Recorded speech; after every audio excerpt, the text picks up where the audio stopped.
All right, it's so nice to be here today. I'm so glad that you made it. This is going to be a wonderful day. So many things happening, so much change. I am proud to introduce the wonderful, the beautiful Alena Chapman. And ladies and gentlemen, let's all give a hand for Alena. Oh, thank you, Mom. It's so sweet. All right. Hey, guys. I am so honored that you're here. You drove a long way. I appreciate you drove a long way. You did too. And I'm just so appreciative. But, you always notice, the ones who know me, you will now start getting those emails. You'll know too. I always put, I forgot. Hey, guys. Hey, they're on Zoom too. I don't want to forget you. You're all here. I always say, hello, beautiful souls. Always. You know that. And then I put little hearts and smiley faces and everything. There's a reason for that. The first thing you have to know, you are not a body with a soul or a body with energy. You are that soul, that energy in a body. There's a big difference.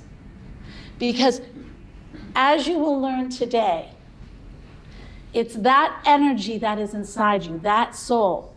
You're going to learn, how big it really is. You're going to learn how much it is the thing that affects this whole world we call Earth. You're going to see that this life is truly an illusion. You're going to feel it. This morning, what I'm going to do is I'm going to fill you with all the wonderful, finally quantum physics has caught up with me. Because I knew this. From 2009 to 2015 and a half, I went through a very strong lesson in my growth. And in order for me to navigate through that lesson for 6.5 years, that's a long time for a lesson, guys. I had to learn how to change my level of reality, to be able to just survive it. Not to thrive, but just survive it. I had to learn how to navigate different realities so that I didn't get swallowed up in the reality that was being forced on me. And that taught me something. I was fascinated with this. I was fascinated with how I was able to change those realities without even knowing what I was doing. And that led me on the study of illusions of life. It also started me being very fascinated with energy. But for me, and I want to warn you about this, I talk about the soul. I'm a mystic, okay? So how does a mystic see things? We see omnipresent spirit everywhere and in everything. And lots of times when I'm looking at something, I will actually see vibration move. Whether you're of this world or the next, I will see vibration move, And so if I see a tree, I will see the vibration of the tree first. That's energy. So a mystic sees spirit or energy everywhere. Now you can call it whatever you want. You will hear me say energy sometimes, I will say spirit sometimes. I mean the same thing, okay? And everybody is welcome to believe whatever they choose to believe. But what you have to believe is that this wonderful force inside you is so big and so connected and can alter all matter. You learn that and you've got everything today. So today you're going to learn the quantum physics behind all this, because little old me and my little pink blazer up here telling you about it, you say, oh yeah, right. This Alena Chapman's telling me all this. What should I believe? Quantum physics is telling us all of it. But this afternoon, once you are filled with all this good little stuff, okay, then it's time for you to play. And you guys at home, I want to make sure that you have that yoga mat, and I want to make sure that you have a rope, a string, or a piece of tape that's going to go down the room. Why? Because you need that for this exercise. And it's probably one of the most important exercises you're going to do, because it's going to alter your reality. All right. We are going to sort of tap our toes in this morning, learn the knowledge, get it all gathered in our mind. And then this afternoon, I am going to immerse you in it. And I'm going to show you how. And then I'm going to teach you the 5 incredible ways to maintain that, which is manifestation. What do you need to do to maintain staying in that reality? Because you're already in it, but you need to learn how to foster it. It's like planting a tree and then you just leave it without water or anything. Guess what? It dies. You got to water it, you got to fertilize it, you got to keep it growing. And that's what you have to do with this wonderful reality. You can't just say, I'm here, that's it, unless you're extremely strong. All right, so let's begin. All right, if I tell you to close your eyes, everyone at home, I would like you to just close your eyes. We're going to do like a little reality check right from the beginning. Now, this is an old Deepak Chopra thing. He did it when he was on Oprah when he first started, and I fell in love with it. Now, the key is that when you open your eyes, I want you to look through a new reality. I want you to say to yourself very simply, who's watching? Who's looking? Open your eyes and start to ask yourself, who's really looking?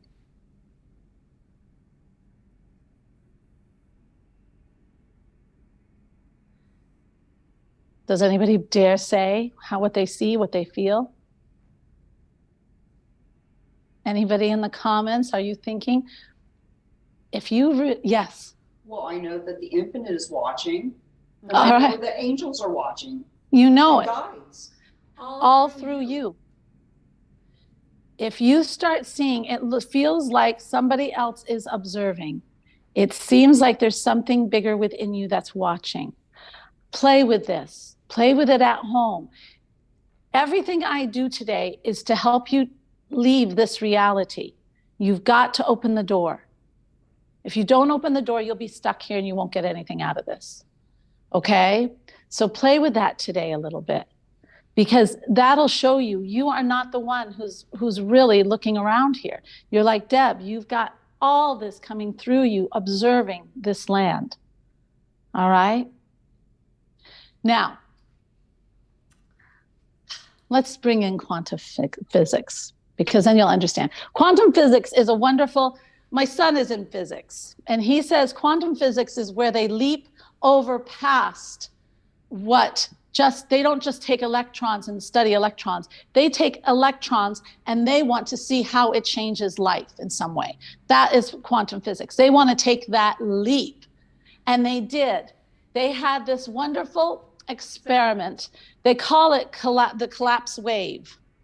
Now, I'm going to see if I can explain this correctly. It's called the two-ply. If you want to learn more, go on YouTube, Dr. Quantum. He makes everything easy. He's the layman's physics quantum person, and he's a cartoon, but it's very good. And all right, so they decided to play with these. They wanted to see what matter would do. Matter, like a chair, but they use electrons, all right? Photons and electrons. Welcome to the physics world. That's their very favorite thing to use. They're like marble sized, all right? So photons are light. Electrons, I would think, is a type of light also, but the photons are definitely light.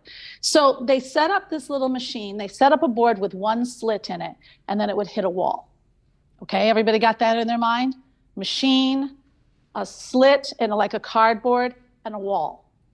Then they shot these photons through, or the electrons, sorry, through the slit, and they got a line. A line formed right on the wall, okay?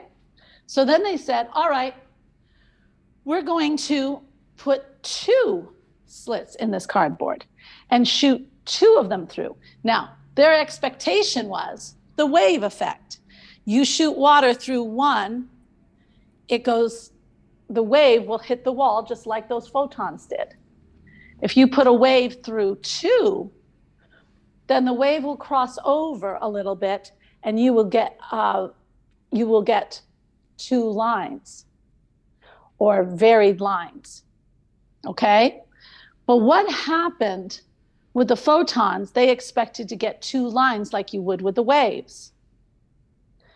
When they put it through, they got lines everywhere. The photons went into 2 separate lines. They should form 2 separate lines. They varied. They got 6 or 7 lines. They call that a collapsed wave. Very simply, what happened was they took that photon. Well, afterwards, they decided to watch the photon. I want to get this first. They decided to watch it. They sent an observer. They had like this mechanical eye watching. When they put it through and they expected it to go into 2 lines, it went back into 2 lines. When they had the observer away, it went into varied lines. Now, here's the really cool thing. So then they took this little photon and they started watching it. Now, energy, photons, electrons, they travel in a wave. All energy is a wave. So are realities, okay? So you've got this wave.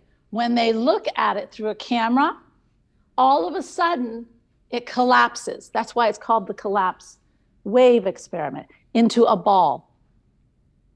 And then as soon as they turn around, it goes back into a wave. It's our preconceived, what this has taught them is that the mind and any kind of matter is totally connected. Your mind and matter are almost one. They are inseparable. Isn't that cool?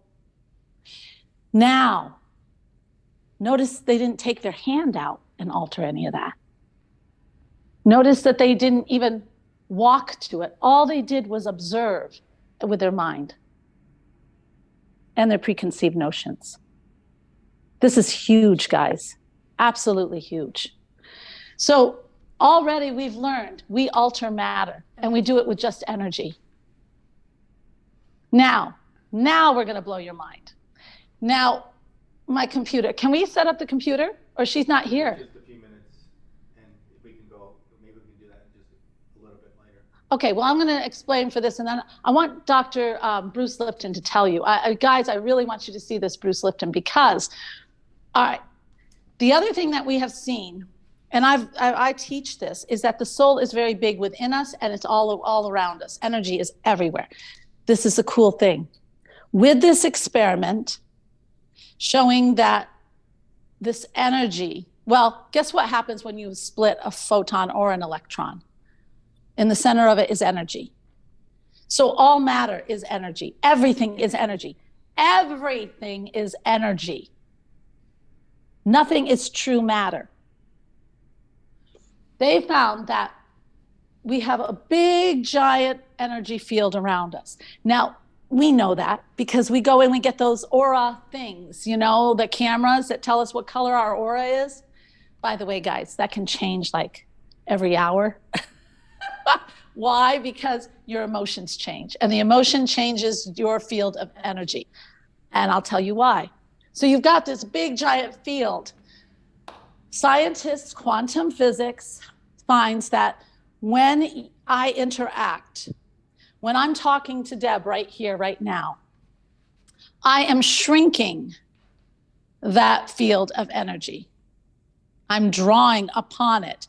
Why? Because I'm becoming matter so that she sees, so that we are interacting on this plane. Isn't this cool? And then when I'm meditating, that energy gets big again and I become more energy than matter. Now just think of that. We actually, without our control, when I start talking to you, I am materializing. And then when I go back to my own, I'm more in spirit or I'm more in energy. That's incredible. We're not who we think we are. Can you say that again? I will. So when I am talking to you, when I'm talking to you and I'm interacting, Leon, when I am there, I am drawing upon this energy I have to materialize, basically, to be seen, to be present on this planet, basically. And then this is amazing. This is not me. This is quantum.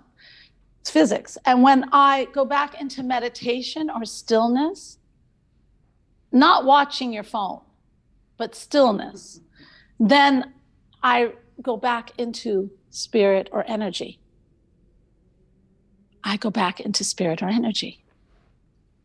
Now, this is incredible.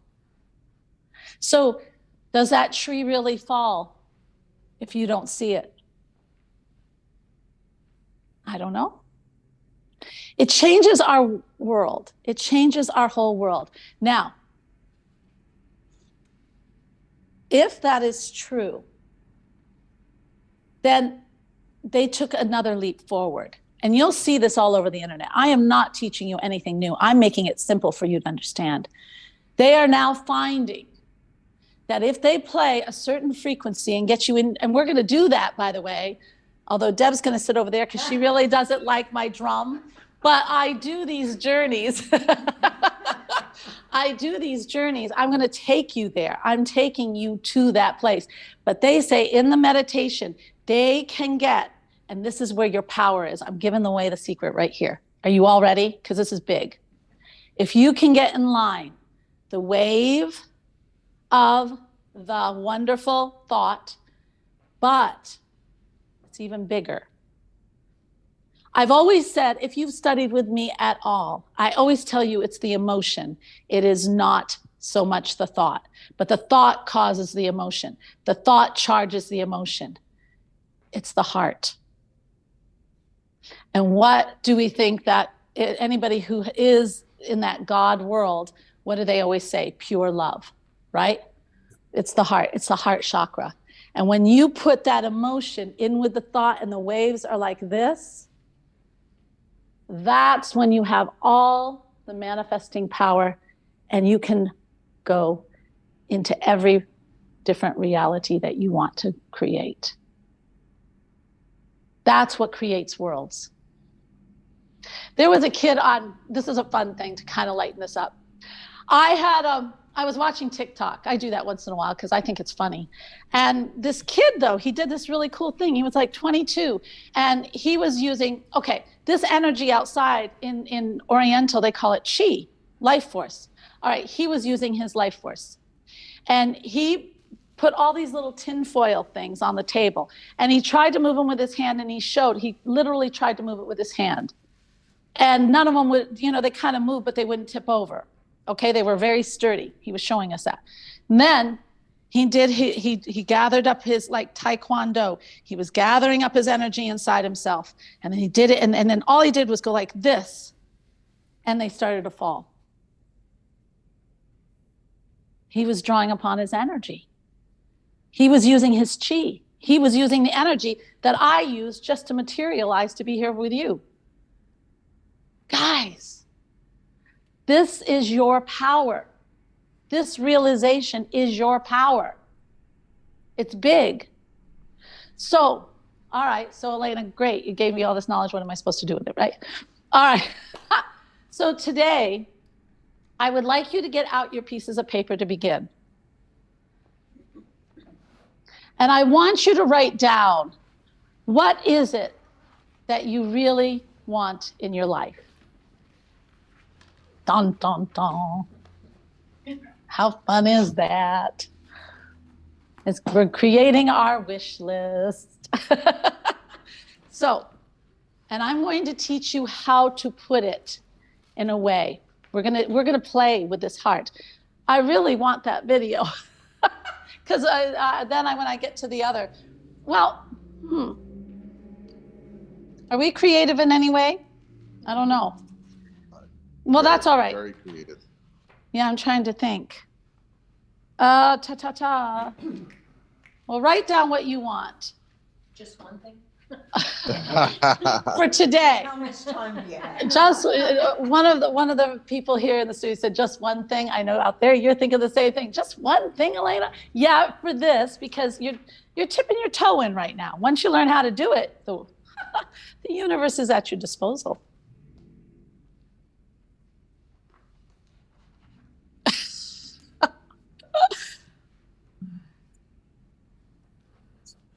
Yeah, I'm giving you a minute. For all those people who aren't sure, who have everything and want to create more, I'm giving you a second. All right. You ready? All right. Everybody wrote down either something like, I want the love of my life. I want to grow a business. I want to do I want more money. Oh, that's a good popular one. I want something, but see how it's all a material thing. Okay. Now, oh, it's not? What did you? Down, I want joy in my life. Oh, yours is going to be fun to do then because you're already halfway there. That's good. See, she said, I wrote down joy in my life. Joy is an emotion. Do you see? You did that too, didn't you? Okay, so when you have an emotion, all right, we're going to link it up to the emotion, but I'm going to go a little bit deeper with that. We're going to find what really is in the heart. And then when you find out that, we're going to bathe you in it. I'm going to take you on a journey to bathe you in it. Since we don't have Bruce Lipton, I want to talk about how we know. And I'm really going to try to convince you with who is Bruce Lipton? Let's just talk. Bruce Lipton is actually an incredible scientist, doctor, who was in biological genetics. Oh, and did he write this? Yes, he wrote this book. And in 1969, Bruce Lipton did these incredible experiments that blew me away. It was the first time I was very little. I mean, later in life when I looked back, because in 1969 he took stem cells or cells. It was stem cells. He took them and he put them in 3 different petri dishes. One of them was marrow, one of them was blood, and I think the other one was skin. Okay, he left them overnight. Now these were the same cells put into 3 different petri dishes. And then when he came back, the next morning, he found that the cells had grown into whatever environment they were in. So that means the ones that were in the blood, they grew into more blood cells. The ones that were in the marrow, they grew into that. The ones that were in the skin, they grew into that. They did not become their own entity. So he said, oh my gosh, this is truly interesting. Are they thinking? What are they doing? So he put cells in the middle, and then he put a toxic substance over here, and he put something that cells like over here. Then he went away. He left it for another night. He comes back. He saw the cells had actually started moving and gravitating towards the thing that they liked and knew would help them grow, and away from the toxicity. Now, why this wasn't brought out more into the world, because what these experiments proved was that cells were affected by conditions and environment, not as much as genetics. But the medical profession kept us in genetics for so long. I don't know why, because both of these experiments showed that it was the toxicity. So if you're breathing in air that's really awful, you are affecting your cells in a negative way. You are giving them an environment that is going to cause disease. If you are in worry, fight, or fear all the time, this is big. We wonder why all these people are getting inflammation disease right now. Well, he's telling you, you're in fight or flight all the time. When you were kids or older, or stressful jobs, then you are letting these harmful, they're not harmful in little doses, but constant cortisone and all this stuff feeding into your blood that's not supposed to be there when you're in a wonderful, stable place, to shut down certain organs like the digestive system so that you can run and fight fast and put it into muscles and other things. If you constantly do that, you're altering the cells. You are putting unneeded stuff into the cells. That's why we get adrenal fatigue. That's why our cells start to get cancer. That's a piece of cake. All right? So anyway, what is he doing now? Okay, so Bruce Lipton has been studying this wonderful energy thing now. And he was saying in this video that I wanted to show you, he said, all right, they're talking, why is it heart-based? Why is it emotion? Because all energy is affected by waves. And waves come more by emotion than anything else. But you've got to understand the magnitude. Why are we all joined together? Why do we say everything is connected? Because all the energy field around us is connected. My energy field is actually touching yours. Your energy field is touching Deb's. Wherever you are at home, your energy field is filling that space. It may be even touching the trees outside. Everything in matter is touching because it is all energy functioning at a different frequency. That is why we are truly connected. And energy all goes back to the same source. We are truly from one force of energy, whatever you may call that, that is separated out to all of us. And we are literally joined together. Now, so Alena, why is it then that when I meet so-and-so, if we're so connected and so jiving, how come when I meet so-and-so, we just don't hit it off? Why is that person so awful, right? They can't be part of me. Yeah, they are. But that's where another whole thing comes in.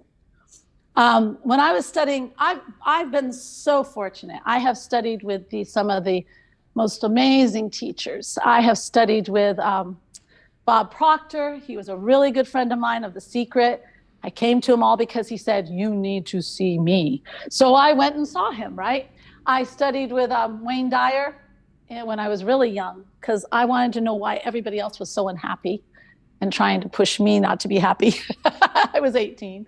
And then and then someone you don't know who I think is probably one of the greatest teachers I ever had was Jeannie Schaup. And if you are from this Fort Wayne area in Indiana, she was a psychologist, psychiatrist, way past her.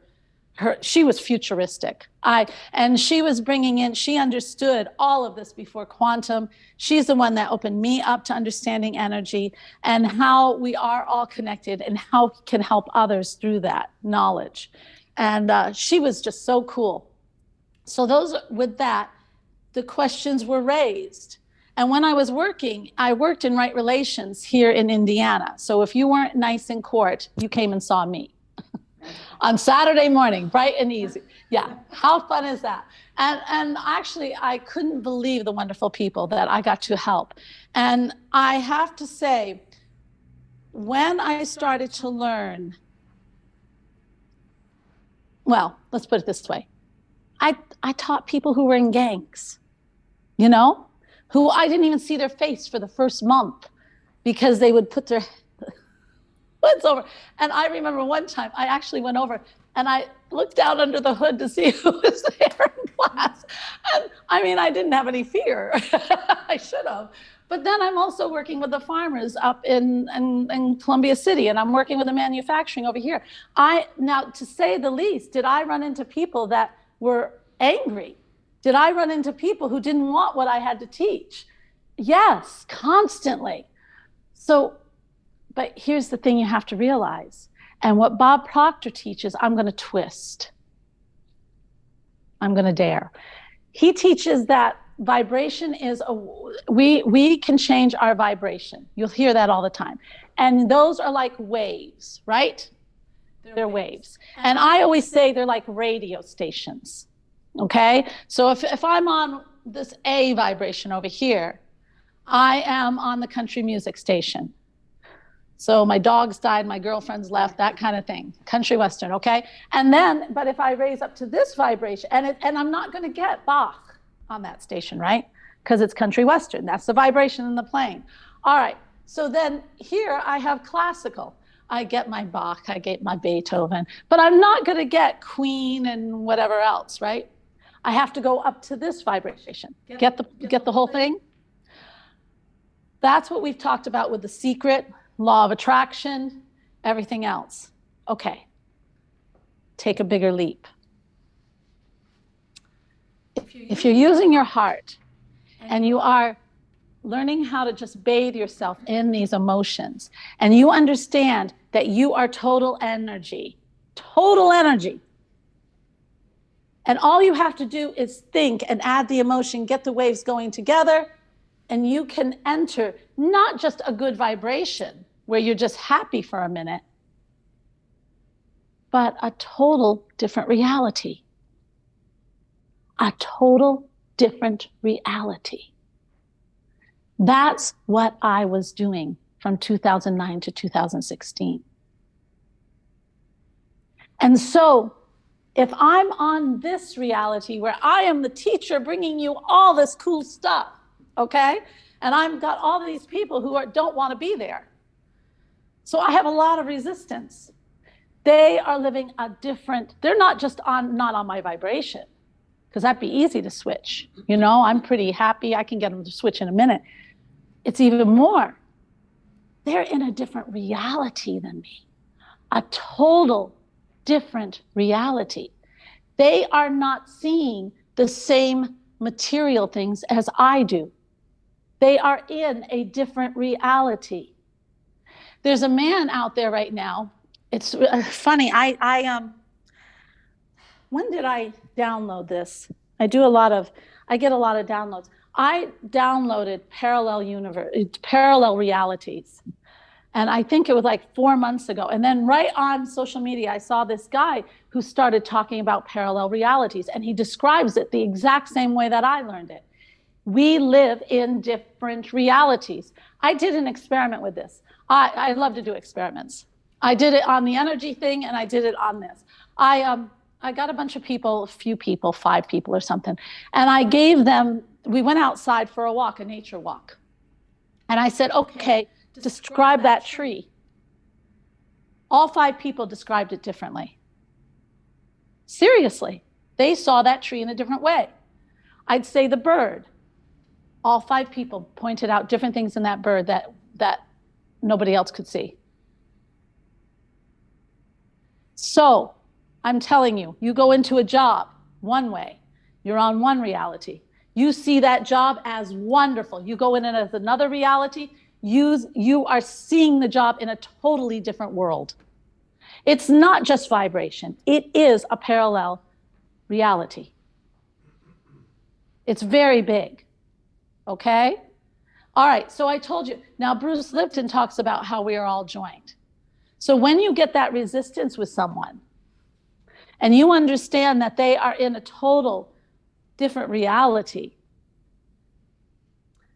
the one thing Bob really had that I like, somebody who is a C vibration or in a C reality, in a reality that has love and understanding, can always look into another reality and help that person up. But it's funny, the person who's in the lower reality, who is very cynical, sees the world as against them, you know, the gang members maybe, okay, they're going to have a harder time looking at me and bringing me into that reality. So there is that level too to it.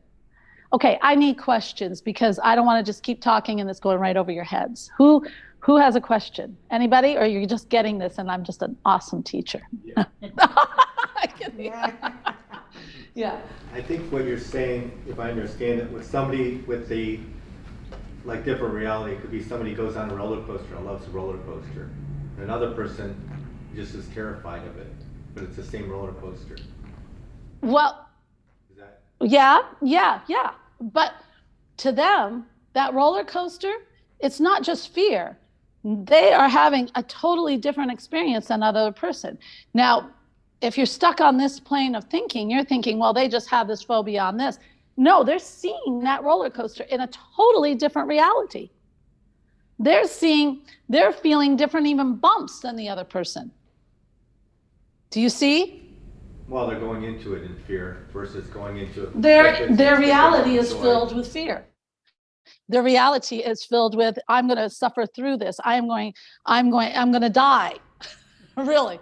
That's what they're saying. Expectation. Realities are always built on expectation. And focus. Except then you have to look at the monks. This stuff is not new. I am not teaching you and I'd love to say I did this. Yeah. You know, I would love to say, oh my God, I got this wonderful. But this has been known by monks. Monks and the Buddhists are always talking about this. The Tao talks about this. Maya Indians, American Indians talk about this. Okay? This is not new stuff. We in the West, we got caught up in another world. We did. We took another road. We even started in religion in another road. We started in religion with Zoroastrianism. The Buddhists did not start in Zoroastrianism. Zoroastrianism was a belief way back. You had the Gnostics. Now we're getting into the spiritual. I didn't mean to do that to you. The spiritual, but you had the Gnostics, you had the Essenes, you had the Pharaohs, you had that's it right there. And then you also had the Germanics. And then you also had the Zoroastrianism, which was coming in. The Zoroastrian was good and evil. The others were not. And no and yes. And this is what and rules. And that was what came into our Western world and our religions. The Buddhas kept theirs. Everybody kept theirs. They're living a different world. And the two have clashed forever. Look at what happened in Tibet with the poor monks. You know, they pushed them out. Meanwhile, these guys are literally elevated. They're sitting and they're actually off the ground. You know, they're actually, and they don't feel the pain because they're not there. They left their bodies. They're doing these incredible things, but yet we don't want to believe that reality because we live in this reality. So we make that one evil. Get it? Yeah. I have a question. Oh, sorry. I haven't even looked over here. So if we have all of these different realities and we can manifest our own realities, the expression mind over matter is a very mind over matter. Where we can force ourselves. Yeah, you can say that. Like I was afraid to go on the roller coaster ride, but now I'm no longer afraid to do that. I'm changing my reality by using the power of my mind. And some people are really strong with that, but it's the emotion that matters. Okay? It's the emotion. Now, some people, this is cool. Some people, you know, well, I did this. Not that I'm so superhuman. It was called survival. I had to do something fast. And he's talking about it. I thought it, but then I created the scenario that I wanted from the heart. And that's what you would do automatically. You would think it with your mind, but you're also creating from the heart, the fun, the joy I'm going to feel, and you persevere in that feeling, which then gets the vibration going. Yes. Yeah. No, I had it in my mind. I made up these words. I knew that I wanted this very badly. I wanted this, and I'll tell you how I did it. And then it just happened. I made it. It's two different worlds. And I could see it for myself. And I'm hoping that when I tell you this story, you'll see that yes, you're in this major field of energy. But the key words he says, and which I want you to grab hold on, you are the broadcaster. Your energy inside you is a giant broadcaster. And it's whatever you put out that creates everything and influences everything in that field. What you see and how it reacts to you. You are the creator of your world, just by energy. Now, I want to introduce somebody who's a very good friend. And we met in weird circumstances. I needed a holistic doctor up here, and so my doctor down in Florida found Dr. Vargas up here. And before my doctor knew him better before I did. But I went to Dr. Vargas, and I don't know, a friendship more developed out of that. You know, we had common things. We started talking about thought and everything during my sessions. And he's a very cool guy, and he just won the award in acupuncture. Congratulations. Thank you. And he also knows a lot about thought because he has to deal with people, and he understands when people get sick and how much their thought has so much to do with it. So I would like to bring on Dr. David Vargas, who's going to talk about thoughts are things. Okay?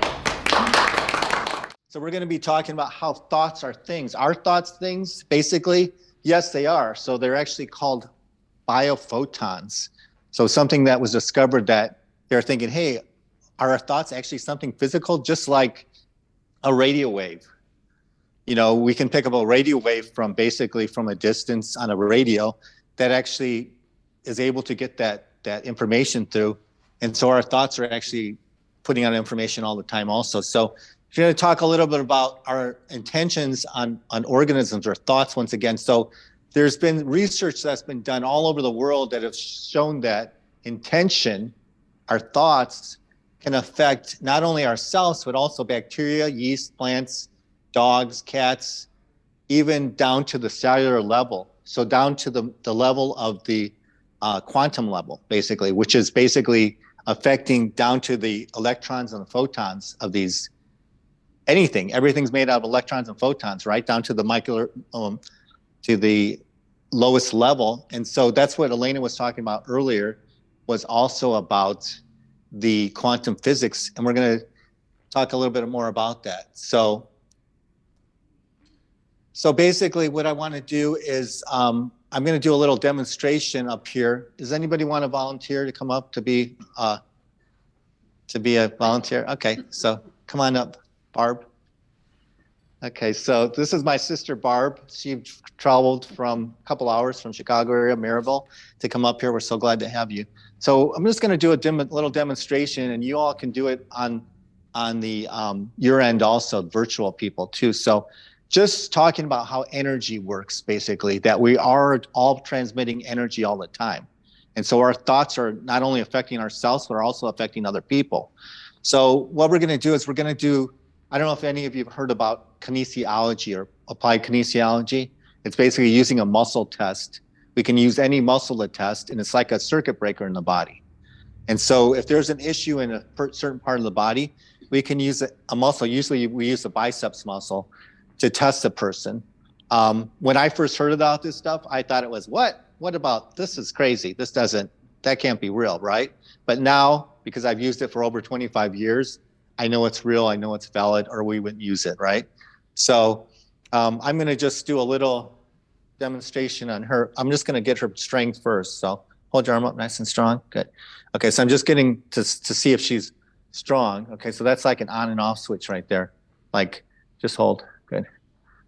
So just like an on and off switch, yin yang, positive, negative, everything works on positive, negative, okay? So basically, if I put up a 1 or a 2, I want you to either send her loving thoughts or something like, I don't like you, okay? So if I put up a 1, it's love. 2 is gonna be just, I don't like you, blah, blah, blah, okay? So we're just gonna test how that affects her strength. And you all in the background, virtual, can actually see what I'm doing here. She can't see what I'm doing here, right? We didn't do this before, right? We haven't prepared for this. I just came in from Maryville. So, okay, hold your arm up nice and strong, good.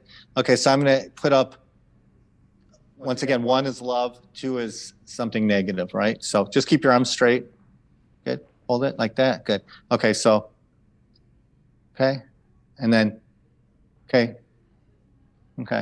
So that goes weaker like that. Okay, one more time. Okay, now, hold it the same way each time, good. So that's strong, and that's weak. Yes, I could push harder if I wanted to, but that's not the point of it. But we can actually go through and test different parts of the body, any part of the body. We can ask the person, any question. That's how connected we are. We can either ask it verbally, or we can ask it mentally. So I can say, hey, Barb, are your eyes brown? Hey, Barb, are your eyes blue? Hey, Barb, are your eyes green? I'm not doing anything, guys. So anyway, Crazy. so basically that's how we do our testing in the office also. We can even take it a step further, that we can actually do testing from a distance. So a lot of the work that we're doing now, we can actually do in person or actually virtually to find out what's going on and what we need to do to help you to resolve your issues. So thanks for coming up.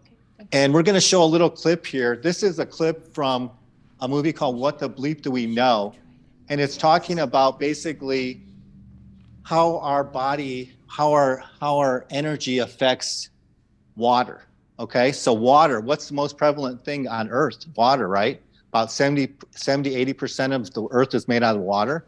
What are our bodies made out of? How much percentage you think our bodies are? Something anywhere from 70 to 90%. Babies are more like 90%, right? So basically we're all made out of water. So this man Emoto was trying to find out, hey, how does water affect ourselves or other people, or how is water affected by our thoughts? And then also, since we're made out of water, how is those thoughts going to be affecting us on a molecular level or a cellular level? So I'm going to go ahead and watch this short clip, and then we'll come back in just a minute. We can see the effects of the water of thought on water here. The negative one was, I hate you, you make me sick. And the one on the right is love and gratitude. I mean, what a difference, right? So if we're doing that to ourselves, we're looking in the mirror and we're saying in the morning, hey, you don't look good, I hate you, you look ugly or whatever. How is that affecting our body down to the cellular level? You know, instead of saying, I love you, thank you so much for keeping my digestion going, keeping my breathing going, doing all these other things that happen automatically, your heart beating, okay? Keeping your food digesting and eliminating. These are all things that happen automatically with that inner intelligence, that innate intelligence that basically works all the time, 24 hours a day. It doesn't take a break, right? So what about plants? We were just talking, Alena was just talking about plants, right? Can plants sense our thoughts? Well, there was an experiment that was done, multiple experiments actually. And this is a book that I read years ago called The Secret Life of Plants. Incredible information, research on basically how our thoughts can affect plants, okay? That they actually sense, they have some kind of a sensing type of ability, some kind of maybe consciousness that they're able to sense these things. So one of the stories that I wanted to share is a experiment they did with these kids, these college students. And what they did is they had this plant set up, and early in the day, they had one of the college students go through and burn one of the leaves. And so a few hours later, they all came back through, about 12 of them, and they marched past. First of all, they had this device hooked up to the plant, kind of like a lie detector type thing. It measured the energy of the plant, whether it was stressed or at ease. And so once again, they burned the leaf, the student burned the leaf. Basically, when he burned the leaf, the thing shot up, that it knew it was being harmed or had that consciousness of it wasn't good for it, right? So later in the day, they had all these different college students walk by the plant. And when the one who burned the leaf walked by, it went off the chart. It was able to sense that that was some harm, that person had harmed that plant. And so, you know, there was that sense of this isn't good, this isn't a good person, or this person hurt me somehow. So they took it a step further, okay, with thoughts. We're talking about thoughts today. Took it a step further with those thoughts and just had them think about burning the leaf. And it went off the chart. So they're able to sense, and then, you know, the other thing was like they were saying, well, what happens when somebody's coming to chop down a tree? Does the tree shudder, right? Because it actually, they can sense those things that are going on, just like we're able to sense things, even if we're not always aware of it. Another study that I want to talk about is like a study in Washington, D.C. that they did in 1993. And these are all basically facts. They're not just something I'm saying. So a study in Washington, D.C. basically showed that this group said if they brought together a group of people, a certain number of people to meditate at a certain time, that it would drop the crime rate that summer by 25%. The mayor and the police department said, hey, the only way that the crime rate's going to drop by 25% is if we have a foot of snow during the summer, right? And so basically they did their experiment, and the crime rate actually dropped by 25%. So they knew that because they had done that other places before. So it's, once again, these things are valid. These are research. So what about our positive effects? Once again, what about our negative effects that we can have with our thoughts, either for ourselves or other people? So placebo effect, we're going to show this little clip here in just a minute, but the placebo effect, when they test a drug, they're trying to find out, hey, is this drug actually working, or is it just the person's mind that's working? So many times they find that the drug might almost have the same effect as the placebo, or vice versa. That it's so much of it is in the person's mind. We can make any chemicals in our mind, in our brain, in our body. Our body is able to make any of these chemicals basically to do whatever we need to do, whether it's to heal our body or kill our body, right? So we can either use our mind as a healer or as a slayer, which we're going to talk a little bit here more. Let's watch this clip and we'll talk a little bit about it afterwards.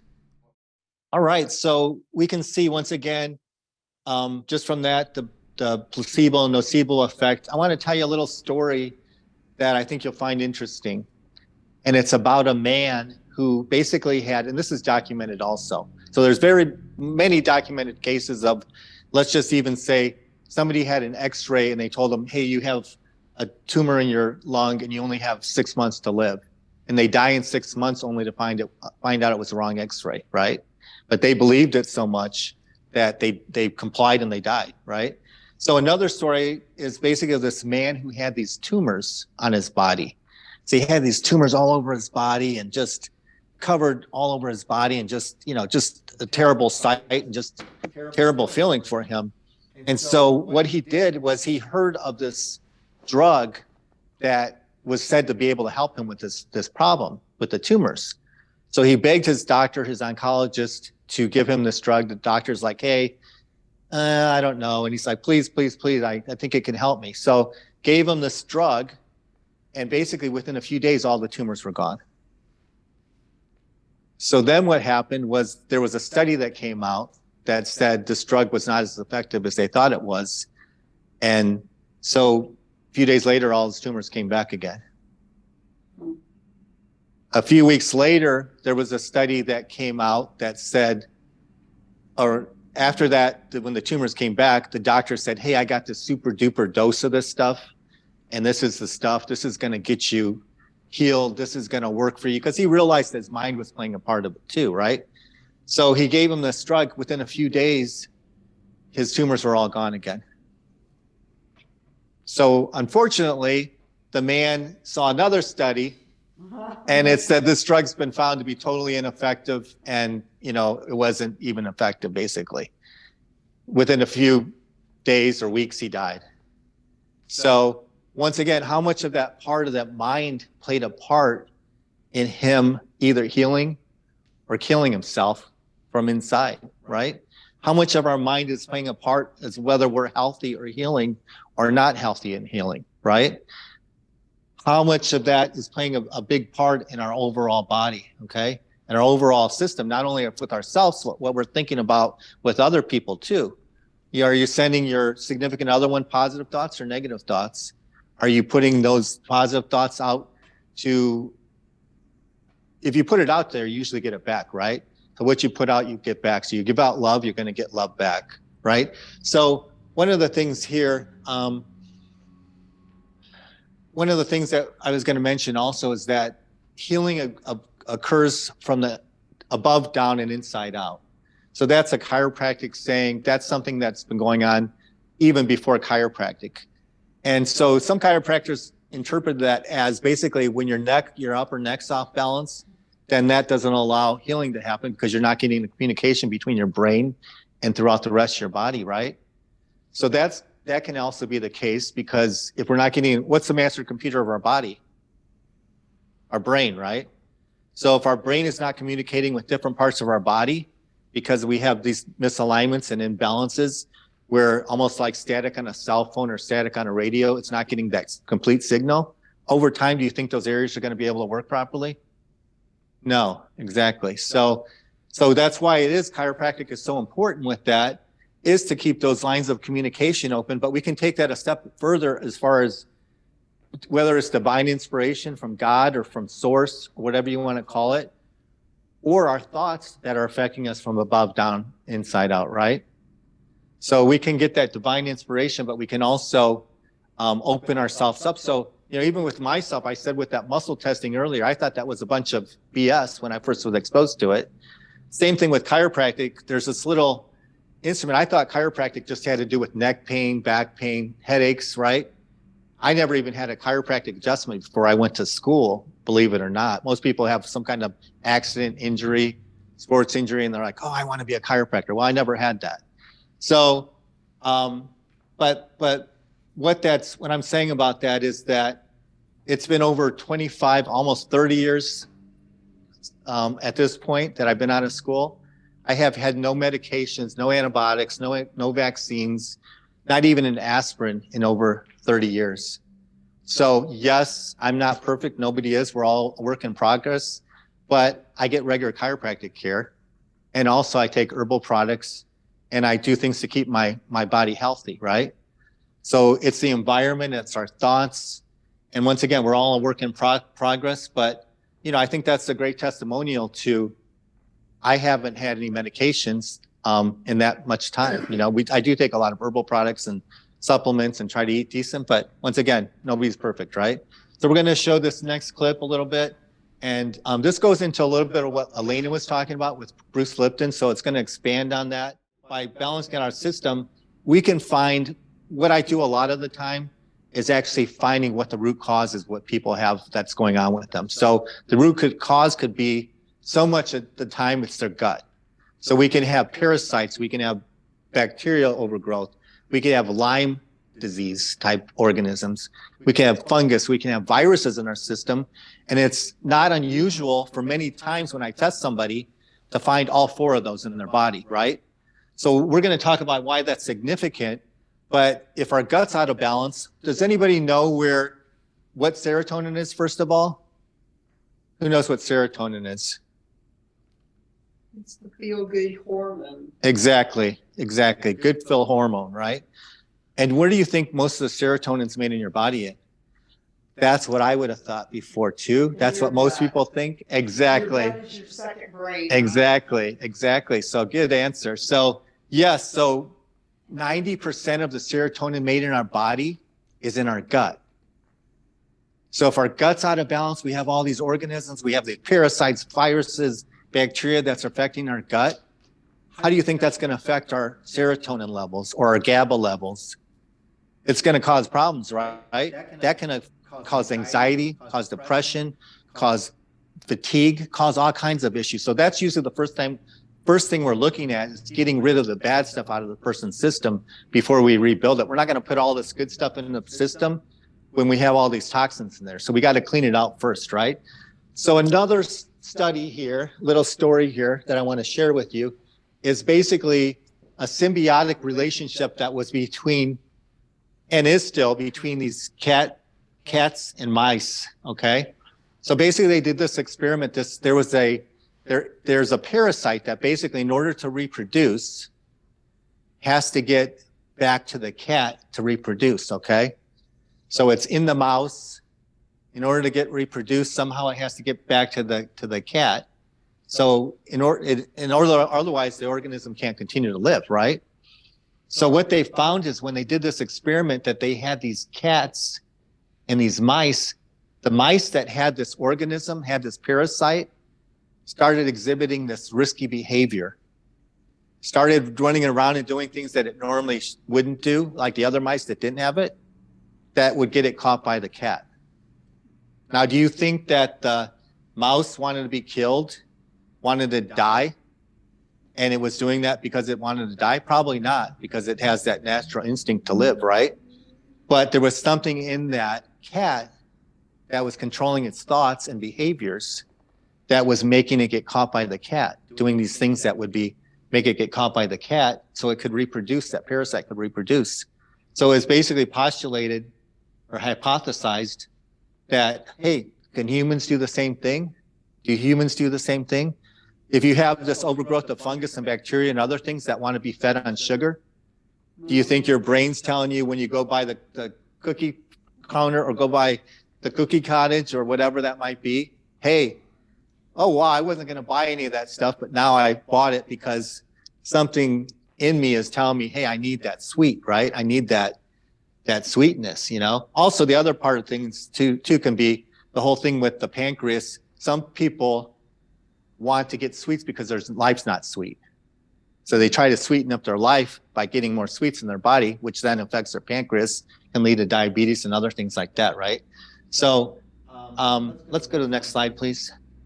So this is one of the things we deal with a lot here is called leaky gut syndrome or dysbiosis.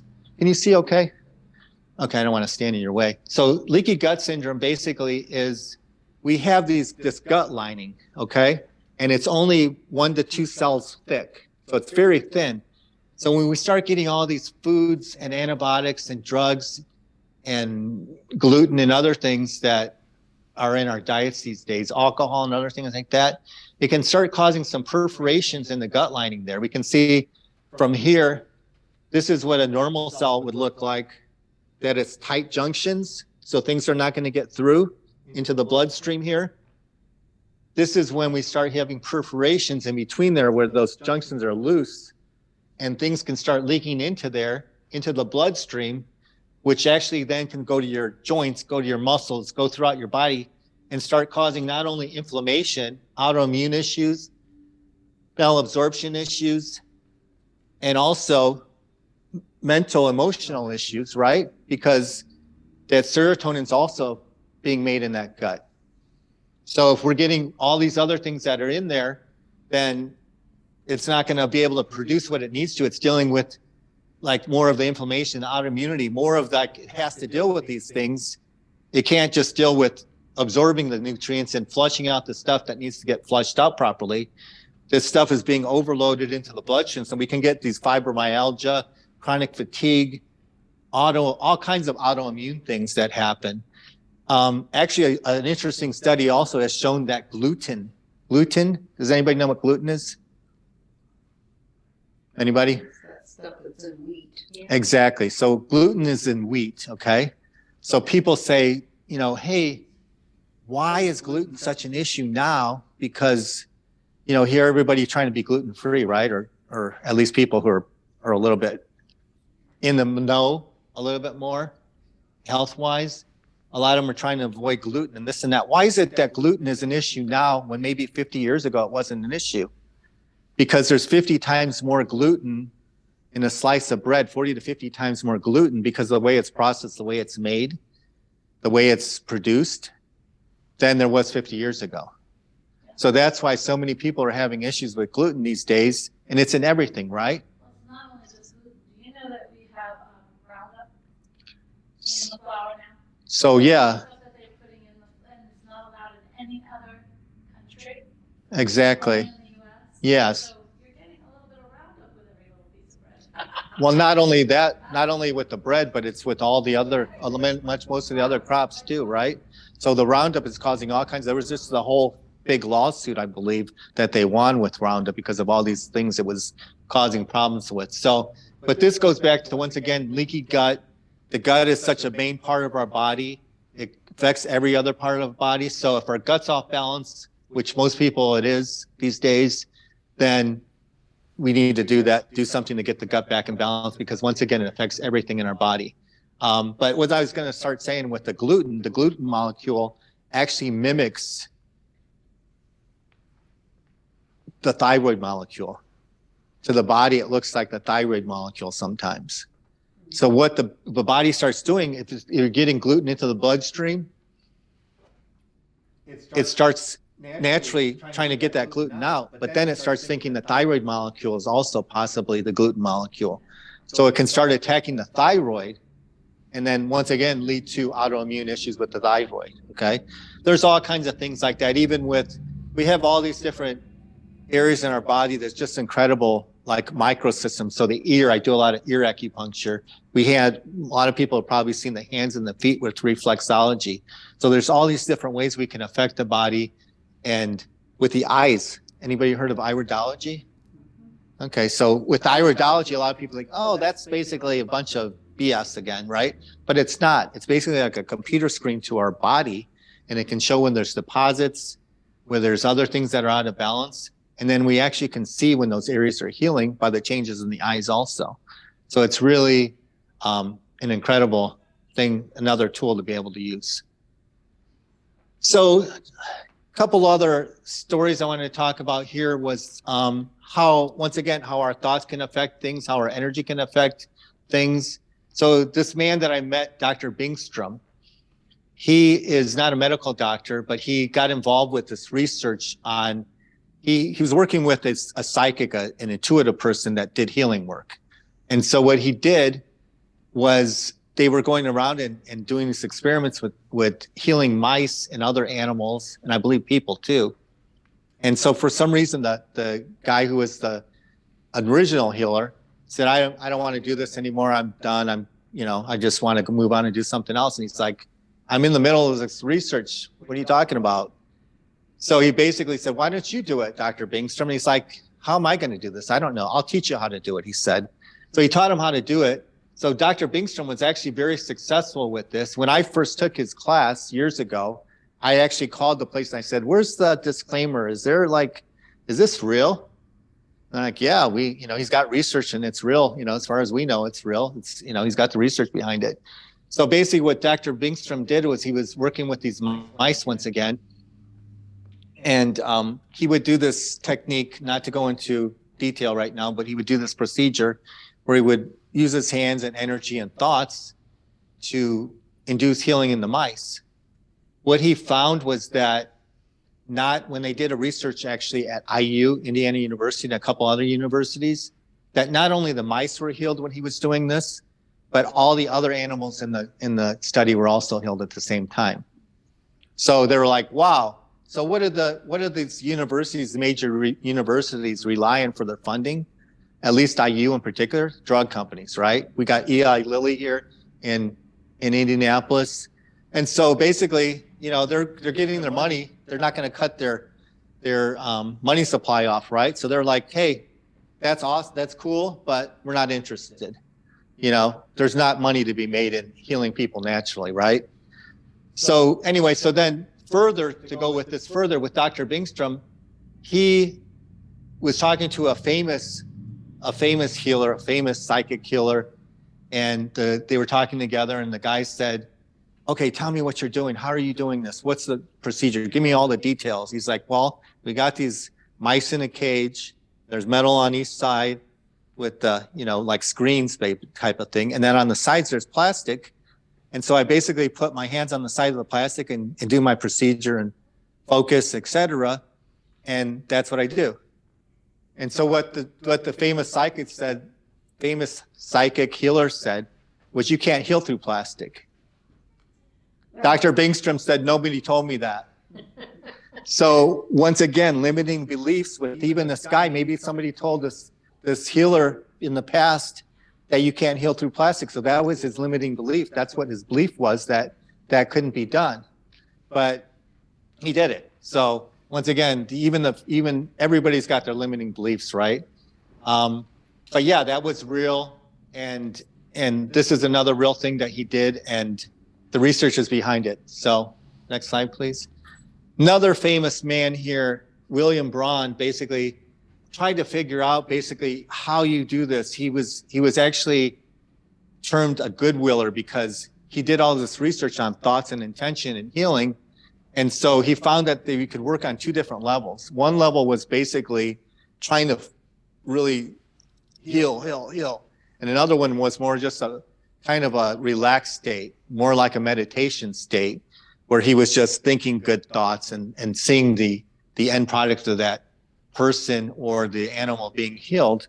And he found that basically the first one, the motivated, hard-striving world, it wasn't getting the same level of results. But the second, the relaxed, passive, receptive world around them seemed to basically get better, not seemed, but it did get better results. So it's basically tapping into that meditation, tapping into that other connection that we have, because we're all connected, right? So everything's connected. We're all connected. And we'll talk about that in just a couple minutes also, of how that, once again, research. It's not just me saying these things, it's the research behind it.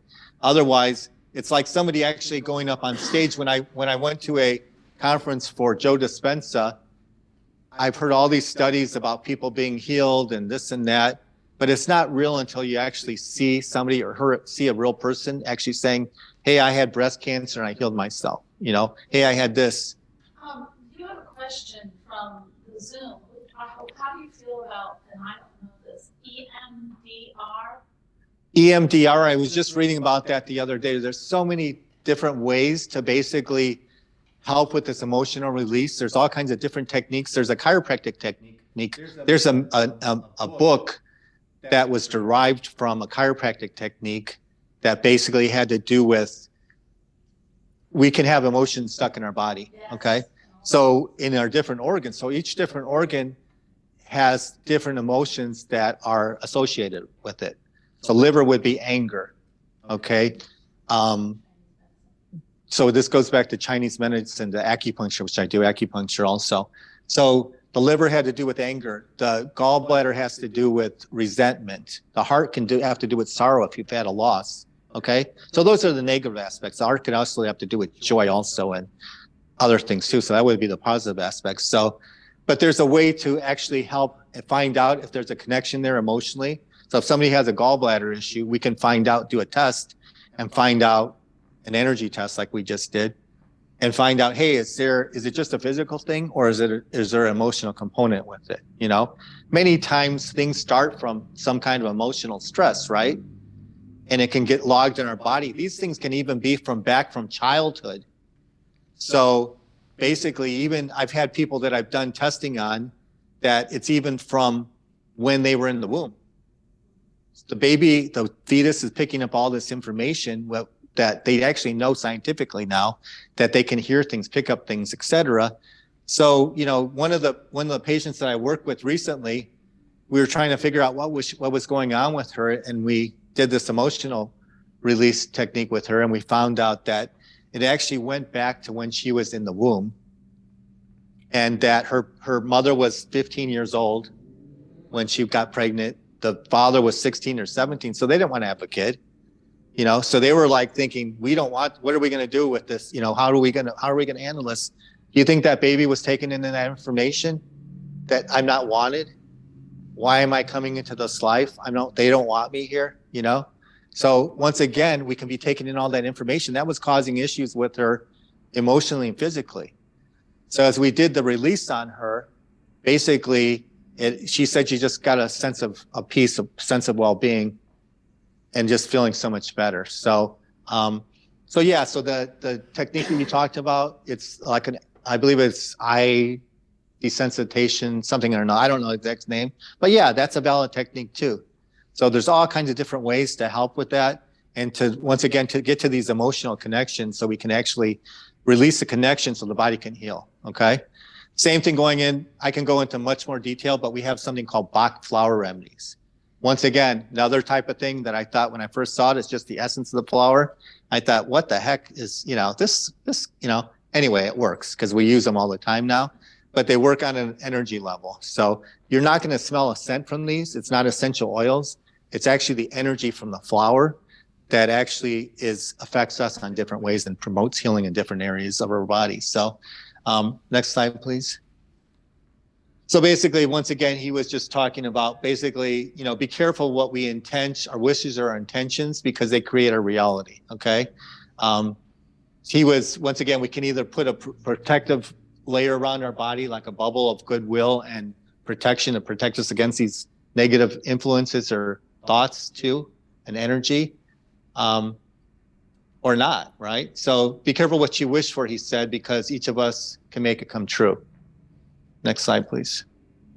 Okay, this is the last little clip here we're going to show, and we'll be finishing up in just a few minutes here. So basically, once again, just telling how we're all connected, how we're all intertwined, how our thoughts can not only affect ourselves. We looked at that earlier with ourselves and with the water, but this is not a new thing. Some people think this is like, new age stuff, right?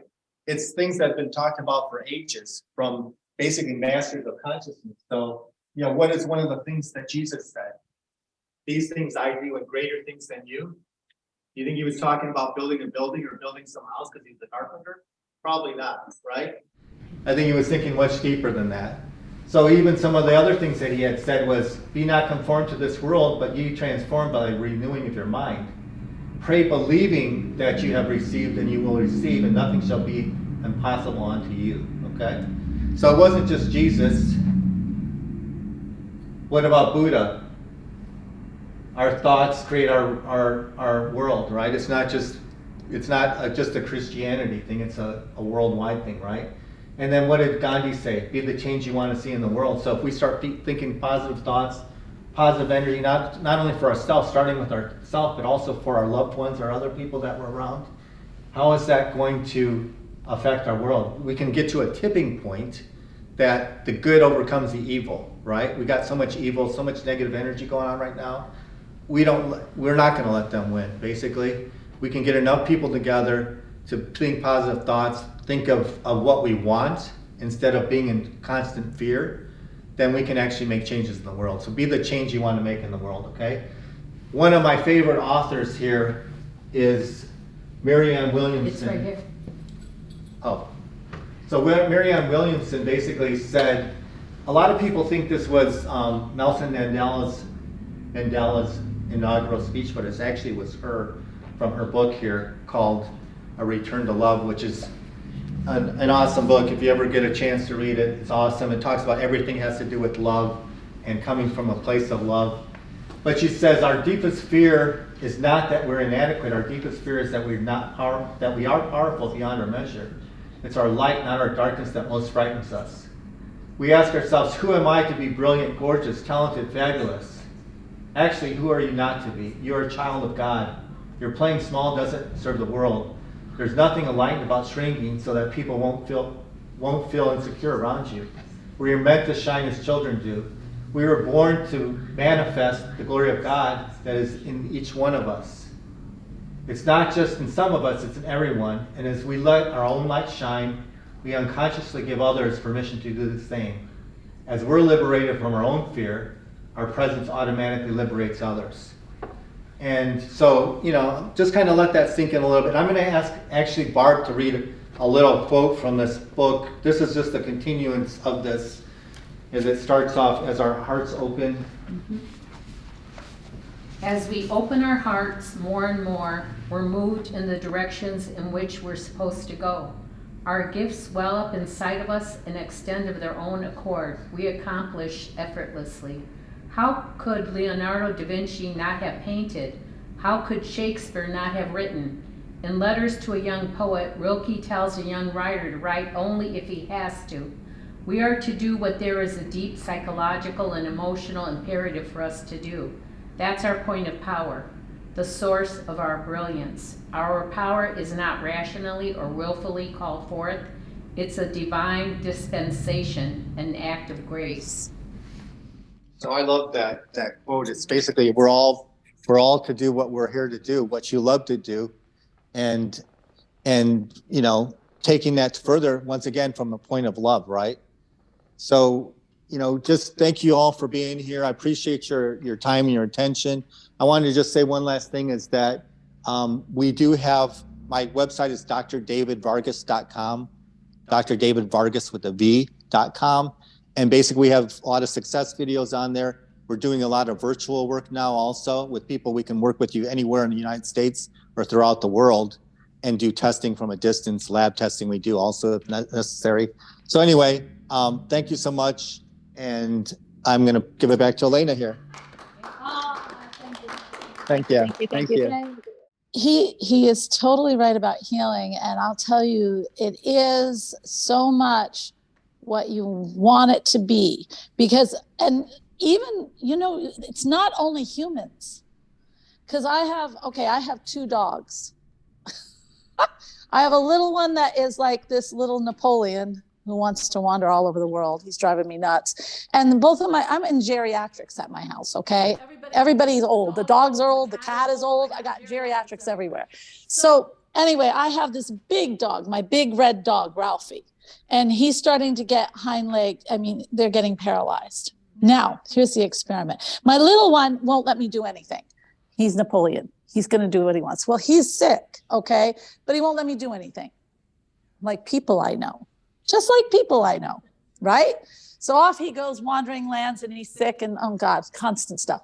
But the big dog, Ralphie, my big red dog, he's having problems. Now, this is what I was doing. When he was trying to go upstairs, he would have trouble with his hind legs, and I would say, come on, you can do it. And I would praise him and everything every time he did it. Well, it created something. It created more hardship. Believe it or not, more hardship. Because I was giving him a reward for the hardship. Do you understand? And because he got so much attention from me when he had hardship. So I changed tactics. And I said, Ralphie, let's do healing time. Come on, baby, let's do healing time. And I get him all excited. And then he'd sit down with me and I just pet him so easy. I said, oh, honey, it's time to just calm. It's time to just calm. And then I do the Reiki and I would just put my hands right on the hips and I would just give him loving energy, loving energy. And I say, honey, you are so strong. You can conquer anything. You are so strong. And I have been slowly seeing him all of a sudden. And then when he gets up the stairs, I don't say anything, but I just keep healing him. Now I am starting to see my 15-year-old golden doodle. He's going up the stairs with more ease. If he does have a problem, he just goes knock, knock on the stair. And I say, honey, you are healed. And he comes up the stairs. See, we are all energy. It's not just humans, guys. It's animals too. And you can see how the animals react, the humans react. I have seen sound healing. If we are truly energy, which we are, then those frequencies from those incredible sound baths help to heal and align the cells again. Don't ever think that anything that is just affecting your energy is not healing. But come on, you got to be real. You've got to take care of what you got. If you are water and you're polluting that water, if you've ever seen the pictures of what people do with the chemicals they put into their body that makes the water inside your body look like a sewer, well then no matter how much energy you put on yourself, if you're still creating the water and the cells are in the water, and as we've learned today, cells are conditional, well, what are you going to get, right? You got to heal or help thyself. Isn't that what they say? Heal or help thyself in life. Heal or help thyself in being. It's all the same. And if we're all energy, we have to do our best. But I saw my dad die of Lou Gehrig's. I saw my mom, who I tried to help with hers. Hers was totally, we could have healed her. But she did not want to be healed. She wanted to die. And it was a hard death. There's nothing I could do. My father, he believed in the doctrines. He went back to the Catholic Church and believed in the doctrines, not in the actual faith of healing. We choose our path, don't we? All right, so we're learning all this powerful stuff and healing, but it's also healing our life. And that vibration, the vibration, if you can get into understanding the energy and the vibration in your life. I'm going to go real quick and I'm going to tell you the story and then we're going to go to lunch. But when you're at lunch, actually, I might save the story. What time is it? 11:35. Okay. All right. So I'm going to bring you after lunch. I'm going to get you into that wonderful theta. So don't eat a lot of food because then you'll go to sleep on me. Don't do that.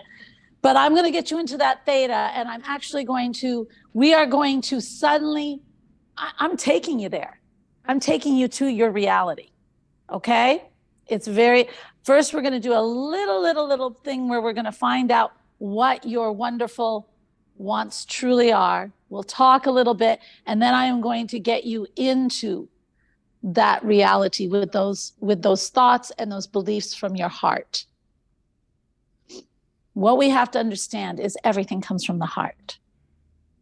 The more you can open up that heart chakra, the more the healing will come, the more of pure intention will come, the more that other negativity you don't even have to worry about. You don't have to put the light around you because you are of pure love, and pure love comes with pure understanding. When you come from pure understanding, nothing negative can touch you. It is really totally a transformation. And because you're energy, you can do it. You just have to be there. So we are going to, and in the little bit, I can't not go into the story. In 2009 to 2015, when I decided on a divorce, it pissed everybody off very much. More than I even understood. I thought it was just logical, but obviously it was not to everybody else. So anyway, it unleashed incredible attacks.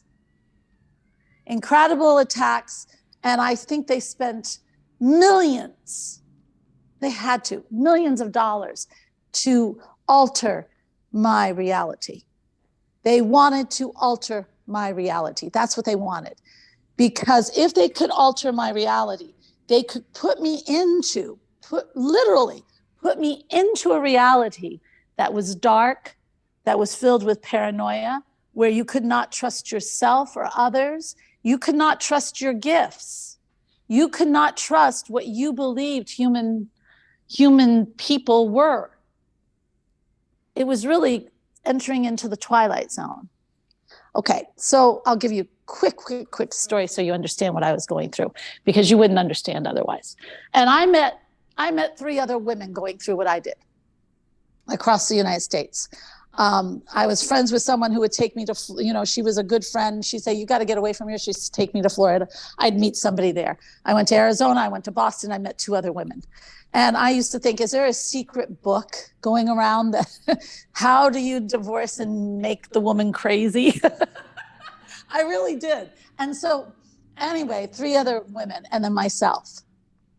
So we were all going through these things. Yes, you get the thing where you're followed. Yeah. Fine. And my poor little Boston Terrier got poisoned. And that was heart-wrenching. I think that was the hardest thing to forgive. But some other things, sometimes there were 3 attacks a day. And one time I had won a case just to allow things to, I always was fighting for the children. And one of the cases was to be able to count money that usually isn't counted, but it was the only way we were living on for support. That's all I wanted to do. I just wanted to open up support because they didn't want to pay support. So, all right, we won. We went to the Indiana State Supreme Court. That's how far that case went. And I won, and I was so excited. And I said, okay, I was so excited. I told my lawyer, I'm buying you cookies. I bought cookies from the cookie cottage. And I brought them to all that sugar. And I brought it to the lawyer's office. I left my phone in the car because we knew that was a problem. And I went inside and we celebrated.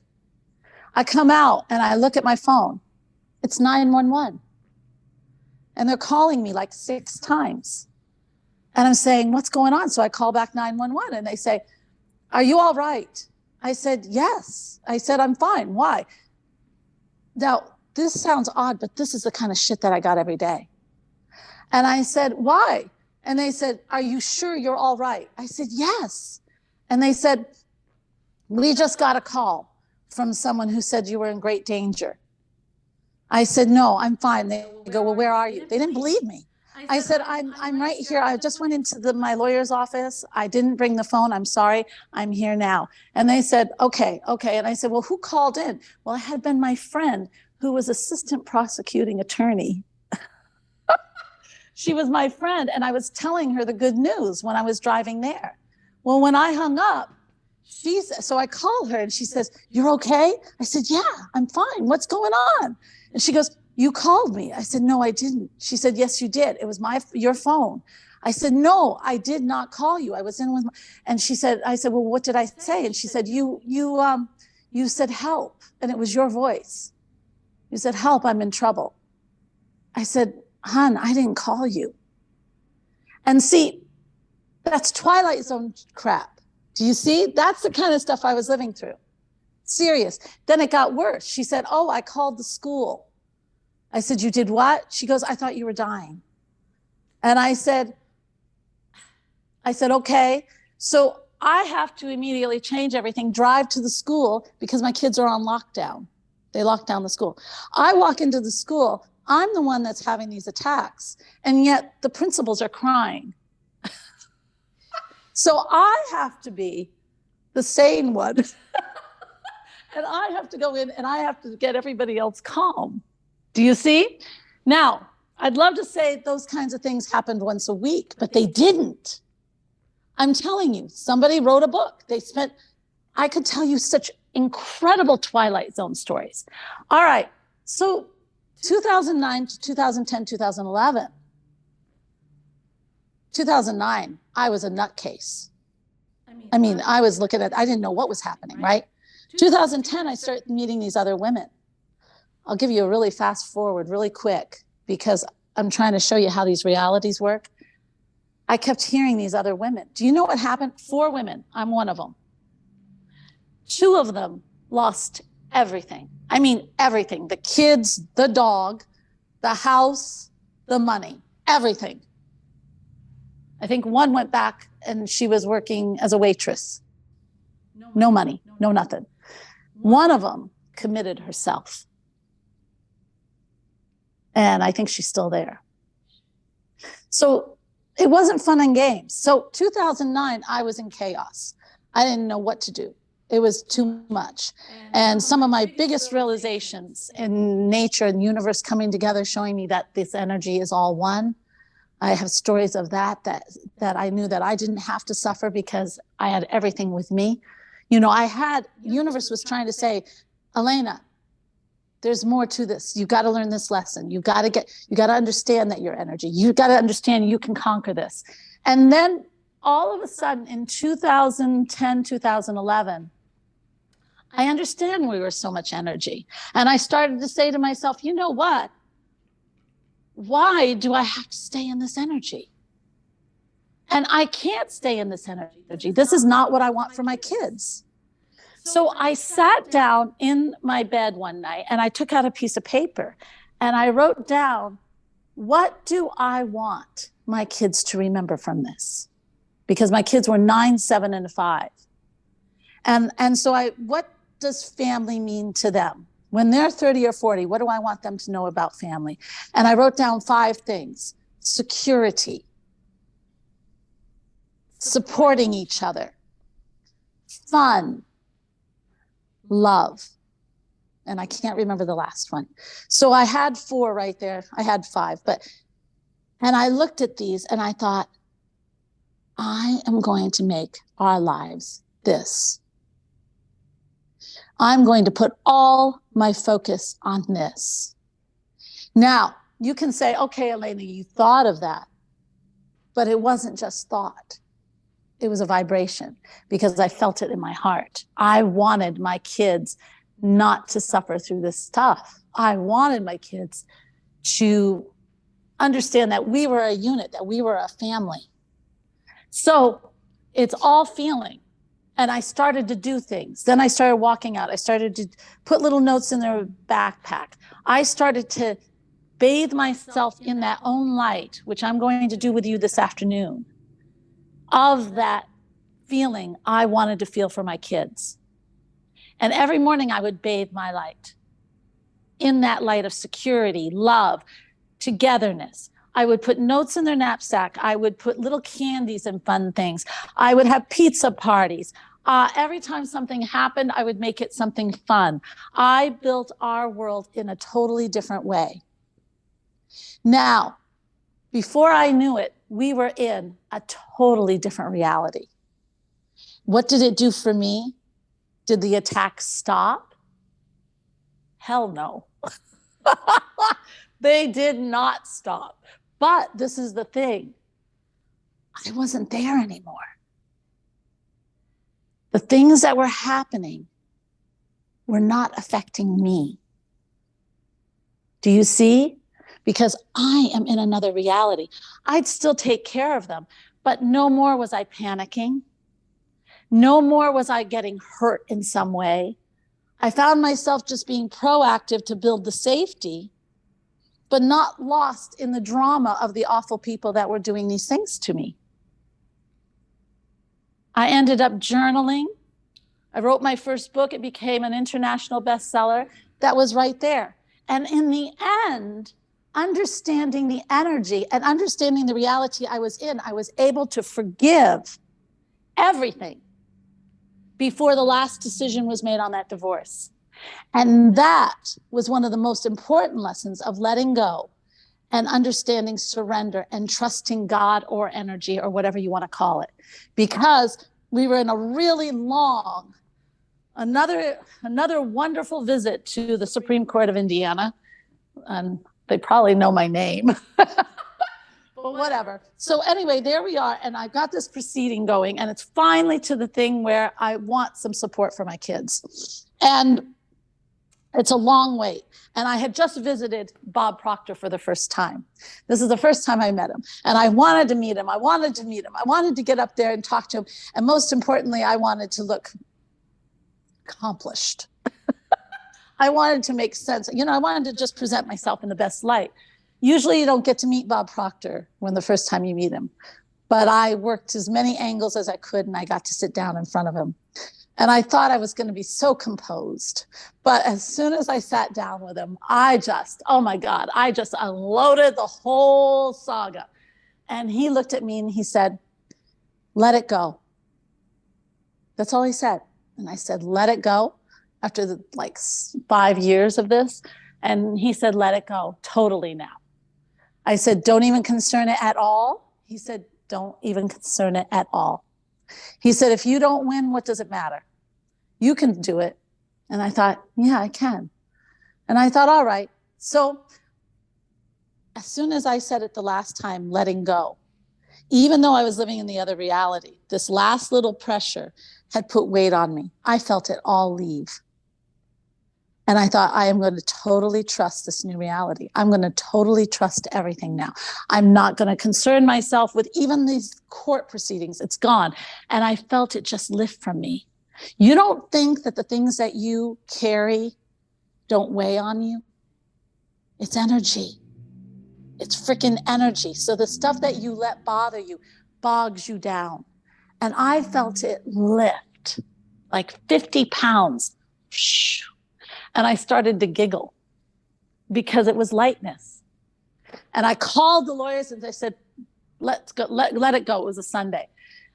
So then they called me back and said, "You can't do that. It's already in the proceedings." And I thought, okay, I'm at a place where I can let this go. And I did. And I said, for the betterment of all. And then I went on my own, betterment of all. And I went on my own vibration. I started just doing things. I just would not even think about it. It was gone. I was in this reality. We moved to another house. I was planning stuff. I was very involved with the kids. I was writing the book. I was living life. And guess what? I lost. But remember, I said the betterment of all. So, all right, I lost. And I said, okay, that had to be the betterment of all. And I let it go. Kept living my life. And then when I was down in Indy one day, obviously I'm in Indiana. So I'm down in Indy going to a child's thing. They had a little field trip. And I get a call from the patriarch of the other side of the family that was doing all this. And he said, "Alena?" And I said, "Yes." And he said, "We know what you were fighting for, and we are going to totally support the kids." Yeah. You see, this is the thing. I said betterment for all. If I had won, that would have created more hostility, right? If I had won, then more anger. But because I had let go and I had gone on my own avenue, my own reality, that allowed me to forgive, to not act harshly, it allowed them to heal. And so all of a sudden, it was truly the benefit for all. If you can get yourself totally on the reality that you want, you trust, you know that energy is everywhere, you know it's from a divine source, open to it. When you start to do that, then everything works out the way it's supposed to work out. This afternoon, I am going to take you into the place that you can start to feel from the heart. because in the heart is the feelings that are going to activate your reality. When you start to bathe in that, you will start to feel the reality you want to be in, the life you want to lead. But you got to really feel it. You got to know what that heart says. Now, and for all of you at home, I would like you to put a piece of tape or that rope or that string and split your room in half, or between two chairs, or split the sofa, whatever it is, wherever you are. But I need you to have a division, because you're going to enter your own reality. And when you cross over that line, you will be in your reality and you will stay in that reality. And then I'm going to teach you how to maintain it and keep it. But first, I got to get you to feel it. So we are all going to go to lunch. I hope you enjoyed that story, because me being in those, like I told you, there were 3 or 4 realities I had to learn how to do. By the time 2016 came, yeah, I understood how I could change realities very easily and very fast. So now it's your turn. Have a wonderful lunch. Keep yourself calm, because we need you calm, but not asleep. All right? I love you all. I'll see you in 1 hour. Namaste. So welcome back. Welcome, welcome. I hope everybody had a wonderful lunch. I hope you didn't eat too much. We kind of did. But anyway, now we want sleepy time. Don't. In fact, get yourselves moving somehow. Either stand up and do something, I don't know, but get yourselves moving. And I'm going to talk a little bit about what we're going to do next, okay? I'll do a little journey to get you just into the heart first, to get the true emotion and to understand that. That's a little one. And then I'm trying to think, maybe that would be a good idea to do now. And then I want to talk about what we're going to do next. Because if you understand the power of it, and you understand where I'm going, and it's also going to fix in Think and Grow Rich. There's a chapter in there that every time I went to see Bob, because he taught Think and Grow Rich, right? Everybody would ask about, and he always just poo-pooed it. And then you see things all over the internet about it. And it's this sexual energy conversion. And everybody wants to, oh God. And I'll tell you what it is, but I'll tell you what it really is.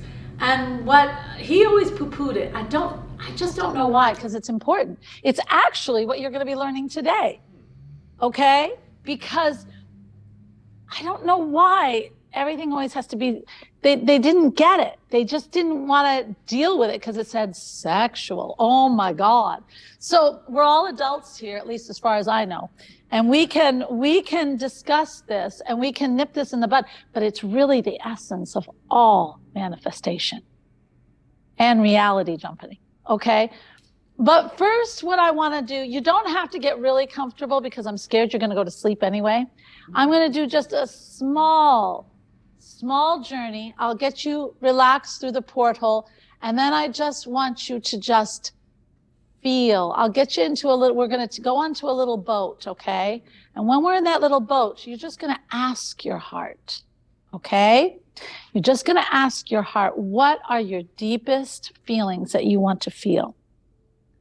And then don't anticipate. Do not rush to thought. You are not going to think of the emotion. You are going to feel it.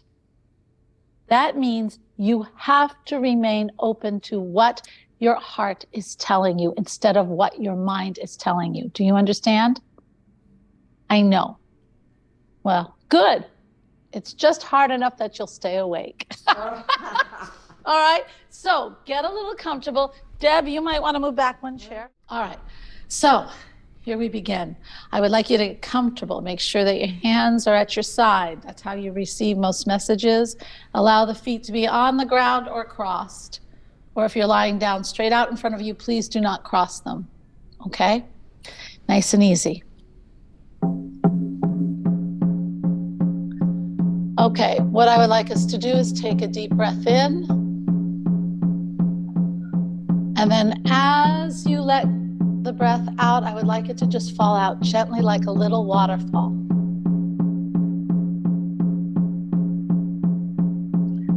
Breathe in again, nice and deep. Open up the lowest part of the abdomen if you can. And let it fall out gently like a waterfall again. Above your head, there is this beautiful lavender light. This lavender light is a gift, a wonderful gift from divinity. Allow it to enter into the top of the crown of your head and allow it to go down into the mind and let it just coat all the thoughts, all the busyness, all the synapses with this beautiful lavender light milkshake. Allow this beautiful light to then move down into the forehead and the back of the head, just oozing its way down, covering all the tension. All the wrinkles in the forehead go away. The back of the brain starts to relax. Then go down into the eyelids and allow that milkshake of beautiful lavender light to just create heavy eyes where that beautiful eyelids just feel heavy. And finally, totally close. Allow the lavender light then to move down into the cheeks, just filling the cheeks. Oh my gosh, it feels so good. All the tension is leaving and it just relaxes. Down into the ears and down into the jawline and the back to the nape of the neck. Everything just starts to just relax. And the jaw fills up with this lavender light and finally just falls. Allow the lavender light to move down into the neck and let it just soak into all the areas of the muscles of this very strong neck. Allow it to seep in and the tension leaves and rest and relaxation start to fill. Allow the lavender light then to move down into all the shoulders and the lower neck, going into every crevice, pushing out the things you want to hold on to, all the tension, the silly little things. Let it go, let it go, let it go. And let the lavender light fill and ease and lubricate all the little bones and joints so you feel like you can move them freely and they just feel free. Allow the lavender light to move down into the arms, again soaking into the muscles, just releasing and filling with relaxation and peace. Down into the elbows, again the lubrication. Out goes anything you're holding on to. Let the tension go. You don't need it. And down into the forearm, filling it with this lovely, sleepy heaviness. Allow it to just go down into the wrist, down into the hands. This is a big release.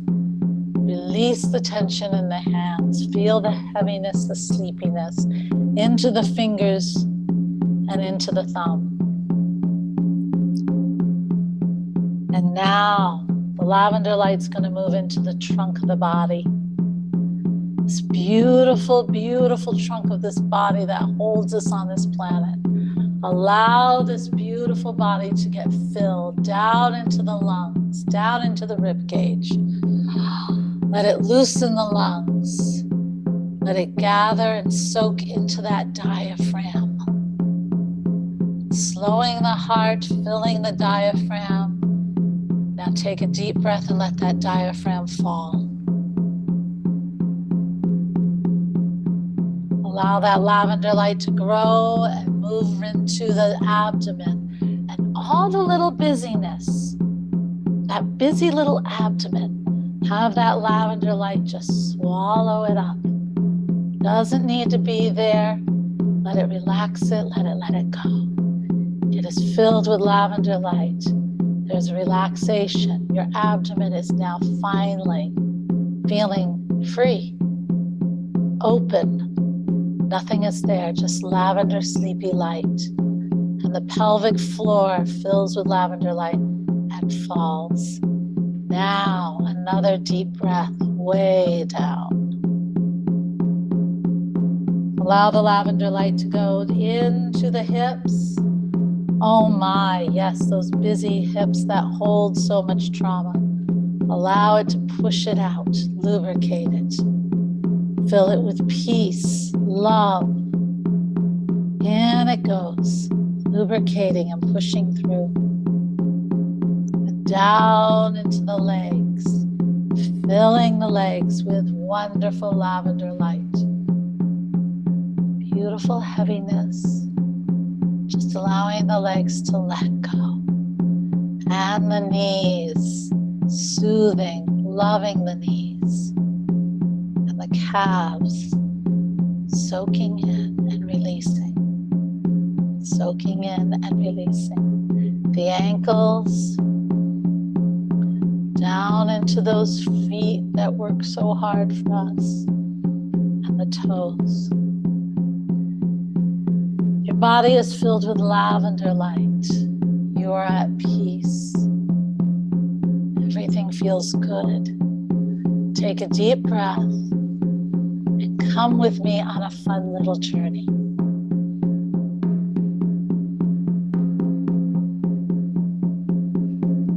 Ahead of you is this beautiful field. This beautiful field is filled with everything you could possibly want. This beautiful field is yours. There are 10 steps through this field. Be present. What do you see? Here we go.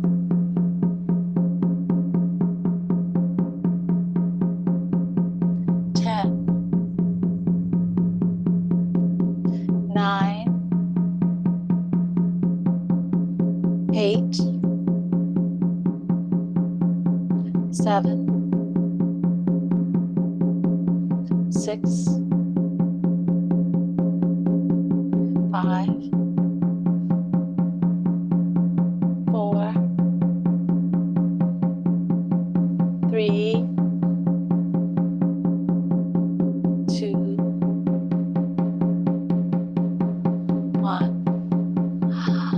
You have made it past the field. In front of you is this beautiful door, and you can see the light shining through the crevices of the door. Allow yourself to open that door, walk through, and in front of you is this beautiful seashore, just with a very, very soft little wave. And my dear friends, there's a little boat. Allow yourself to enter this boat.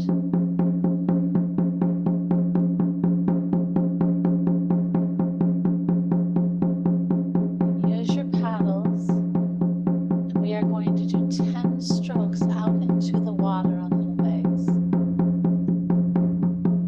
The sun is shining high, and there are clouds that are just speckling the sky.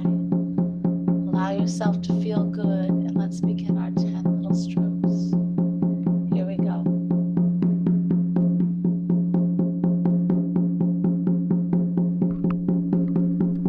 10,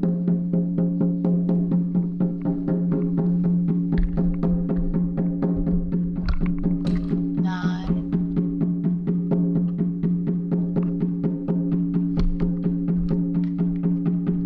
8,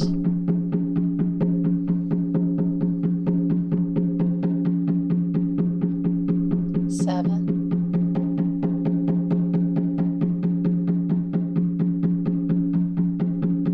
6,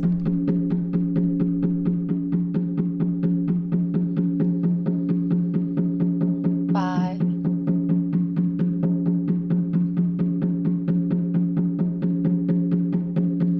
4,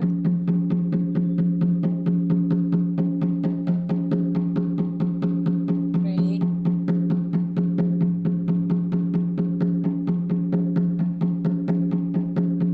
2,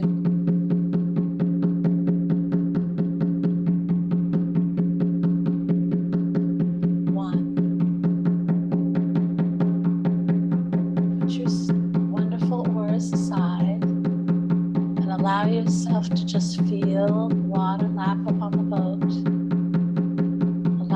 yourself to feel the sun. Allow yourself to feel the breeze. It's a beautiful day. Sit back and feel this wonderful sun, energy from the universe, shine on your face, on your heart. Allow yourself to go back and think, what do I feel right now? And in this beautiful space, in this beautiful time, what does my heart tell me right now? How I should live and what I want.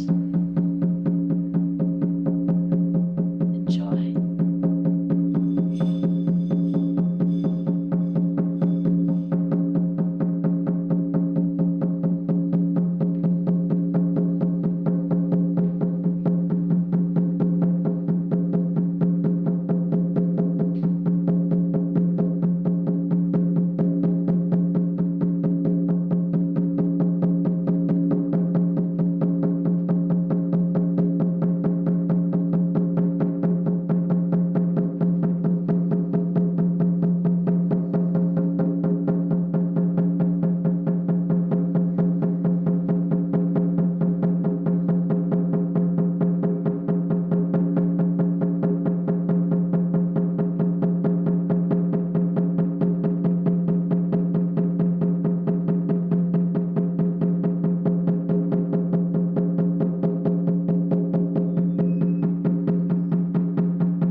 Okay, my dear friends,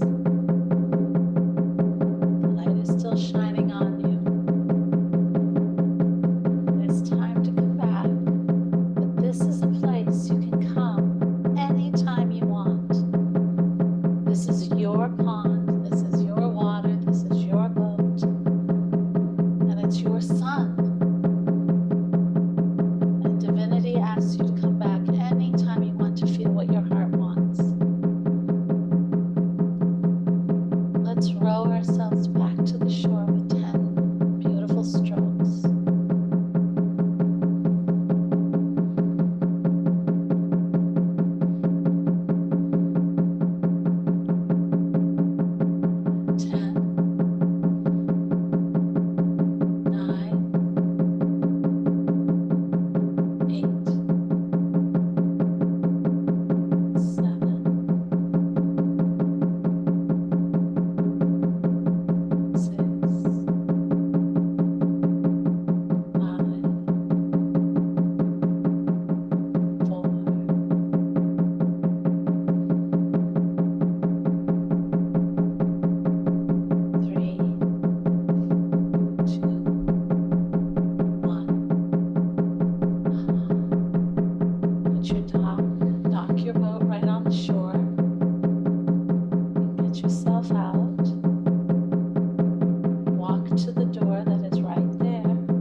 we all starting to awaken? Hello. Here we go. Slowly but surely. Come on back to this world. Come on back, Barb. Are you there, sweetie? And for all of you, come on back. We got lots to do. But keep that wonderful feeling. Okay. Yep. All right. So how was that? You guys can write in the comments. And everybody here, how was it? Yeah? Yeah, that was pretty good. Well, How long was that for? I don't know. Oh, because it seemed like it was very quick, but. Yeah, it's always very quick, but it's not. Right. Now, with that, all right, what did you feel? Did you guys feel the things that your heart is telling you? Yes? I was enjoying the sound of the drum too. There you go, Deb. He said he's enjoying the sound of the drum. And I have another person in the room who always has to go far away from the drum. That's funny. That's good. That's good. Yeah, that's a universal heartbeat, that drum. It's a very shamanic. So does anybody want to share any of their, and you can share in also in the comments, guys, online, okay? Because that's I want to hear. And for all of you, does anybody want to share what their heart is saying? I had three things. What was it? One was calm, peace. The third one was her wrist's gotta be getting. No, actually, no, it wasn't, but thank you. Yeah, you know what, that's funny. He said he thought of calm, peace, and then her wrist must be getting tired. It's very funny because when I went to shamanic journeying, well, how I learned was from a shaman here in town, and he did drumming all the time, and he would do it for 20, 30 minutes. And it's really learning how to use the whole arm instead of just the wrist, because otherwise you'll get tendonitis in a shot. But he can go on forever, you know? Yeah. Does anybody else want to share?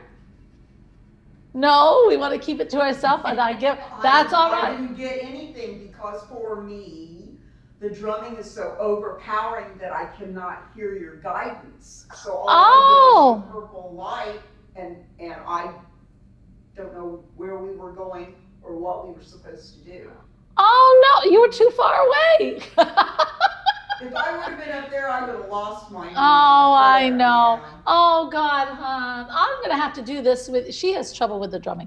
I'm gonna have to do this without the drumming. I can do it without the drumming for you. That would work for me. But we got to get you into this. But you're so in touch with your heart. Your mind is not so busy.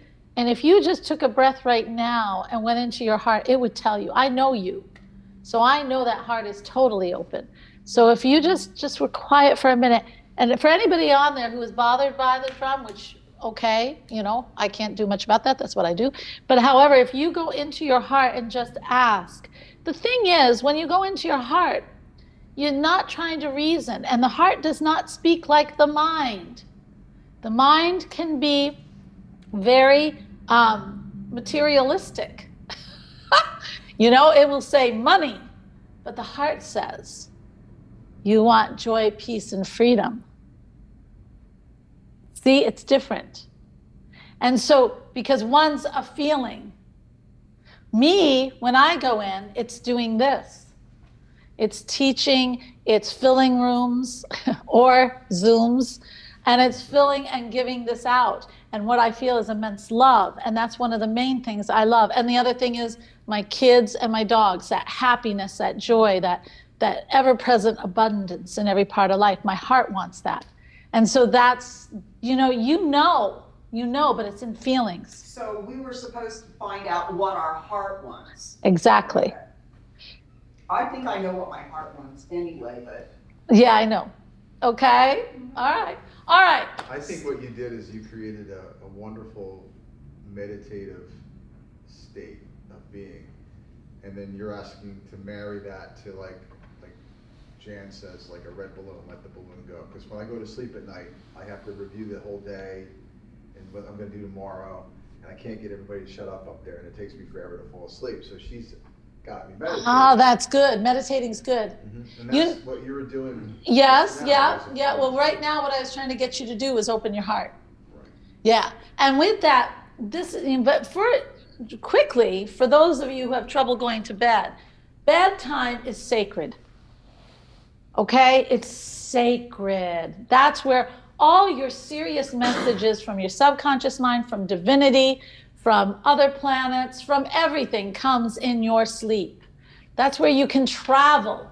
That's where you can learn things about yourself that you didn't know. But if you cloud yourself up with thoughts, you're already prejudicing yourself where you're going to go and what you're going to do, and it's usually not a good night's sleep.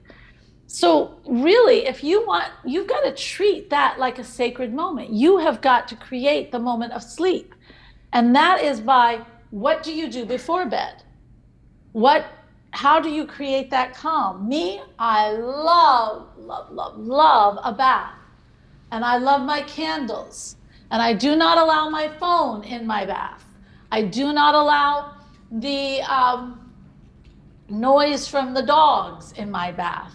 I like it dark with the candles, and I am at peace in that beautiful warm water. And then from there, I go into the bed, and I either listen to meditation, I write my gratitudes, and then I allow myself to curl up into bed. And I don't break that. Oh, and I do have my turmeric milk too. I do that before the bath. And that is my regime, okay? Now, if I break that regime, does it hurt me? No, because now I've learned through that regime how to get myself into that state. And I can do it quicker and quicker and quicker. But for a lot of us, we have to build that routine to even get to the place where we can feel where we are to sleep. And it's, just to add one more comment, I actually have the fan running for that noise.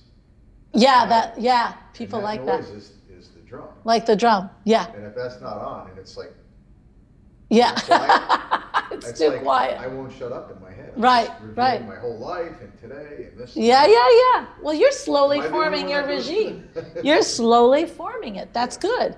And you have to find your own, but you have to keep it sacred. You really do. Because it's in that sacredness that then all of a sudden you get yourself, you know the end result, and it will come, you know? It's very important.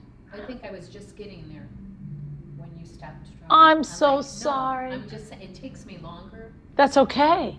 I was yawning and then I started getting into a different kind of, I would say like a little foggy area, you know, where my mind was finally. Quiet. Yeah. And you Oh. handle it.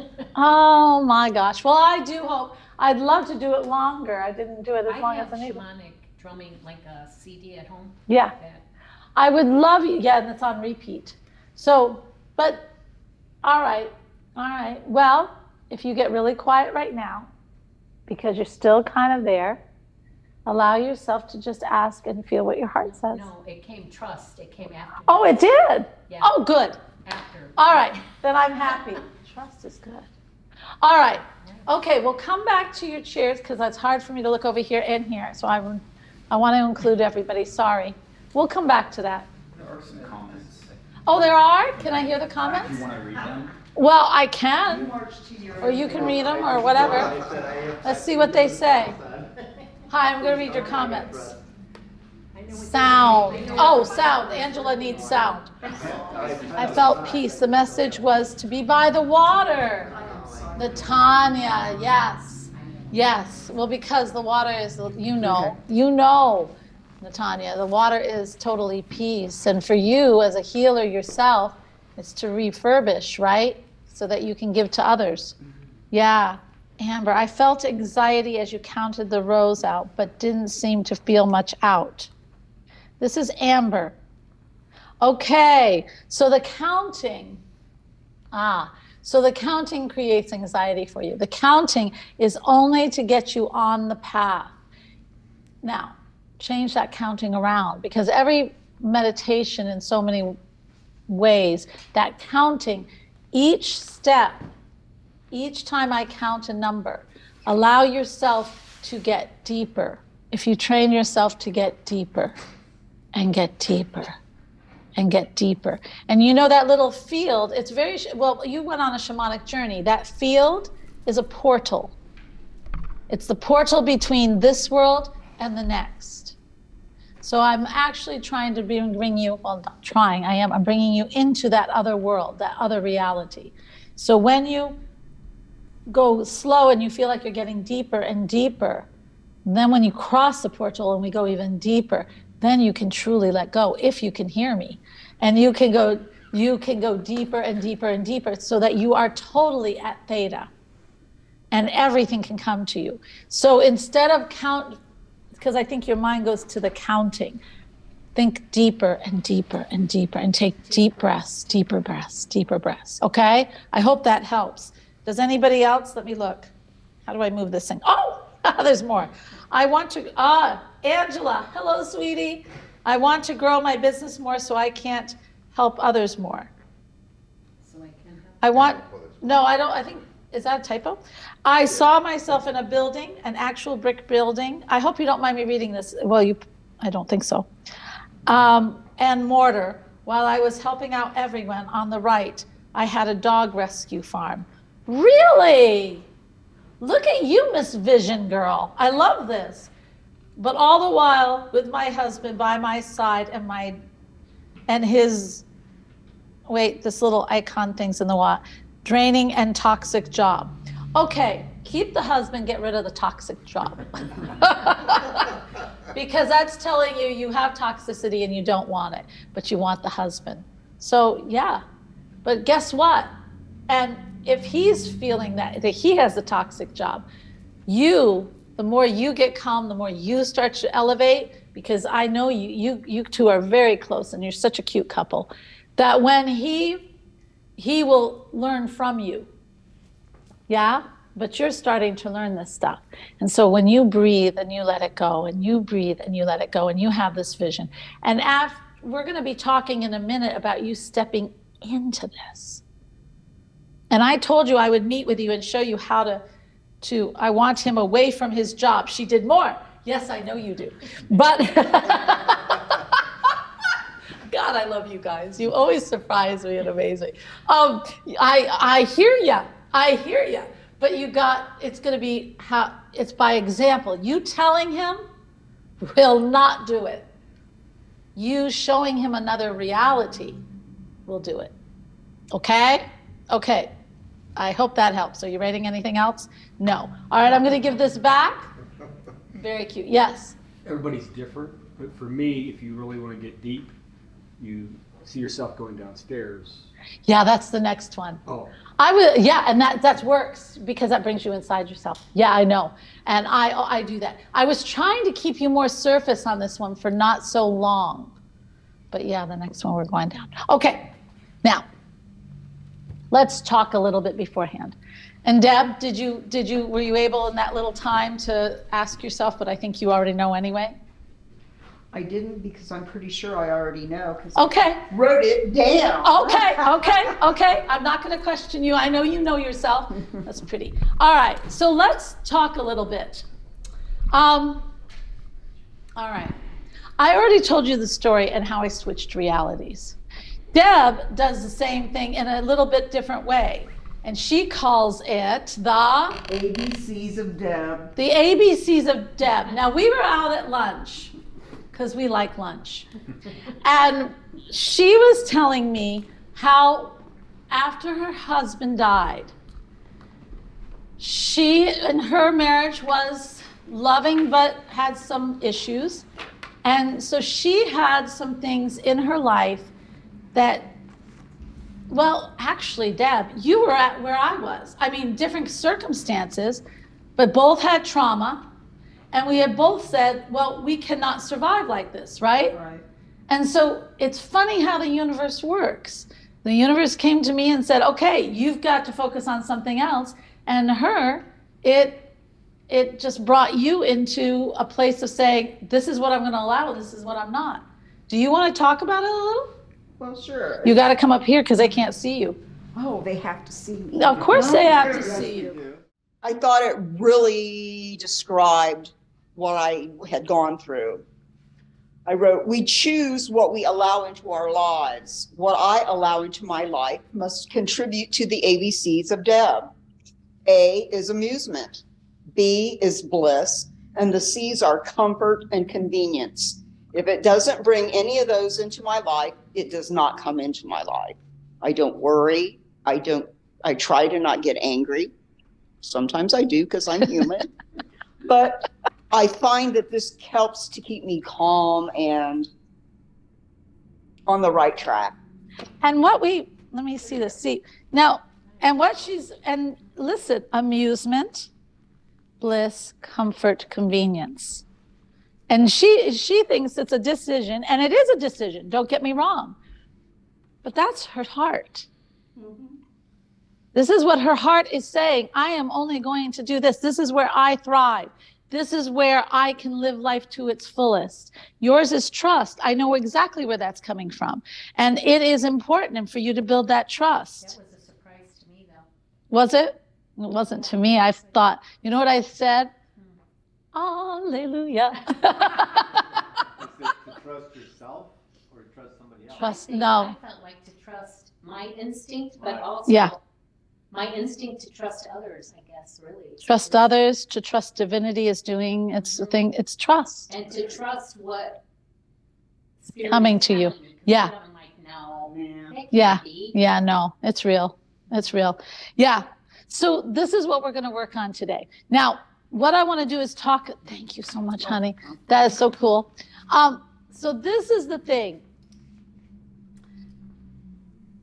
When you felt that sun, for those who did feel the sun and felt that warmth, and it opened up your heart, and you just revealed all sorts of things. And sometimes we get so busy we don't even allow that. But the other thing is, you are putting yourself in a different vibration. I mean, okay, not even talking about what the heart said. How did it feel for those of you who could hear me and did it, who went out into that boat? How did it feel to just feel that sun, to feel the clouds, to feel the light breeze, to just be in that moment of bliss? How did that feel for those of you who got there? Safe, peaceful.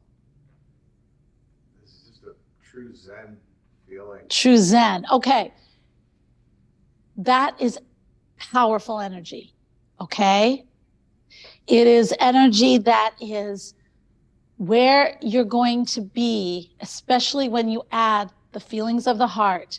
That is what's going to transcend that safeness, that it can also be excitement.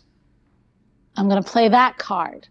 What do I mean? That's where I get into the Think and Grow Rich. Okay, we're all adults. If we're not, get them into the other room, okay? Because I don't want to be any problem with that.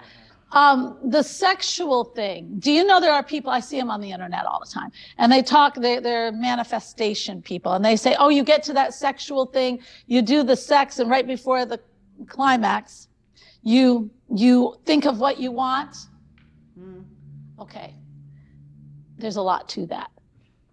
Okay? Because it is revving up. The sexual energy is a very, very, very high vibration. Now, do you have to do sex? Well, some of us want to manifest so badly you'll never leave the freaking bedroom. But what are other ways we can gain that? The crowd just doubled. Yeah, I bet they did. Yeah, is it a real thing? It is a real thing. And people will swear by it. But you can get that in other ways. And some people get it through exercise. You get to that point, that euphoria. Did I just say that right? Euphoria. Welcome to Alena Creates Words. Yeah, euphoria, okay? And it's like that second awakening, you know, when you're running and you think you're gonna die, and all of a sudden you got that energy. And oh my gosh, that is such a high. It's a high. Sex is a high, right? Everything, all these little things, you're getting my drift, right? Me, okay, I'll be honest, sex is good, fine, but I love, love, love music. And music can put me into a other world. I can get so high. I always say, and I always joke, but it's very true. I was one of 3 in high school who never did drugs. I'd go to all the parties, just pass that joint over there. You know, I didn't need it. Why? And the guy who was the pusher, who was this really handsome guy, would look at me and say, what in the heck? And I'd say, you don't get it. I said, I'm high 3 times longer than you can ever be, because I just listen to music and it transcends me to other places all the time. So me, if I get in my car, my wonderful little car, and I turn on that music I want, and I think of what my heart wants, and that's just going for the limit there, it's like a freaking orgasm. And it transcends, and that energy, all of a sudden, it activates. That feel good is activating the energy in your heart. It is speeding it up, and it is sending it forward. Now, it's sending it forward in this space, this wonderful space that we were talking about with Bruce Lipton, which means the whole field, right? And me, it's the car and probably everybody on the highway. And then it also goes up to the universe. And when it goes up to the universe, what it really is, divinity, God, really that is our field too. You're resounding it out. And if you're happy in it, and if you live in it, then it's going to say, this is what she wants. And that's all you're going to see, which then becomes your reality. Do you see? So do I think that chapter in Think and Grow Rich, which everybody always doesn't want to venture where I just ventured, is important? It's ultra important. What's the website? She asked what the website is. Yeah, well, I'm not going there. Put the video up. I love it. So, all right. So what you have to find for yourself is that place, because really that's part of the maintenance. That's part of the maintenance. Because if you can't feel it, what's the use of even having it, right? So you got to get your daily dose of it. Now, the other thing I want to talk about, does anybody have any questions on that, except for where the website is? Is there any other question? Do you understand what I'm talking about? I think I made it extremely, huh? I read in a book, I want to make a comment. Yeah. I read in a book that the best way, one of the things that helps manifestation is getting yourself in a high frequency. And whenever you are in a high frequency, that's when it's easiest to manifest. That's exactly what that was all about. Totally. And it is, oh, that's special, isn't it? That's exactly it. And it's the high, and that's the music, and it's that high frequency. And it's not just happy, guys. It is a high frequency. And that's why the sex or the music or whatever you do that brings you to that point, exercise, that's what? Bliss. Bliss. It's bliss. All right, that's a good comment. I'm just going to throw this out there and say it's one thing to have sex, but for me, it's another thing to make love to the person that you love. Yes, It's I know. infinitesimal more important than just sex. Yes, it is. I totally agree.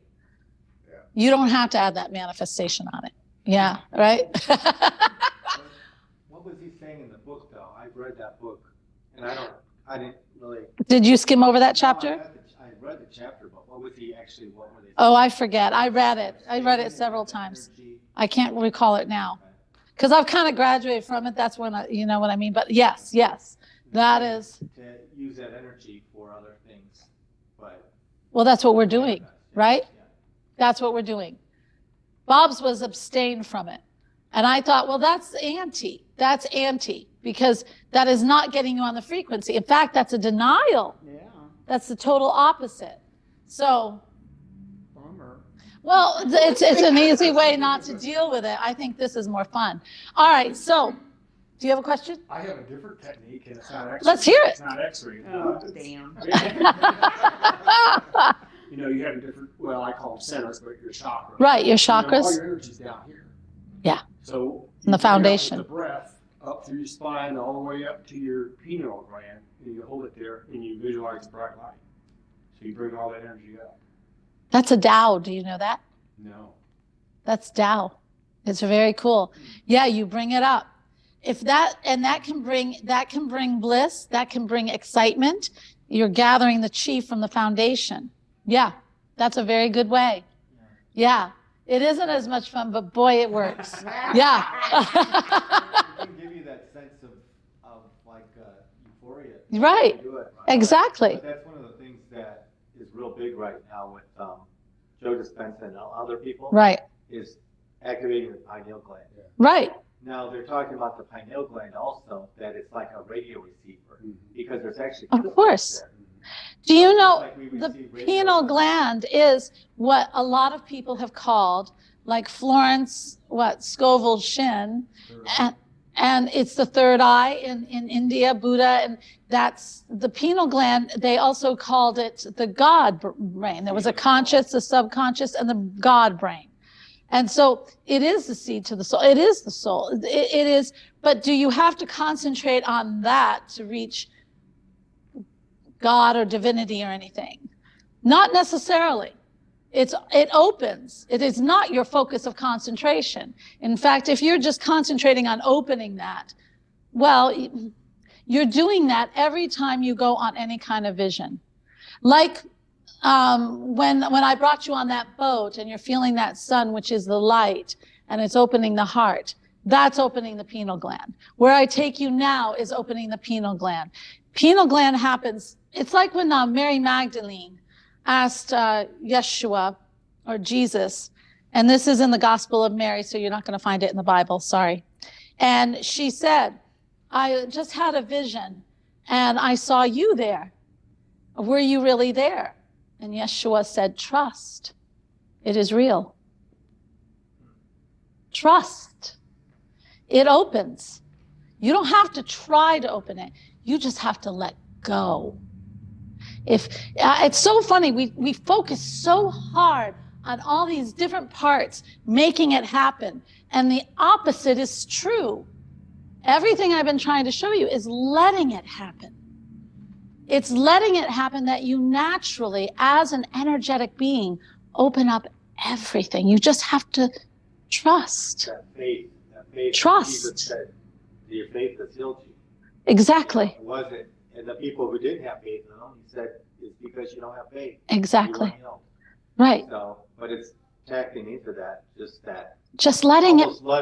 almost like just, okay, it's going to happen. You know, Exactly. And I noticed when I do things like that, I'm just kind of not really trying to really totally focus on it, but just like, oh, it's going to happen. Yeah. You know, and it happens more that way, more of the gentle, just kind of, hey, just assuming or having the faith. That leads us right into the next. That's very good. I just think about Yeah. the search for joy and to live a blissful life all the time. That's your heart. And the challenges we have are the television, the news, Debbie Downers, people complaining, like all of these obstacles. And I think about somebody that, like, you're on a shipwreck, you're a kid, and you're like the Swiss Family Robinson, and you don't have the television, you don't have all those distractions. Like, Yeah. you could live this blissful Oh, maybe. because you wouldn't know all of these other Yeah. distractions. And for you, and I know that you search for this, and ask yourself before you go to bed, and your beautiful, lovely person is saying, okay, let's meditate. Ask yourself, wonder, because that's what I'm hearing for you. It's the wonder of everything. When you enter into the wonder of stuff, and that'll bring the bliss, that'll bring the simplicity. Don't mind what other people are doing. You will be so amazed by the wonder. And then I dare you to start to take the action. And that means going outside and looking under that rock. That means doing the action to just, when you go by a pond, sit and see, is any little creature watching me? And talk to it. Yeah, this is wonder. And as far as everybody else, they're in a different, let yourself enter into a different reality. You're not their reality, but it's yours. However, if you accomplish this reality, think of what you can bring to others. That's right. spread that. So don't worry about the other stuff. You just do it, okay? I was talking about society. Like I know. everybody else would. Yeah, but we can't worry about them because they're all in a different reality. I think it's about finding your inner child. Right. Oh, that's Wonder. easy for me. Yeah. Yeah, that wonder. I can Exactly. be serious when I need to be serious, but I can also find that in a second.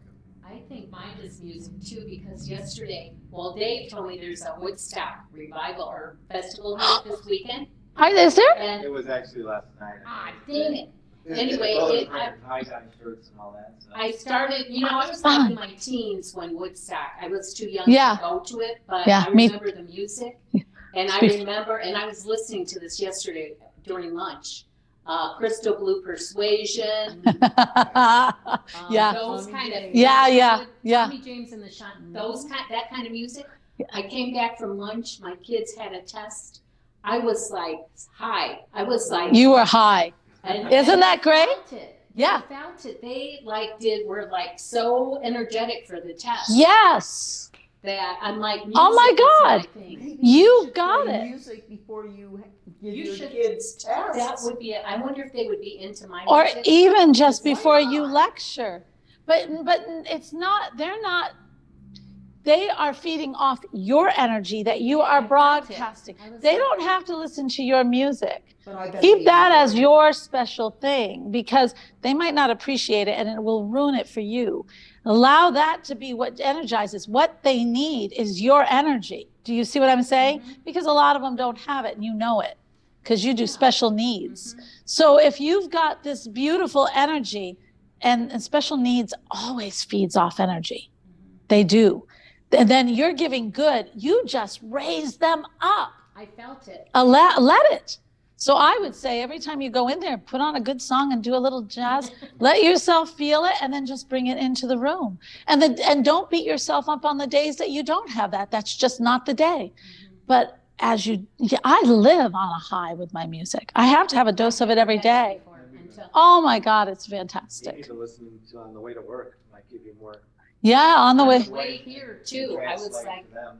You were happy then. they were like, it was making its own play set for me on YouTube. Yeah. And it came up with A Heart of Gold was the first one. That was my dad's favorite song. That's so cool. But I thought it was weird, here, it just came up automatically. No, that's good. Well, Maybe that's that a was sign a right message there. from him that he was with you, So, too. yes. Yeah. I don't know about everybody else, but what I struggle with, my biggest struggle is going from thinking it to feeling. Yes. That's my biggest. No, that's his too. Definitely. Well, I That's can a make tough that one. Did everybody hear that? Can they hear everybody else talking? Yeah, if they turn up their volume a little bit. Okay, so he said he goes having trouble from thinking to feeling. It takes practice. And really Tina Zion, because, oh God, if you could have seen me when I even started to meditate, I was the one giggling in the room, okay? And I just couldn't, I was a disturbance because I could not, I just thought this was the most silliest thing in the whole wide world. But then they did journeying and I thought, oh my God, this does it for me. Because I could see it sets out with an intention. Give me an intention, that's something to focus on, right? But then I had to learn how to let go. So it was a progress for me. But Tina Zion told me, just let it, why is it so urgent? She'd say. You're quiet. So just let it go. It'll come back. Let it go by like a train. Just let it go. And she used to say, and this didn't help me, but might help you, let it go faster and faster and faster. So the motion just becomes a steady motion. And then you can start to feel. You can also, I know you said breathe into the heart. If that helps you wonderfully, I have to breathe lower. I told you that. But you can breathe into the heart. Or you can breathe lower and let it fill the heart. If you need something to focus on that way. I've done that before. Also, I concentrate on the bright light shining on the heart. So I fill it with other things and I let the thoughts pass. I hope that helps somebody out. That was a good question. I hope that helps somebody else. Comment. Yes. I used to be very concerned because we do meditations and everybody else was getting all these visuals and I was getting nothing. And then I realized one day after a meditation that I was feeling it Yeah, you're a feeler. while everybody else was seeing. Yeah. So we can't expect what other people are experiencing Right. for our experience as well. And just, I learned to just kind of go with it. And I think that's why the drumming kind of is distracting for me, because You can't there's feel. that energy coming Yeah, in. yeah. And I'm you know, Yeah. feeding off this other You're energy. kinesthetic. Kinesthetic is feel. Right. Yeah. Versus visual or. Well, what we'll do is, Right, you know. we'll do it separate from the drum for you. I will do that for you. Oh, But the thing is, she brought up a really good point. Everybody thinks they have to meditate. We're getting off topic, of course, but everyone thinks that meditation all has to be the same. I'm oral. I hear much more. I see total blackness, but I hear this divinity, you know? And then my sight came. But I see so many people that see colors. Well, colors are especially for people who feel, because they know instinctively what those colors mean to them. Doesn't matter what it means to me. It matters what it means to them. And then you have the people that hear, and then you have these people who don't hear or feel, but they see. But yet those visions always have, just you, if you trust, they will always have meanings for you. It's all about you. It's not about me, right? It's what it means to you. And here's the thing that really will help you. The universe is always, God, source, is always trying to contact you. In the signs, I remember my mom and I never got along very well. Well, towards the end, finally. But we just had a very rocky situation ever since the day I was born. But that's okay. But I would always talk to her. I don't know why. I think it's because I know why, deep down, why I chose her to be my mom. And one time, you know, she'd be herself. And then I swear on several times, God would just send her forth saying something that just was perfect for me. You know? Like I once had someone tell me that I was, well, this was when I was dating. And I said, I was talking to some medium or something, that catapatry. And I said, yes, I'm ready, you know, but I just don't, I'm not in any hurry. But I do want to find the right person. And she said, my mother, just without a blink, which is so out of character for her, she goes, well, first of all, you don't need anyone. You want someone. So that means you're not going to settle. You are going to wait for the right one. And that's why you don't have someone. Now, that is not my mother. That was divinity. Totally out of character. And that would happen. Sometimes it's music that's being played. Maybe there's a bird that flies in front of your car. Don't just say, oh, there's a bird. There's a reason why that bird just risked its life to tell you something, because that beautiful energy sent it there. It speaks to us in so many ways. You have to become aware. You have to open up. And I'll tell you, when you do, the world is just this wondrous thing. And listen and see what it means for you, okay? And just like in your meditations. All right, we didn't put the tape down. Dan, could you get the tape and put it right down the middle of the room, maybe right around the cameras? Guys, I want you to lay down we're going to switch gears a little bit. Now that we got off tangent and I answered everybody's questions from here to Kingdom Come. And it's meant to be because it happened. I know it's meant to be because it happened. Oh, I'm not saying it's bad, but I'm going to get you back on, because we do want to go home at some time tonight. Our cameraman has a 2-hour drive. Okay, so we are putting a tape down the middle of this room. You at home, I would like you to put up a rope, a string, okay? It's in here. I put it over here in this bag. And it's very important for the separation. For right now, I'm moving you guys over here, just for this minute. Okay. Make sure if you're with somebody, you're both sitting on the same side. Now, as he's doing that, I'm going to talk about it. Now, those who are indecisive are just going to love this topic, but oh well. So straight down the middle where you're standing? Right down. Yep, see where all the metal things are? We can do that. Start from here. Yeah. Now, you remember The Matrix, where that movie, The I'm the Matrix? one person that probably didn't see it. Okay. Well, they had a blue pill and they had a red pill. Oh, okay. I was going to give you a chocolate chip cookie, one blue and one red, but I didn't. But my son said, not a good idea. I said, okay, fine. So this is what we came up with. It's choosing. And we're going to talk about decision. And that is that's a hard subject because so many people have a hard time making a decision and staying with it. Bob and Wayne Dyer both said, you make a decision quickly. Carnegie said this too. You make a decision quickly and you are slow to change. You got to make that your golden rule. Because if you waffle back and forth, you are sending mixed messages to your heart. Yes, I want that. No, I don't want that. Oh, do I want that? I'm questioning you again, heart. And heart can't answer because you're all in your head, right? So everything is going like this out into the field of energy. So you get this back, all right? Making decision hard and fast. Now, I've seen this happen. There was one time in my life, a couple times, one time in my life, I only had $200 in my pocket. That's it. And I was disowned because I didn't move back to Vermont. So nobody would help me in the family. I had $200 and nowhere to go. And I was homeless. Isn't that cool? So I saw this homeless woman, and then being me, I gave her $20 of my $200 because I didn't even think. But she needed it, right? And so I gave it to her. But then I think the universe put her there then, because then I looked at her and I thought, well, and quite frankly, this is what I said, shit, I could be her. I could be her like tomorrow. You could not rent an apartment for $200.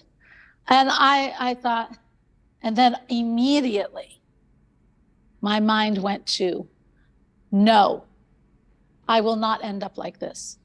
That's all I said. But it was a heart. And I said it, and that was it. And so I said, I wish you the very best, and I went on my way, right? And no, I didn't say no, but what if? I didn't say no, but this is possible, which it was. I just said, no, it's not going to happen, and I put it out of my mind. I made a firm, hard decision.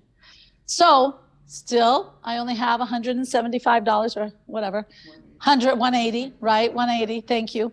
And I was on my way. And then I get a phone call like a half an hour later from my friend at that time, Sue. And she said, hey, I found a place. And he wants 5, and it's right in my neighborhood, which is Oakdale, Fort Wayne, if you know Fort Wayne. And she goes, it's a duplex, and you have the upstairs. And he wants $500 down and $500 for the end. And how much did I have? And did I even say, oh, I can't afford that? No, I didn't. I said, oh, let me see it, right? I did. And lots of people would be saying, why did you do that? I don't know. That's what came out. That's what the universe wanted me to do. Why else would she call, right? So off I go to look at this apartment. Now I'm up in the apartment and it's a cute little, oh God, it was such a cute little thing, but it was really run down. And I'm looking at it and he wants this. And I remember it just came into my head real fast.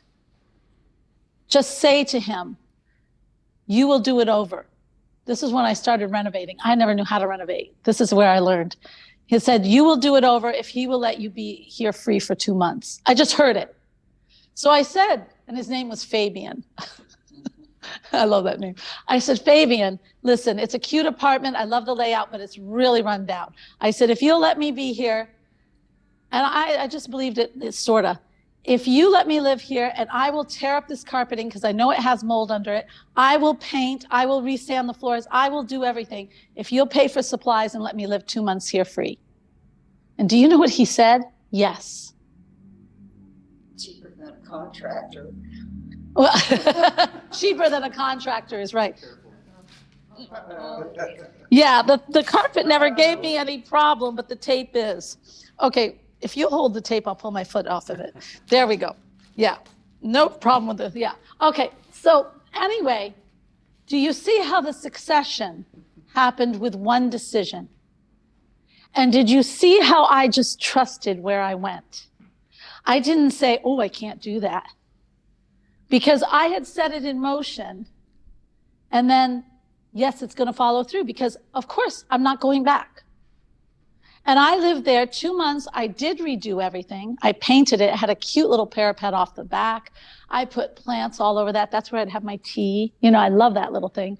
And I had, I painted gold stripes, with a roller on the entryway. I had so much fun. I sanded the floors. That was not so much fun. But I did all this stuff and I made it my own. Meanwhile, 2 months to get a job. What did I do? I looked for a job that would pay me a lot of money in a short amount of time. It was hard work. I worked for CAC. Was that my field? No, but I got money in my pocket to get started. And CAC paid me very well, and for some reason I did very well with it, Citizens Action Coalition. So I'm out there going door to door. Lots of really interesting life growth lessons in that. But I made it. And then when the school started up, I was hired right away by 2 universities to work in. So see, if you follow the decision you make firm, usually it's what you will put up with, will you won't. And then you just let it happen and follow sequences as they appear to you. The universe will guide you. Why? Because you led with your heart, you put it out into the broadcast, and it has to come back as your reality. I cannot fail. Do you see? And that is how you live. But if you go in there and say, oh, I don't know if I can trust this. He wants 500 here and 500 there. I don't know if I should go see it. You're lost. Stop it. I'm serious. Stop it. You're your own worst enemy. Just stop it. So, decisions are made fast, and they are made without going back easily. I know. It reminds me of that thing from Illusions 1, where the guy's talking about the organ, whatever it was, the animal that's clinging to the side of the I remember. Oh yeah. And yeah. It's like the spirit says, let go and you'll be fine, basically. And it says, no, I'll get tumbled. And it says he does get tumbled, but then he comes out fine. And then people are like, wow, how did you do that? You're the Messiah, basically. That's right. You're like a spiritual master. And he's like, I just trusted spirit and I just let go and let spirit, follow. I followed spirit. Glory, hallelujah. It's exactly the same. Okay? Yeah.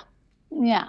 Now, you have felt somehow, some way, and I hope all of you, Angela, I know you too, definitely, you have followed you're following your heart. You have heard your heart. Okay? I do have a secret. No matter what you decide, the heart is the soul. The heart leads to the soul.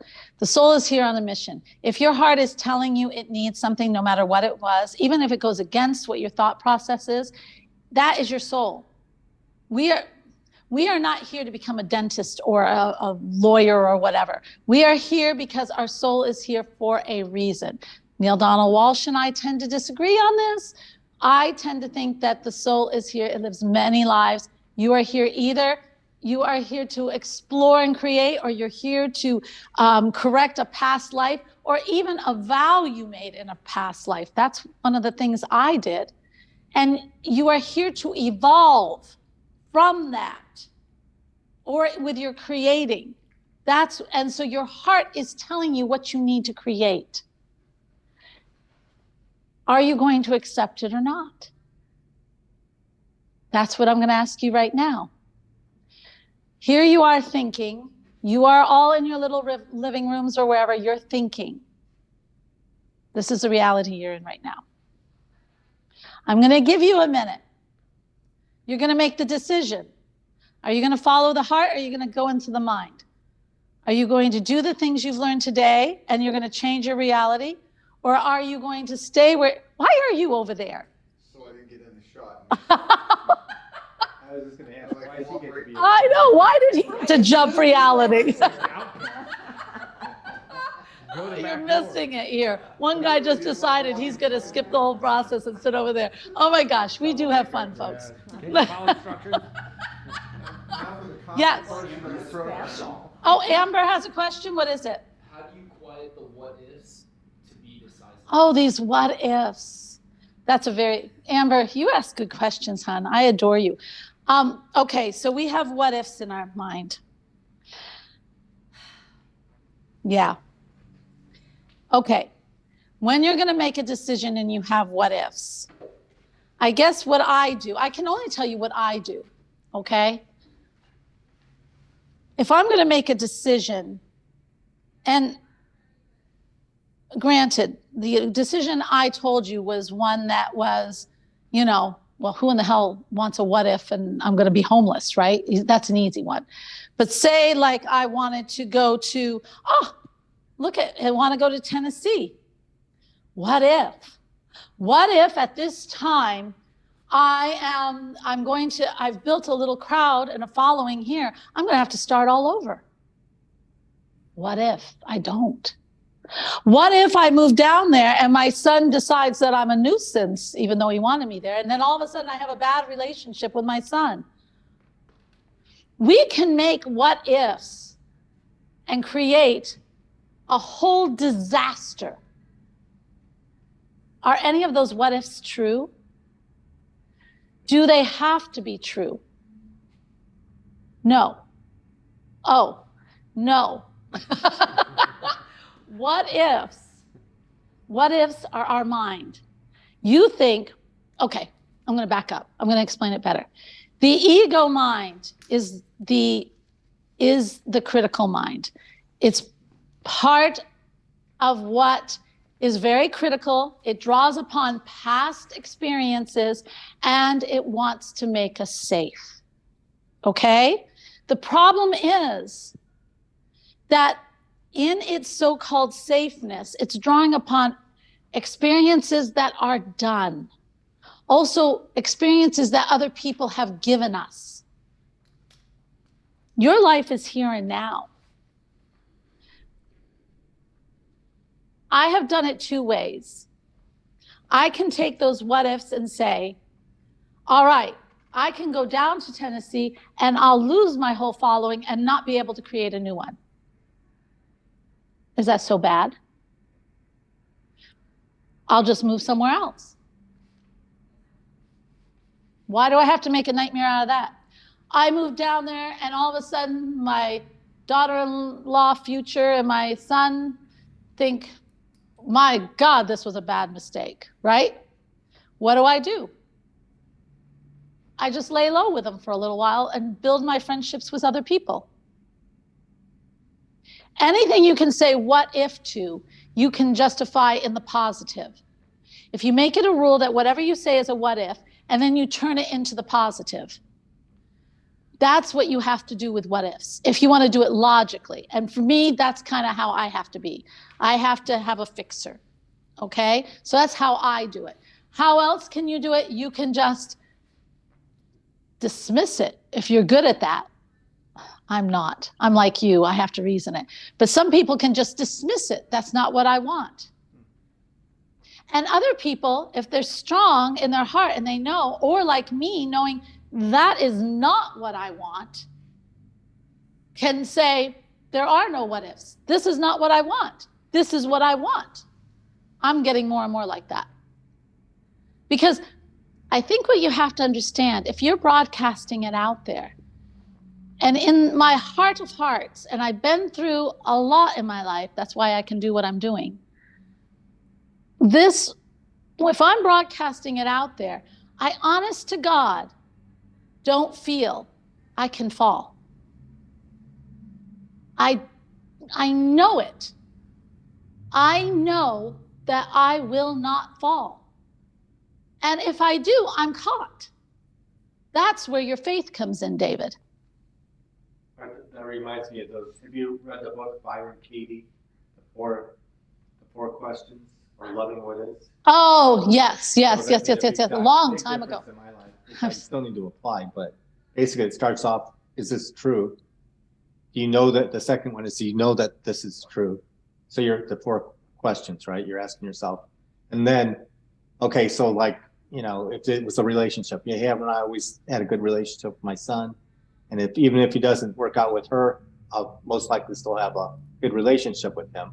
How would you be without that thought of possibly not having a good relationship? How would your life be better or different without having that negative thought? And then if it did end up happening, like you're saying, Oh God, this is so hard.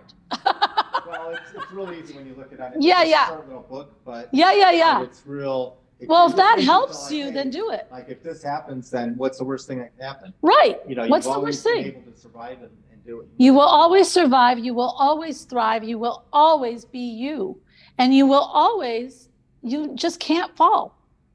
Really, seriously, how many God, I had $200 in my pocket or 180. I did not fall. How much more proof do you need? What? I have a comment for, I was going to say the caller.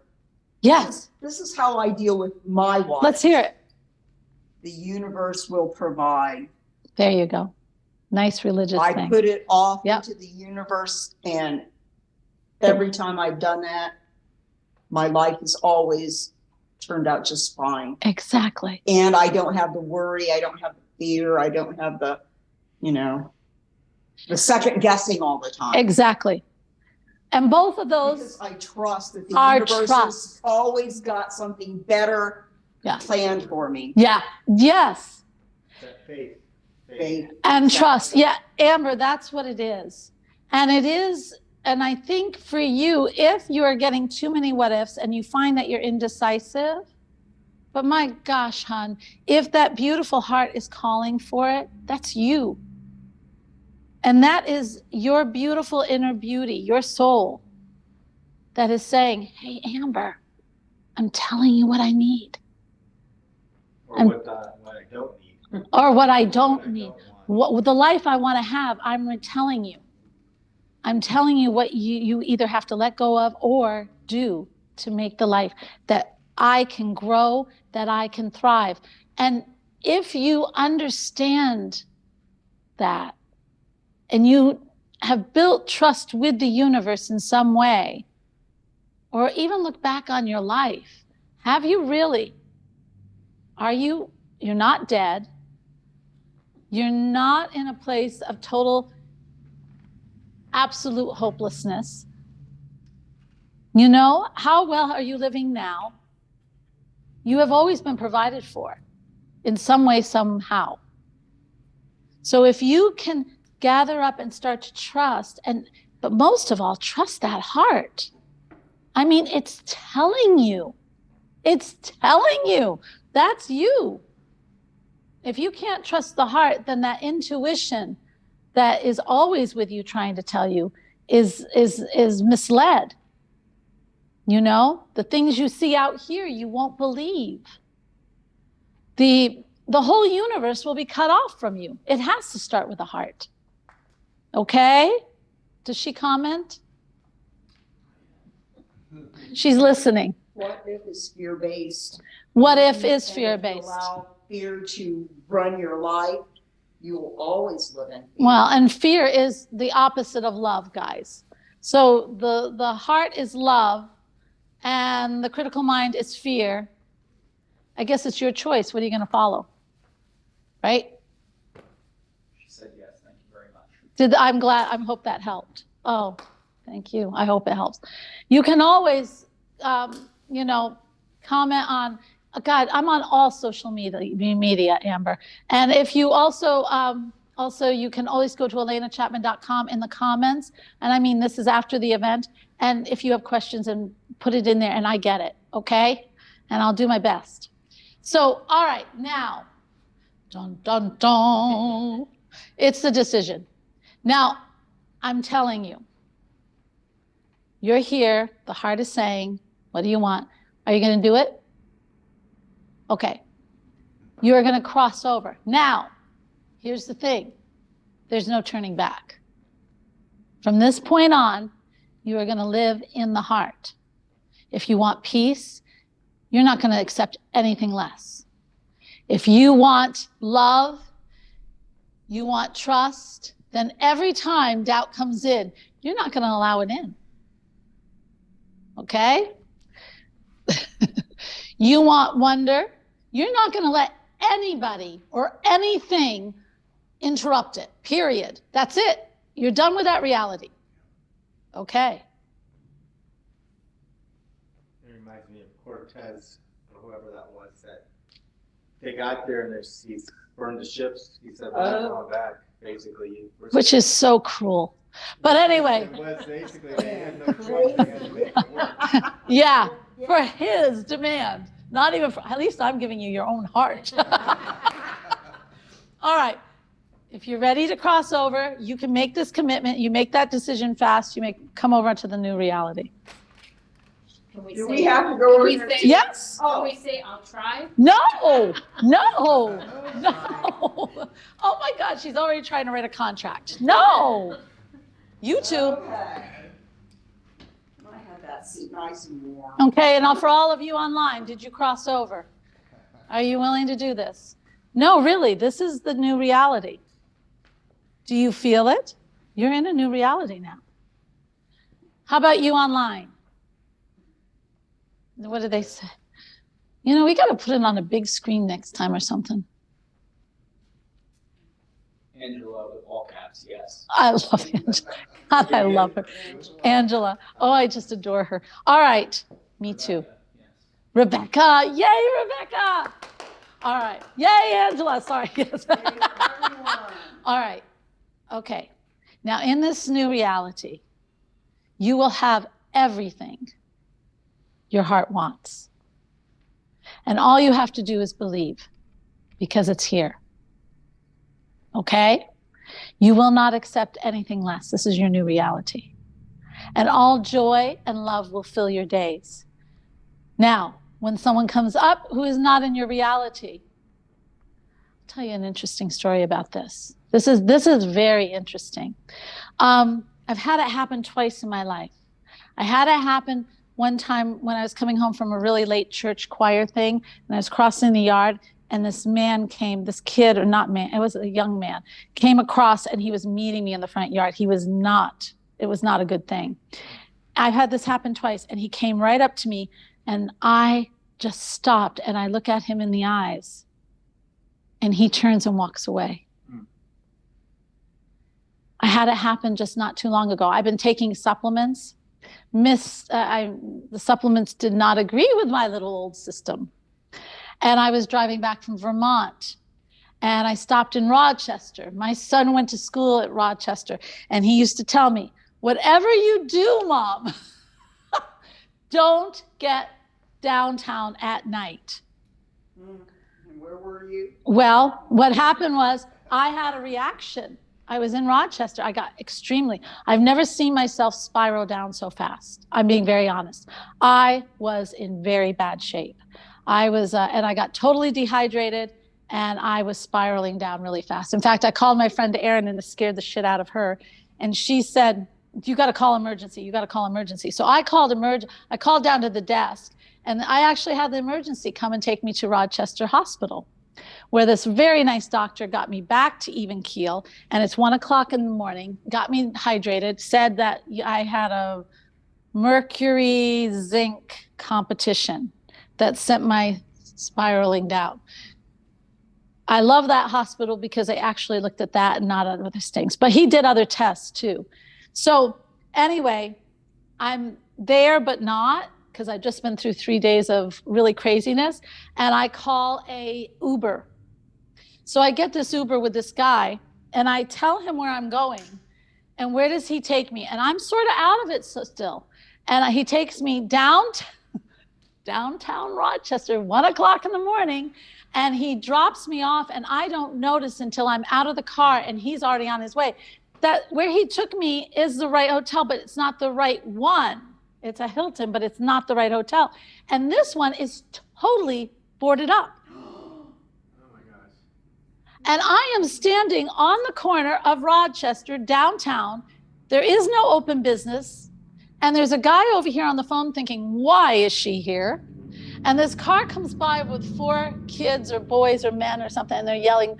I thought, oh my God, they think I'm a prostitute. And I'm sitting there going, oh my God. And so, and my phone won't get reception because of the buildings.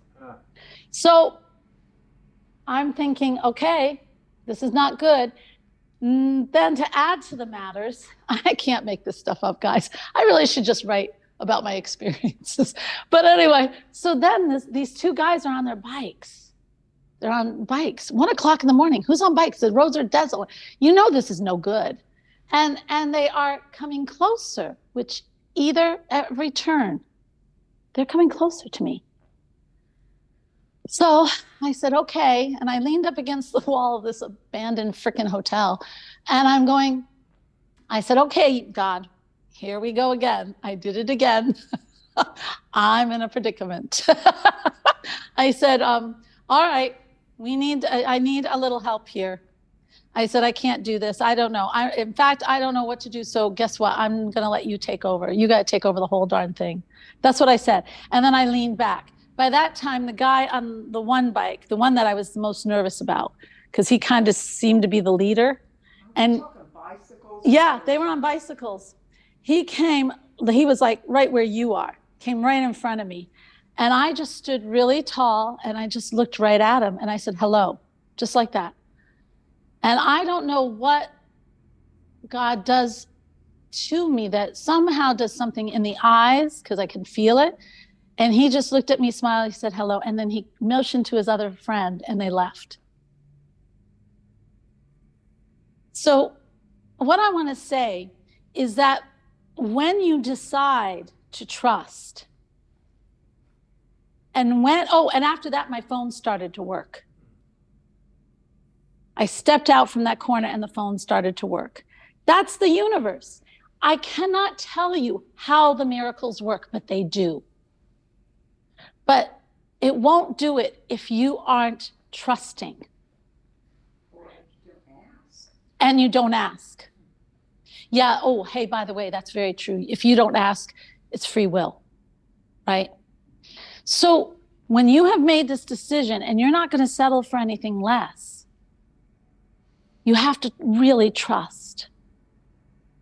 And you can't allow yourself to go back to that reality, because when you go back to that reality, you've lost it.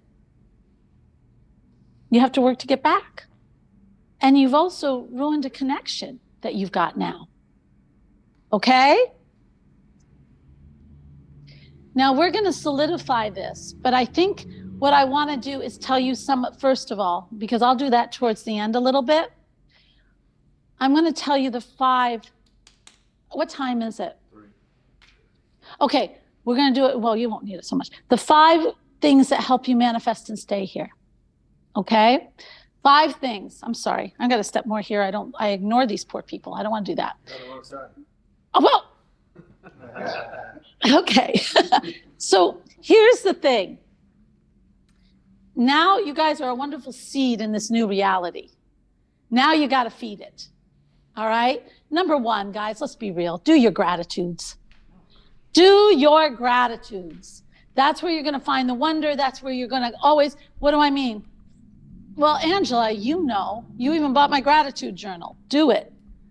That's where you're going to, and when you do it, you just don't do it for the gratitudes that are happening to you now, but the gratitude you want to happen to you. Use it as a future and feel it. Everything is feeling. Okay, so gratitude, given. Gratitude and also the feeling this every day. And I'm going to give you the journey, but you can do it without the journey once you get used to feeling the feeling. Okay? Number 2, if you feel like you need it, affirmations. Now, affirmations are cool. Affirmations have been taught in a really rough way. I love that everyone says affirmations and they do it Napoleon Hill style, where he sits in the mirror and he looks in one eye and he just beats it into himself. I don't beat anything into myself. I like to have fun. I am one of those people, if it's not fun, guess what? I'm not going to do it. So I have to make it fun. I found a wonderful person where all these affirmations actually came from a 1918, 1917 woman, and I always get her name wrong. Florence Scovel Shinn. Yes. And I have 4 of her books. Now, the one thing that she does, Florence Scovel Shinn, that's for them. What she did, she would do affirmations for people and then say it with them to help them manifest. So like you'd hire me out for a week, you would say the affirmation, I would say the affirmation, and then something would happen. Was it both of them? Yeah, probably. But she knew something that I learned really quick when I started reading her stuff. She was tricking the subconscious mind. That's what she was doing. Because the critical mind, what did I say? It's all about what we have learned. It's all about past experience. And it's all about keeping us safe. So it feels very justified. And it throws out all these critical things, the what ifs. Now, if I go directly at it, what is it going to do? It's going to fight the hell out of me, right? But if I trick it with rhythm, if I trick it with music, if I trick it with rhyme, it goes in the back door. Such as, this is one I like to say all the time. I have it on my notes. All that is mine by divine right is now released and reaches me in great avalanches of abundance under grace in miraculous ways. Now, is that fun to say or what? And does that fill your heart with gratitude? And my subconscious mind is like, what? What's it? That sounds really good. And it lets it in. Do you see? Do it in rhyme. If you want abundance, do something like that. And you've got to understand, divine right, it is yours.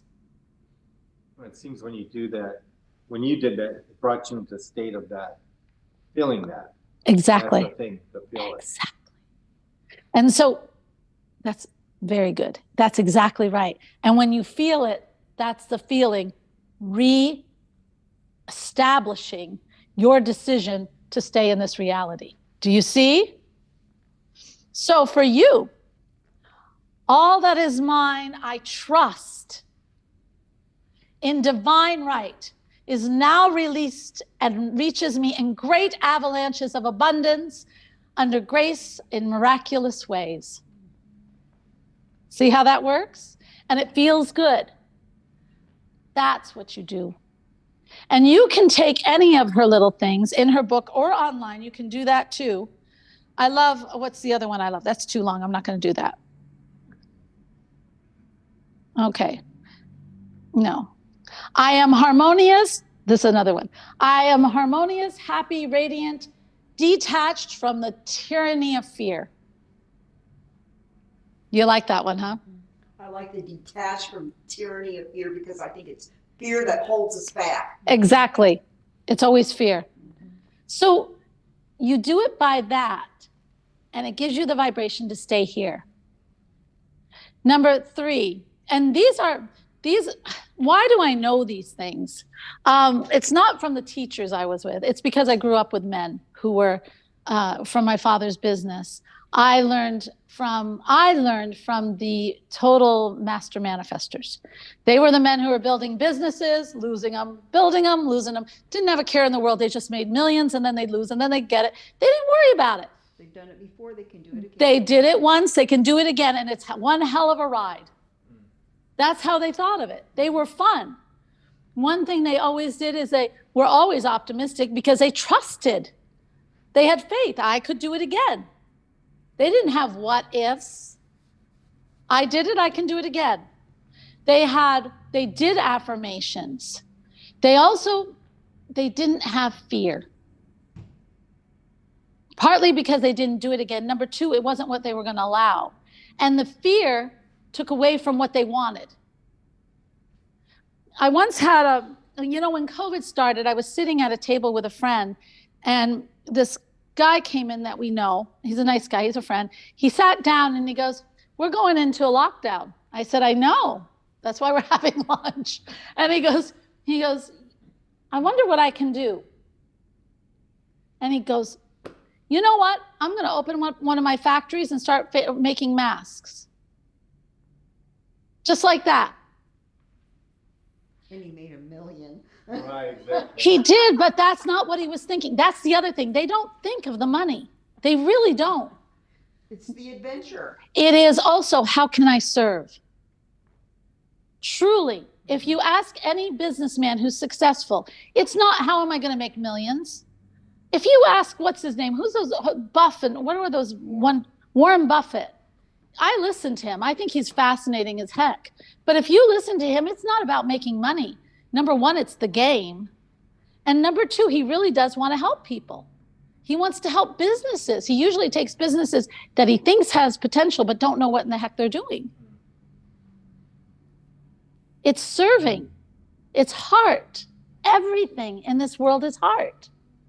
So when you're on your journey, you're in the perfect profession where your heart is right there and it's serving.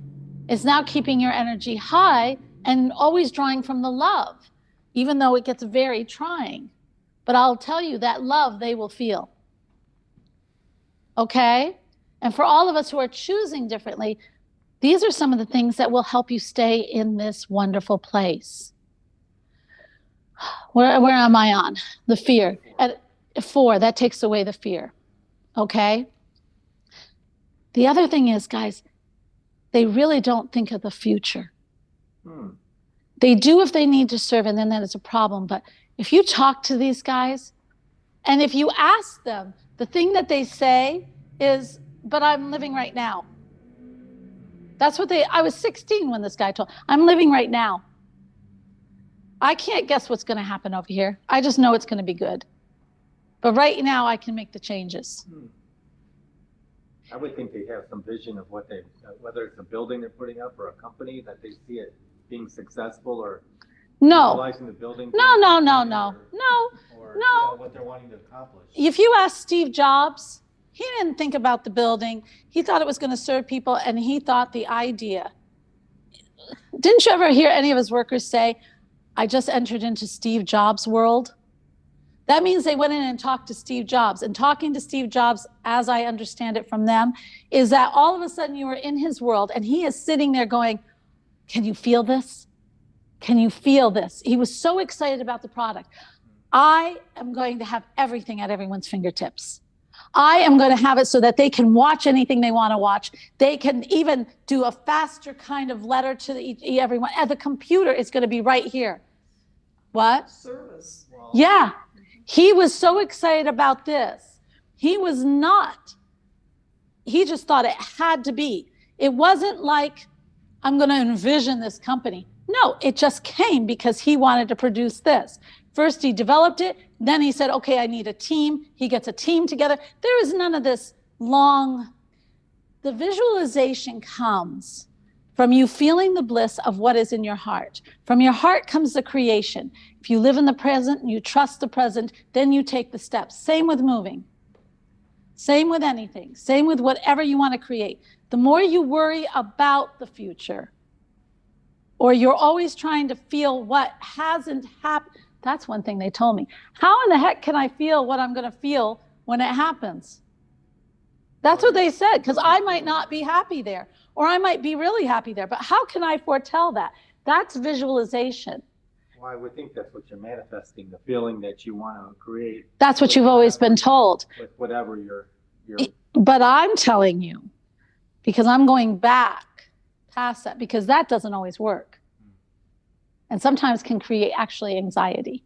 And I'm defeating some very big people. I know Tony Robbins will probably be crucifying me, but I don't worry about that. I know that if you are doing what we'll do now without the drum and bathe yourself into the heart of what your heart wants, and you feel it, and then anything you create about it, you add. And you feel it, and you feel the joy now. You feel the wonder now. You feel the excitement now. That everything will start falling in place for you, because that's a decision. And then it just builds. Every step, the gratitude builds. the vision of what is happening in this very present moment is building. If you ask Bob Proctor, he didn't say I was going to make $1 million. He'll tell you that, right? Well, he's dead now, but he would have told you that. He told you, all I want to do is just teach this. And the teaching got him so excited. And when he opened a cleaning business, all he said is, I want to make this good. I want to get a few houses. And then before he, you know what, he got more, and then he got more, and then he had to get a partner because he was killing himself. He did not think, I'm going to have a multi-million-dollar one all over the world. He didn't think he was going to be teaching all over the world. He just wanted to teach. We make it so complicated, and they teach it that it's in the end. You don't know what you want in the end. You think you do. And then you get there and you don't. But you do know what you want now, and that's the building block. And then you let it unfold and you trust. Because the basic need is already in you. Do you understand? It's fighting everything. From what I heard him talk recently as far as video, and I think it had I thought he said he had this vision of like, you know, having this company all over the world or something like that. No, that wasn't until later. Bob was a friend, believe it or not. And also I went to enough where he told me to go home. But I went to the Matrix 5 times. Why? Because I made a lot of friends and I missed them. I wanted to go back. And I knew everybody. It was just fun. And I loved Canada. I mean, it was a win-win-win. So I just went back. And also I made new connections in my business. So it was a win-win-win all the way around. And no, he always says, I want to teach this. And then later when he got with Sandy, he wanted to teach all over the world. But I don't know if that was hers or his. Okay? Because she was the one who wanted the world. She still does. But anyway, let's do the journey. What time is it? Can we take a break? Oh, yeah. Go take a break. Oh, we were supposed to. About 10 minutes ago, Teresa asked if you could repeat. I think she was asking if you could repeat Teresa! that last affirmation. It was 10 minutes ago. Oh. Wait. I think It was gratitude, 4 and affirmation. 5 to repeat. I'm harmonious. That one? That was I read 2. And tyranny of fear. That one? Now you got me scared to pass the damn thing.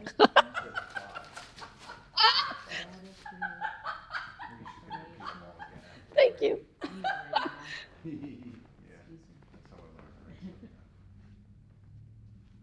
Well, I'll do both. Teresa, this is for you, and I hope you're feeling better. I am harmonious, happy, radiant, detached from the tyranny of fear. I started to have fear. I had a little bit of fear when I went to IU. That sounds so funny. But here's what happened. I was in music, and I went to the University of Vermont, no choice. My mother worked there, that's it. And I went to get my undergraduate degree, and I was queen of the hill. I was a soprano. I was the best. I got all the roles. I was wonderful. And then I went, they're bowing down here for me. And I played in all the Gilbert and Sullivan. I loved it, and I was very confident. Then I went to IU, and oh my God. And it wasn't that I was good, or that I lacked. It was that they put me with all these very top sopranos, and all of a sudden, what had been friendships turned to real cutthroat competition. I mean, like, they'd put things in your water and everything. And I think, oh yeah, it was bad. And I remember cattle call. I remember one time I had this little routine that I knew what to do to get the breath going to sing. And I know this sounds silly, but this is the first fear I ever had. And I knew that if I could dance, then I could sing. Okay? Because I could get the breath going. Yeah. So I do twirls and stuff. I remember sitting in a chair backstage, and because of the hurtful everything, I mean, I was really faced with some really bad divas. And I was sitting in the chair, and I had this really difficult song to sing, and I froze. I literally froze. I could not move. I could not move from the seat. I could not move from, I was in terrifying fear. That's when I felt fear.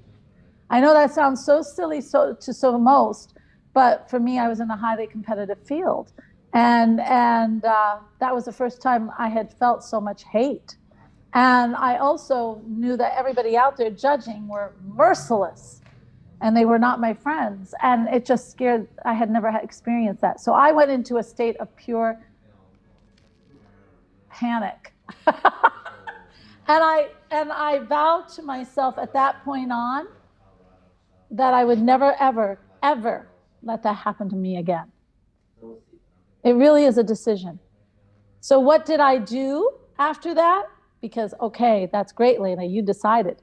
Okay, yeah, but it's a decision, hon. So that means when I felt that fear even start to come on me, I would twirl. I would start twirling, I will start dancing, and I will not let that come to me. I will not be in fear, I will not. And I twirl and I twirl and I twirl. And that's how I got through IU, and that's how I got through auditions at Chicago Lyric. You know? I hope that helps. Pamela said, hello, Alena. Oh, hi, Pamela. Yay. Oh, hi. Amber, I hope that helped you. Guys, we got to get started again because we are going to want to go to dinner and we want to do stuff. So everyone, while you're getting water, I know. Hey, I know. I'm so proud of you. I really am. All right, so today, now, I've given you the 5 ways. Does anybody have any questions? I should ask that first. I'm not good. Well, you felt free to ask. That was good. Can you go, I have gratitude, affirmations. Yeah, no fear. Living in the present. Oh, God. Living in the present. There was one more I said. I don't know if you actually covered the 5. I don't know if there were 4 or 5. There might have only been 4. Yeah, I might have one with 4. Oh, you know why? Because it's vibration. And what have we been talking the whole darn time? Vibration. And then I'll have to tell PJ that, my friend, too. I mean, we've all heard this comment before, but when you think about living in the present, smell the roses and all that, I would love to know who first said the past is history, the future is a mystery, but right now is a gift, and that's why it's called the present. Right. Oh. Dude, that's awesome. I love Yeah, isn't that cool? But guys, do you, of course, you did it again. All right, so did you hear him? Did you guys hear him? The past is what? The past is history. Is history, right. The future is a mystery. Yeah, the future is a mystery. Okay, now here's this thing. Oh, I got the special mic for those at home. Oh, go ahead. This is a keeper. The past is history. Alena's making me laugh. The future is a mystery, but right now is a gift, and that's why it's called the present. That's true. I love that. I have that actually. I have that framed. I love that so much. Okay, but here's the thing you want to really know. Hon, why did you go there? She keeps having to look around you, so she wants to move. If you're doing all these your reality jumping, you want to hear something pretty cool. Reality is, when you choose a reality, it's like snapshots. Do you know that? Meaning, and we're sidetracking again. This is, if you are jumping into another reality, it's like when you make that decision, you're like jumping into a picture. And then that's where your life goes. I was doing this interview with this guy from the UK. I really got a call because he had a problem with health. And I had, what was his name? Tom Segal, Steve Segal? I don't know, but he's a medium, and he's like had a show here, and he was on there. And then this other Tim, who was a producer. And then there's me. And so there I am. And I'm talking to them, and the guy who was our host, had a medical issue. And so he was asking Tom or Steve to tell him how it was going to turn out, the medium. He's telling him, how is it going to turn out? And I'm sitting there very quietly thinking, you can ask him all you want, but as soon as you step out of here and you do something different, you just negated everything he said because you chose another reality. Do you see? And so I decided to play a game because it's only radio, right?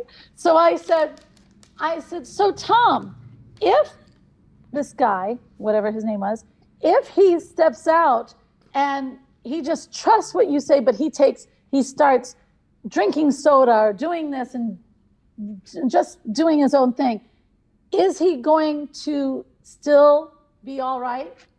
And he goes, no, because I can only tell from where he is at this moment. Bing! You see?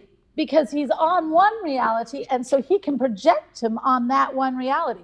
When you go get a card reading, it's on that one reality. But as soon as you skip over, which is like a still picture until you start moving, I think that's incredibly fascinating. When you jump over, that negates it. Isn't that cool? That darn free will keeps getting in the way. And So- it's not only your free will, it's everybody else. And so the past, guys, the only way that the past exists is in your own memory. It is not there anymore. It's gone. And the future, well, take a breath, sweetie, because it changes every minute. So why do we have to think of the future? Why do we have to think of the past? The present is the present. It is the gift. And the more that you're in the present, the more you see the signals from spirit, the more you can control how you feel in the spirit. You can get high on music or whatever, exercise in the spirit. And if you really need the pot, that's up to you. And it's all what you need to be happy in the present that will form your future. That's it. So do it. I'm serious. Don't let others get in your way. Do not let your mind get in the way. Just make it, this is going to be a fun day. I'm going to make it so, period. Okay? Now, okay, and the vibration thing we talked about all day. Hell, we even dealt with Think and Grow Rich and did the Forbiddable. So I think you got enough on vibration.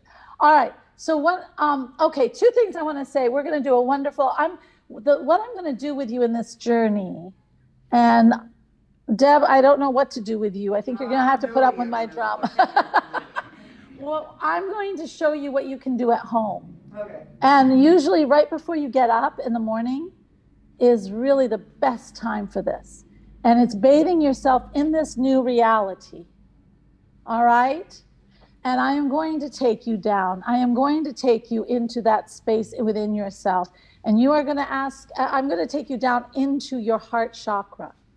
So go down into the heart chakra. And there you are going to let the light in. Now you can think of the light in many ways. For healing, I always see a picture. I don't know why. This is what works for me. You find your own. A picture of light just being pouring down all that beautiful, either healing light, loving light, whatever. But I just feel it never ending, filling my heart chakra with the feelings of what my heart wants. Okay? Other people see it shining in. Other people, I don't know what else they do. They see rainbows forming around it. Some see bubbles. It does, whatever it is, I want you to, are you cold? Oh, I must be too active because I don't feel it right now. I'm always cold. Oh yeah, I had to. I wasn't going to wear this, but I knew I was going to be cold. So just feeling that you have to figure out what you want to feel in that heart to fill it with the love from divinity. Okay? I'm gonna go and sit and see it maybe. The other thing, before we get started, I do want to say, because you're going to be in such bliss in a minute, I want to also say, I want to engross people in this feeling. I'm going to give a wonderful 3-day retreat. And it's going to be in the beautiful mountains of Chattanooga. Why? Because I've been in Chattanooga. I know it, and I know the great, beautiful Airbnbs. And it's affordable because it's Chattanooga and not Italy. So if we are in Chattanooga, has these wonderful Airbnbs that are like fairyland, and we can just explore and start to really form the foundations, not of just me talking, which I do a lot, but also you experiencing in everything you do, in the activities we set up in the town, in the wonderful Airbnb, in the nature that brings the bliss and everything else. And also, because I can't help myself, in this wonderful 3-day retreat, I will also help you to touch into not only divinity, but that true, beautiful soul of your own, which is the heart, but it's even more than that. So if you're interested and you want to do it, and it is affordable because it's Chattanooga. And so if you are interested, yeah, Dan right here, and he will tell you if it's right. You tell him what you want. He'll tell you whether it's right. And for all of you online, the man with the beard, Dan, is the one to talk to, and he can reach out to you. And if you put down that you are interested in learning more, then put it down in the comments and we'll reach out, okay? And yeah, it's going to be fun. I'm excited for it because anytime I can get up into the mountains. Teresa said she can't wait for the retreat. Teresa, we got to get you well, sugar. We're going to spend a lot of time outside, though, doing a little bit of exploring and enjoying nature. He says it.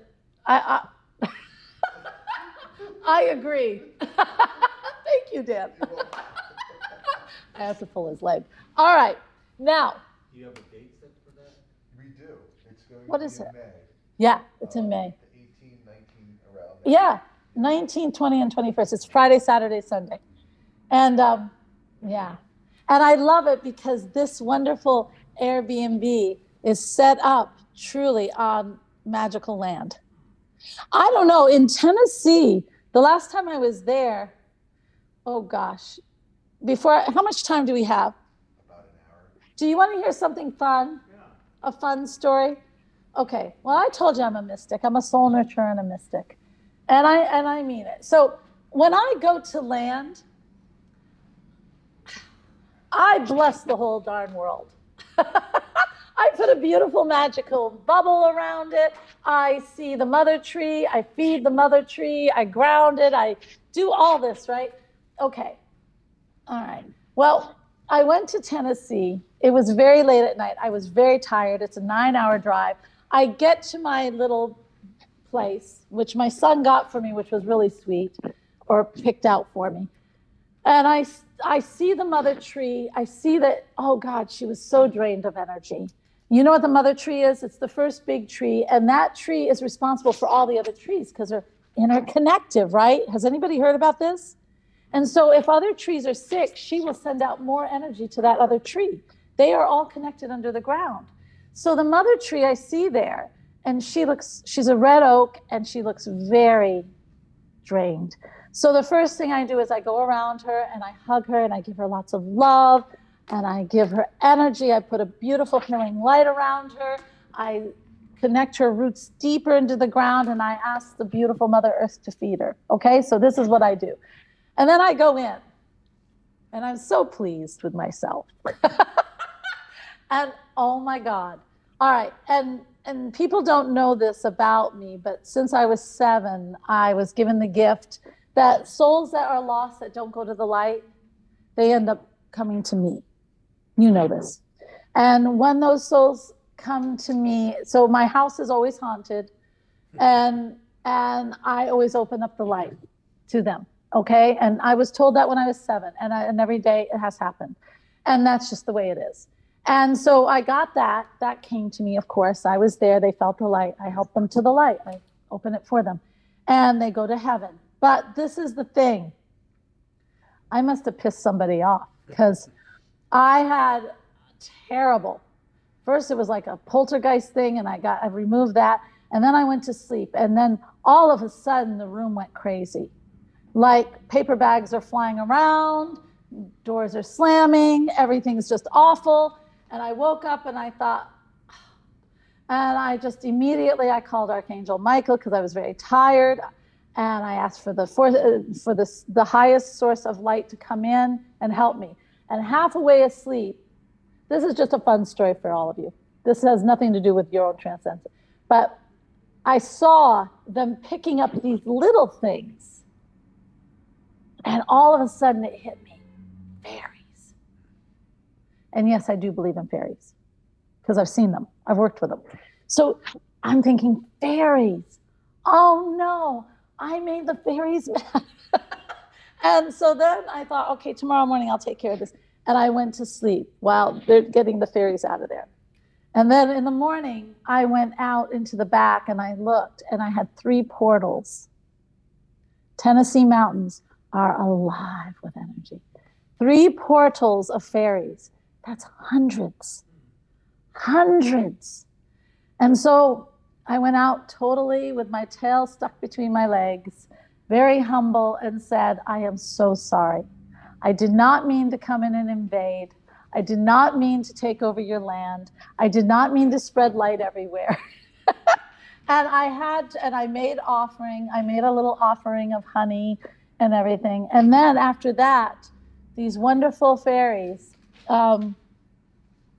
decided I was okay and gave me a gift of a body lotion to make called Fairy Nirvana. So isn't that cool?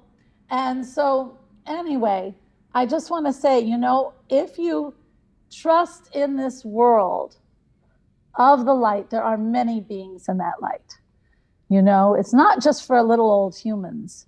And when you embark and trust in you want Archangel, you want all the high deities to come to you.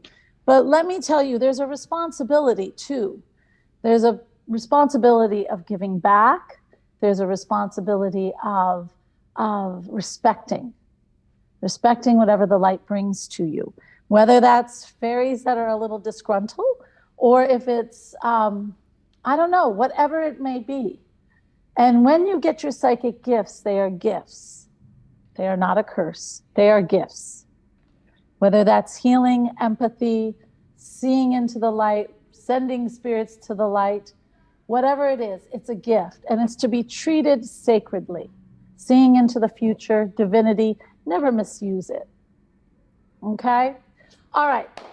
But today, so when I say you are going into your heart and to shine that light, divinity will truly open up if you allow it. It will shine into your heart today. And every morning when you call upon it, it will shine on you. No doubt about it. Okay? Ready to do this? Let's do it. Everybody ready? I'm doing 5 through the portal. I'm doing this for Deb because she's way back there. And then 10 down the stairs. All right? And then I'm taking you into your heart chakra. So if you don't hear me, go to your heart chakra. And then you get comfortable there in that beautiful sacred garden that you have in your heart chakra. And then you allow the light to come in. Okay? Okay. Everybody hear me? That's where we're going. Are we ready to do it? We are. Get comfortable. Okay.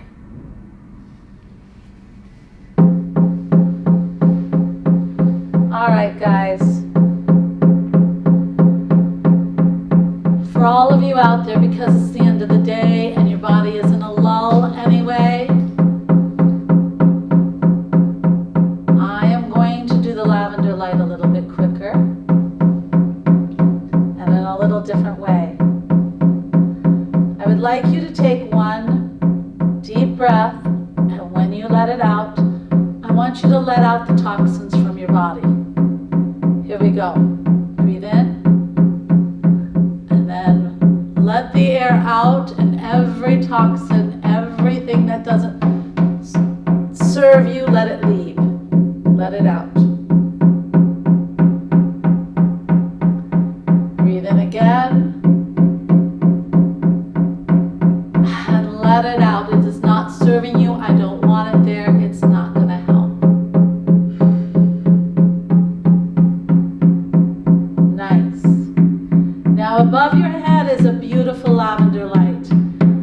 lavender light is connected to deity. It lifts up from you and it is reaching down to you. I want you to start letting it come in through the scalp, and I want you to feel that beautiful lavender light and the light of it to pass through your body. Let it go slowly. Let it go down through the crown of your head.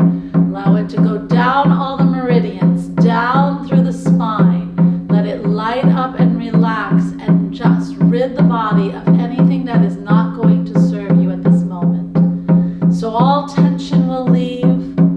All worries will leave. All stresses will leave. All whatever you don't want will leave. Allow it to go down, and every part will just shine with peace, love, and cleansiness. After the light, move down your body and just relax like a wave of water passes through you. From the head down, just watch it pass down, and now it's going to relax, relax. Down the shoulders, relax, relax, relax. Down the arms and the trunk of the body, relax, relax, relax, relax, relax, relax. Everything is just relaxing. Down into the legs, down into the feet, everything is relaxing. Your breath is starting to get even and deep, even and deep. And you are ready to start to go on a wonderful little journey. Straight ahead, there is a wonderful little garden, a little field that is filled with flowers.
walk through the portal.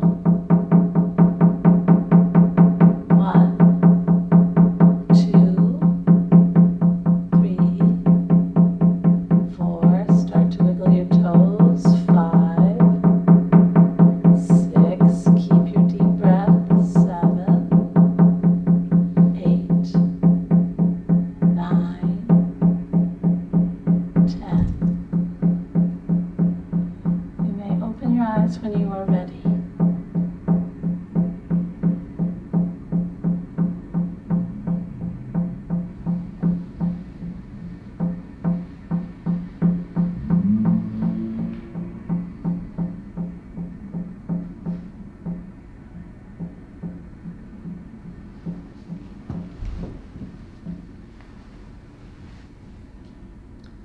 Okay, hi.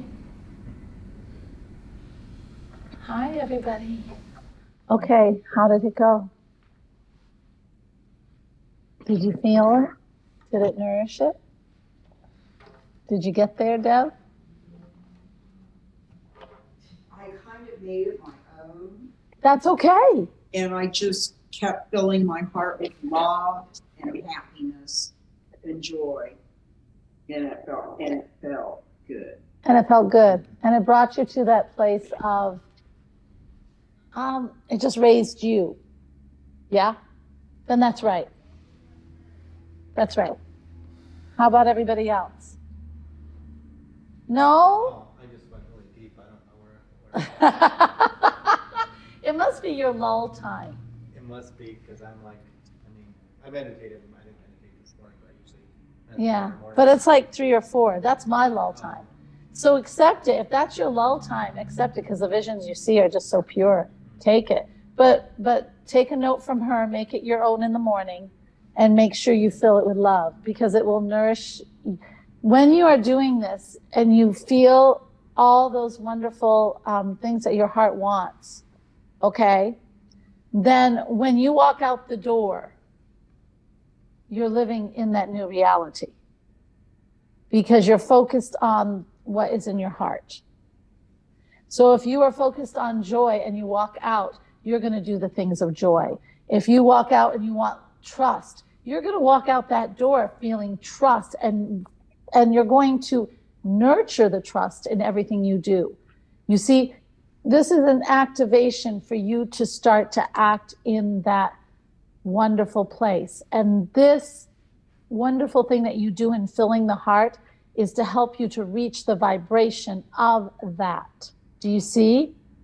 And when you feed the vibration, you act on it, that's when that's when you click into the new reality. It's just like, I wrote those things for my sons, and then in the morning I would bathe in it, with like I just did with you, with the light. And then the next thing I would do is go downstairs and write a note to put into them, have a wonderful day, and I put it in each of their knapsacks. First action right there. Next action is planning something fun, or building something, something in their lives, looking for a house that would keep us nice and safe, or whatever it is that I was doing, everything to act on the reality I wanted to live in. Do you see? Questions?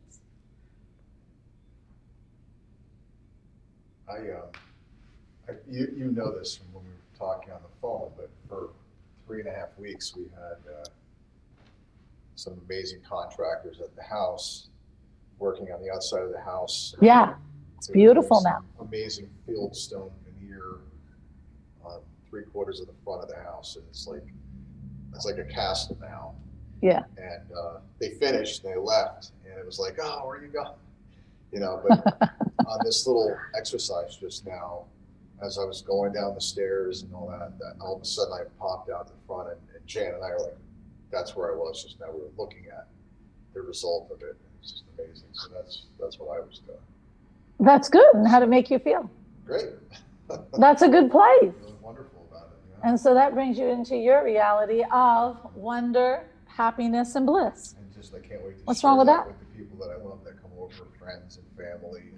Awesome. See, Yeah, I'll guide you there, but it's up to you, whatever is in your heart to create, whatever it is needed to bathe in that light. Because only you can do that, you know. I can just lead the way and get you started. It's up to you to create it. Same with you out there. Yeah? Okay. How did you do? Pretty well, or did you fall asleep? I got lost. You got lost? Probably fell asleep. Well, it's probably your lull time too. That's all right. But you hear what they're saying, and I know you can recreate it. And then everybody out there, I don't know, how did you all do? I hope you did well. I'm sorry to make you run back there. There's got to be a better system. It's all good. Yeah, it works.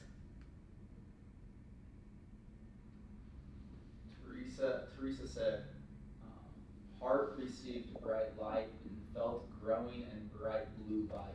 On the way back, bright blue light was being sent out. Teresa, blue light. Blue light has a meaning for you.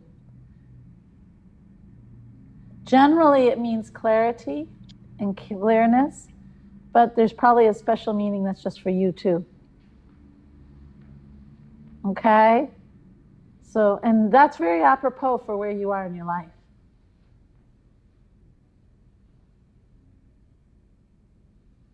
Okay? Anybody else? That's it? Okay. Thank you. You're welcome. Okay, guys. Don't fall asleep. Don't fall asleep. Now, I'm going to give you one more thing to keep you going. I want you to get out your pen and paper. You're going to sit on this side. You should still feel the bliss of new, where you are in this new. I mean, really, you should feel this new identity that you're forming, this new place. Now, I would like you to plan your day tomorrow. I'm giving you a heads up. I want you to write out your day. I want you to write in factors that are going to feed the heart right now, so that when you wake up tomorrow morning, you are in this reality, because you're going to start moving in this reality. And this is a little bonus thing, that this is how you start doing it. Because it's not going to come automatic, and it's very easy for you to wake up in the morning and go right back over there. We're not going to do that, are we? No, because we made a firm decision. And a firm decision means we're going to start. So what are you going to do when you first wake up? I hope you all write down, I'm going to bathe in the light. I'll give you a head up right there. Okay? Little hint, hint, hint, hint. And then I want you to write out a day, the things you need to do, but mostly, how are you going to foster this? How are you going to keep yourself into this light?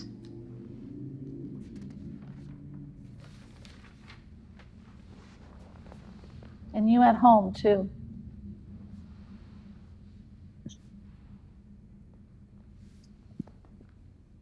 So what do you mean by how are you going to foster it? What is? Okay, like I said when I, let me You see. said some people will go to something and be inspired and all these things, and then they go home to their world and go back to their old. You go back to your old habits. You go back to how do you stay in it? So okay, Amber, hon, I'm going to use you as an example. Can I? I hope. All right, Amber has a choice. Sorry, Amber, but I think it's going to help. And so Amber, she's got the what if going. Now, if we didn't get rid of that today, if she, you know, she's going to do the opposite. Like Amber, if you're writing this down, you're going to write down whatever is going to stop the what ifs, to keep that firm decision. So what are you going to do to feed the vision of this new reality? What are you going to do? Well, the bathing is a good start, but maybe you will, I forgot what it is. I don't know what your heart was saying, so I'm taking a guess. But negating it, I'm going to do whatever is going to feed my heart all day long and negates the what ifs. Okay, I'm trying to think of something simpler than the kids. What else have I done? Oh gosh, do I make a new decision? Okay, when my heart was calling out for me to write, I was doing this thing. I'm telling you, you write while I tell you. I'm just trying to give you examples. When I was, I didn't know what I wanted to do with my life. And so music, I loved music, but I didn't like the bureaucracy of the universities a lot of times. And so I decided, okay, I'm going to do what's fun until I trip upon what I like. And so every day I get up and say, what is fun? And then I do it. All right, so I'm already feeding the fun that I love so much in my life. New reality right there, that's a new reality. But then all of a sudden I got this urge to write. And so I drop my kids off at school and I start the first day and I go to the coffee shop and I start writing in a journal. Love it so much, I do it the next day, I do it the next day. I'm creating a new reality because my heart's calling for it and I love it. And I am not saying, well, I really have to go home and vacuum. I don't know why I would say that anyway. I'd rather go to the coffee shop and write. So off I go to the coffee shop and I write again, and I do it again, and I do it again, and I keep writing, and I'm just loving this. And the new reality is starting to form. And then I go to Bob Proctor, and he says, oh my God, your journal is a book. And I said, a book? A book? A real book? New reality, do I want it? Sounds pretty darn good, right? So I say, well, if this is a book, that's pretty cool. And then he says, okay, I want you to meet Peggy McCall, who helps you write books and everything. So off he goes, and she says, do you have a domain name? No, I didn't even know I had a book. What do you mean a domain name? She gives me a domain name. We're feeding it, we're feeding it, we're feeding it, we're feeding it, right? So now I've got a domain name, I've got a title, I've got a book supposedly, and I am now shipped home. How do I keep that? I go back to the coffee shop and I start writing. And I'm thinking, okay, now I'm writing a book. So now it's got to go on the computer. Well, me and technology, as we are starting to learn, is not one of the things that is my forte. So I'm sitting in the coffee shop cursing the computer, because that's what I do, because it's not doing what I want. And so I'm cursing it, and I'm at this long table when they had the long table. And this guy on the end of the table starts laughing. And I look at him because he's laughing, and then he goes, are you an author? What? How many people do that? You know that's the universe, because who does that, really? And I didn't sound like an author. I sounded like somebody who was fighting with a computer. And I thought to myself, oh, you're testing me. And I have to make a decision now. Am I going to go through with this or not? I knew it. I could feel it in everything in my body. I'm fostering it, but I'm not there yet. That's what it's telling me. You have to make a decision, Alena. And so I said to him as fast as I could, I did an old trick when I didn't want to jump into cold water. I said, 1, 2, 3. Yes, I'm an author and this is my first book. I just plunged into the water. And he started laughing again. And you know what he said? He said, well, I am an author and I've already written a book and it's published. Would you like me to help you? Feeding that vision. See? So what I'm asking you to do is to start the day feeding what is in your heart. Follow through every day with something that feeds that heart. When you're doing that, you are actually feeding your mission. You are actually feeding your new reality. And with that new reality, then the universe will bring in incredible, weird things that just come and feed it and feed it and feed it. And you don't know what's going to come of it. You don't know the road you're going to travel. If anyone would have told me I was a 2-time international best-selling author, I would have laughed in their face because I wouldn't have thought it. Cool, huh? Yeah. So that's why I'm trying to give you a little head start. Write out your day. Write out the special things that you're going to do that day to feed the trust, the wonder. Yeah. The wonder of it all. The wonder of it all. Sounds like a lyric in a song. It does. Is it? Back in 2000, early 2000s, when I was in radio, I had a chance to reach out to a guy named Roy Williams. And Roy Williams is like the Zig Ziglar of radio, or the Tony Robbins of radio. He's just a legend. His books, all kinds of stuff, and advertising and marketing and things like that. Uh-huh. And his second book was coming out. So I reached out to him, really to his company, to see if we could do maybe a barter and, get maybe 1,000 books and use it for our listenership and all that. And then at the end of the conversation, just for shits and giggles, I said, is there any chance I could say hi to Roy? And she's like, hold on a second. He gets on the phone with his Texas drawl accent. We talked for half an hour. He didn't know who I was from Adam. And it was a magical conversation. It was a wonder conversation. And at the end, Yeah. At the end, he's like, this is amazing. And I said, you know, I'd love to interview you on the radio. And at that time, I wasn't even doing a radio show yet. I mean, I was running a station, managing. Right. And he's like, I'd love to do it with you, absolutely. And so what I ended up doing is I hijacked one of our shows, and I did a nice hour-long interview with him. And at the end of the interview, he was so blown away by it. He says, if you can get out to Texas, you can be a guest at my. Oh my at gosh. and, you know, at the time it was like 12 grand for the 3 days normally. Yeah. You get a lot of CEOs that go out there. It's a big deal. Yeah. Yeah. And so eventually I did go out a year or so later, and my station paid for it to send me out there. The reason I'm giving this background is the same thing happened to me. Something, the bond that we had with all these people, and he said, you need to write a book. You have a book in you. And I was like, oh.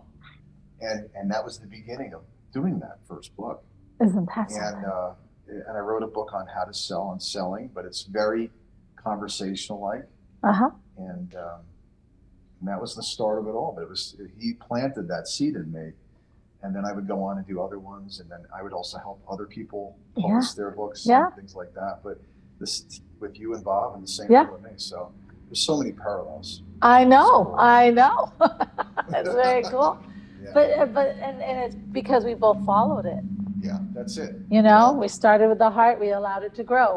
We decided that was going to be the reality. I Did it. I can think of like a relative. They come to we see once a year at a picnic, and they're like, oh, I want to do this. Yeah. Every year. It's like, I'm still thinking about it. And then the next year, it's like, I'm getting close. And it's like 10 years of this. And I hate to say it doesn't last. Yeah, and then they die.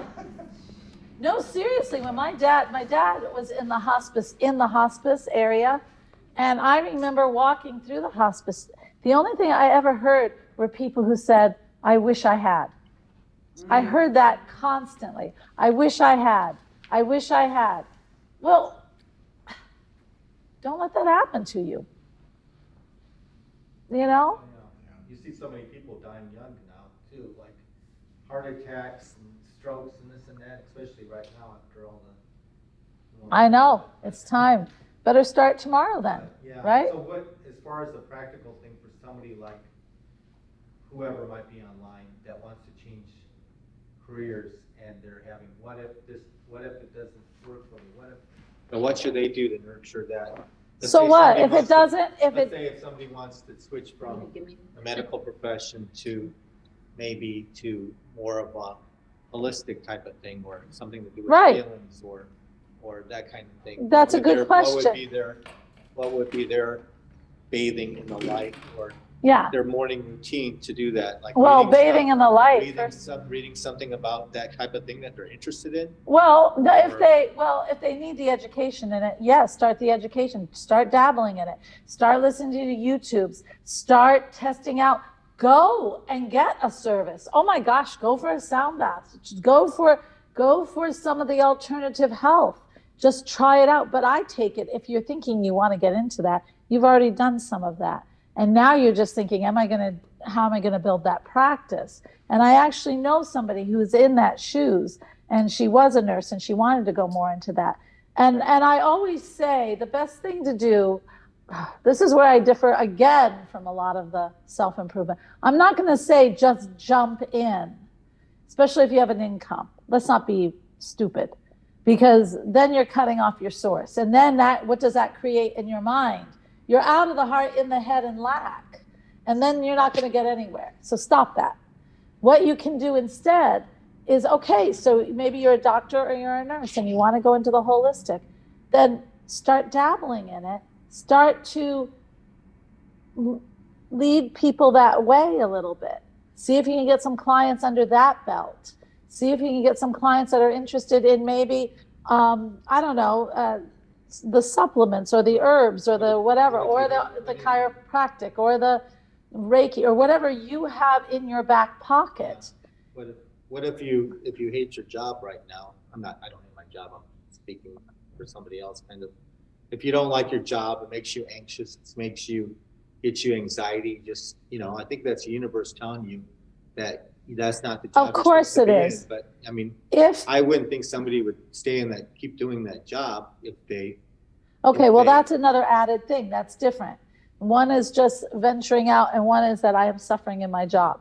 And if you're suffering in your job and you are having problems in that job, I know for a fact I wouldn't stay in it. Why? Because I counsel too many people, and I've seen in my life too many times that people who stay in toxic situations, toxic relationships, toxic jobs, it always costs them their health. exactly, yeah. And you don't want that health. So what do? Well, you know, if you're working in a hospital situation, and that's what a lot of these people are deciding in the medical profession, and it's not suiting them, I would start looking. When I was first married, my first marriage, yes, I know, more than once. The first marriage, that I never understood. He wanted a steady income. He met me in school. I was in music. Come on. Obviously, I should stay in music, right? No, you better be a secretary. Do you know me? I am the worst secretary in the world. I am. I get bored. I don't take a lot of crap. I am not a good secretary. So here I am as a secretary. God. So, and it was a toxic situation. The office was awful. There was sexual harassment that nobody would treat. And guess who was the recipient of that? So every day I went into all that, and I was miserable. I was so miserable, and I was angry. And I was only there for 6 months. But I said to myself, this is ridiculous. Why am I here? Just to please him, because he's got student debts up to wazoo. I had none. All right? So I'm feeding him. So I'm thinking, okay, I'm here in this job I hate, and it's paying really well, but this is not what I want. So I just started sending out resumes. Because I wanted to work in a university. And then when it got to be so bad, I just said, I'm done. And luckily, I had already put out there, I got a part-time job in the university. I got an interview within a university, which was a part-time job to start with, teaching. You got to venture out. You do not stay in that toxic situation. First, just to get your confidence, start putting out your resume in what you want. Maybe to start, if you know nothing about herbs, but you're interested in herbs, learn about an herbalist in your area. Maybe meet with an herbalist or somebody who's doing what you'd like to do. And start to See what learn. they do, how do they get to where they're at. Exactly. Start to venture out. And if it's really toxic, then get out and just get a job that covers some of your bases while you look into other jobs. If you want to write a book, well, then get a part-time job in a bookstore, or do a job like C8. No, don't do that. Do something that is going to bring money in, that doesn't require. There are so many jobs out there that people don't understand. You know, you can get, I know someone who hated sales. She sold for PBS, and it was very toxic, highly toxic.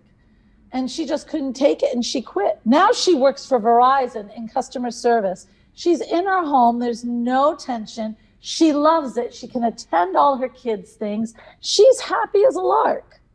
So what I'm saying, there's so many options out there. Nobody needs to stay. Transition that you could probably still, somebody in the medical profession could use the skills that they have in another way. Of course they could.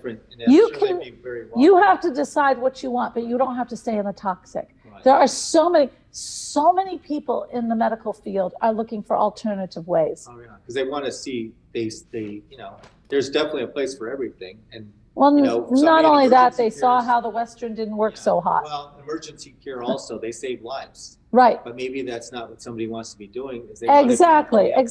Helping people. You have to look. Or dealing with the causes that maybe got them in that. David, everybody has to look into their heart. If it does not resound and it's toxic, why are you staying? Right.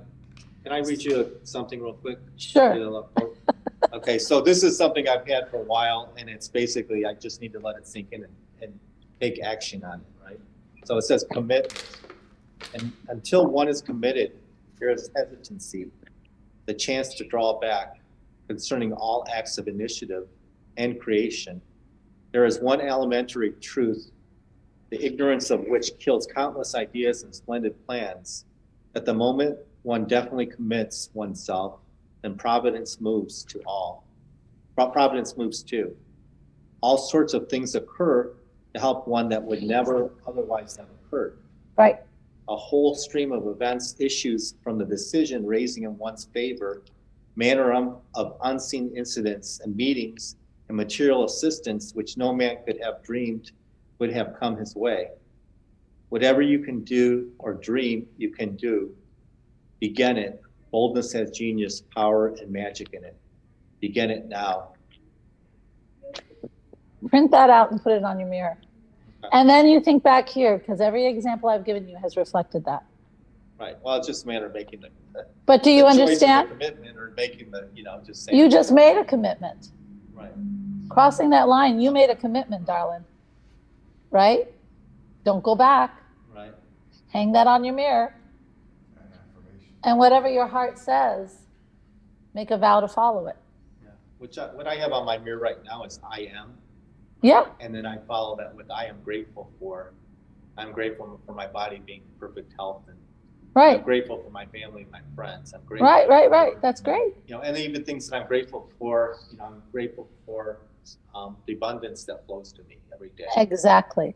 I'm grateful for the love that flows to me every day. I'm grateful for, once again, giving the appreciation. You can to my body. even- I have incredible health, and Yes, I am I do healthy. appreciate it. And the appreciation is good, and writing it down even brings it out more. Right. But I am healed.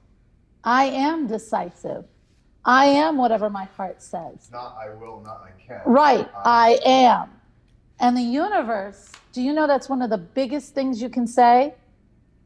I am decisive.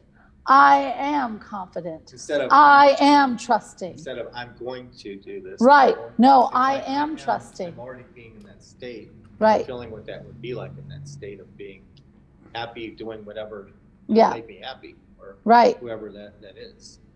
Once you state the definition of who you are in the I am, you will become it for the day.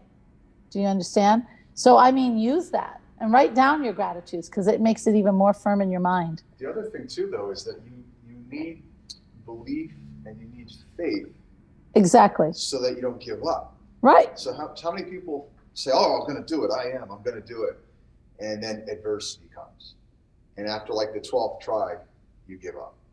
But you can't. You can never give up. No, Like but for example, yeah, with the resumes, you got the toxic job, right? You Right. start sending resumes out, Yeah. and you're not getting any responses, and it's like a dead end. Oh, I guess nobody wants me. I guess I'm not worthy. I guess don't give up. Well, maybe Have faith. Have You know, belief. if you go back to Think and Grow Rich, you'll see many, many, many, many, many, many, many stories of how you are tested. And so for many, many people, it's a very interesting question in so many ways.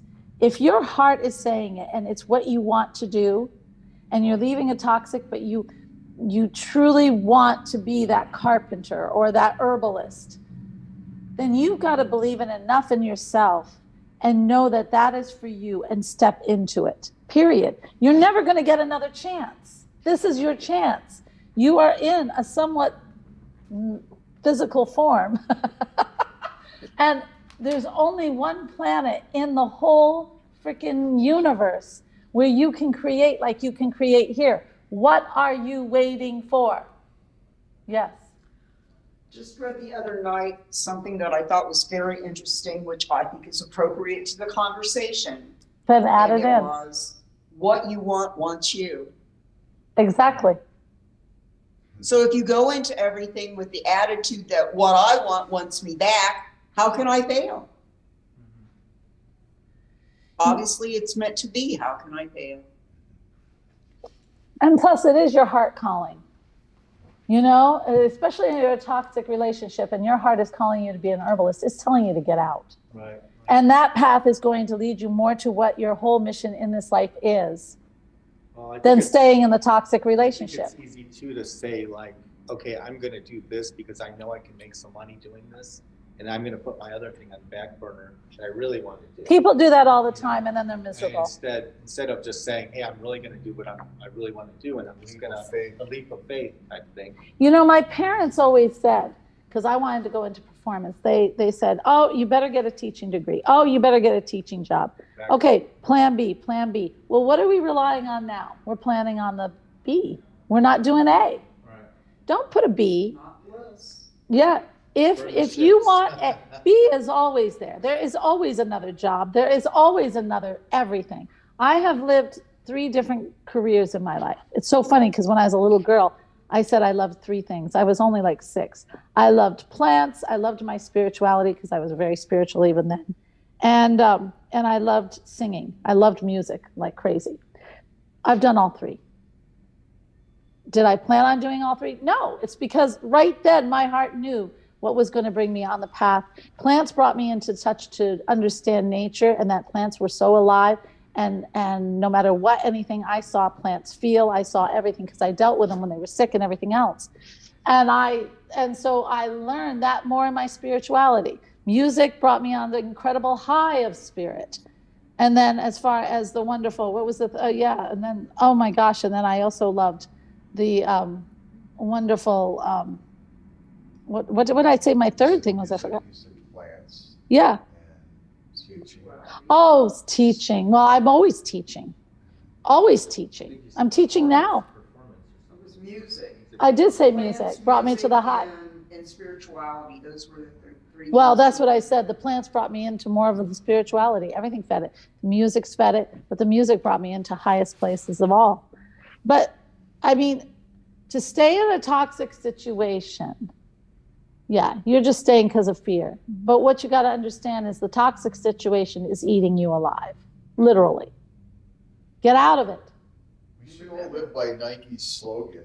I'm not a Nike fan, but I think they have one of the greatest slogans of all time. Just do it. Yeah. Don't talk about it. And if you're going to take a leap, you can always pick up a part-time job somewhere. Do what you really are being called to do.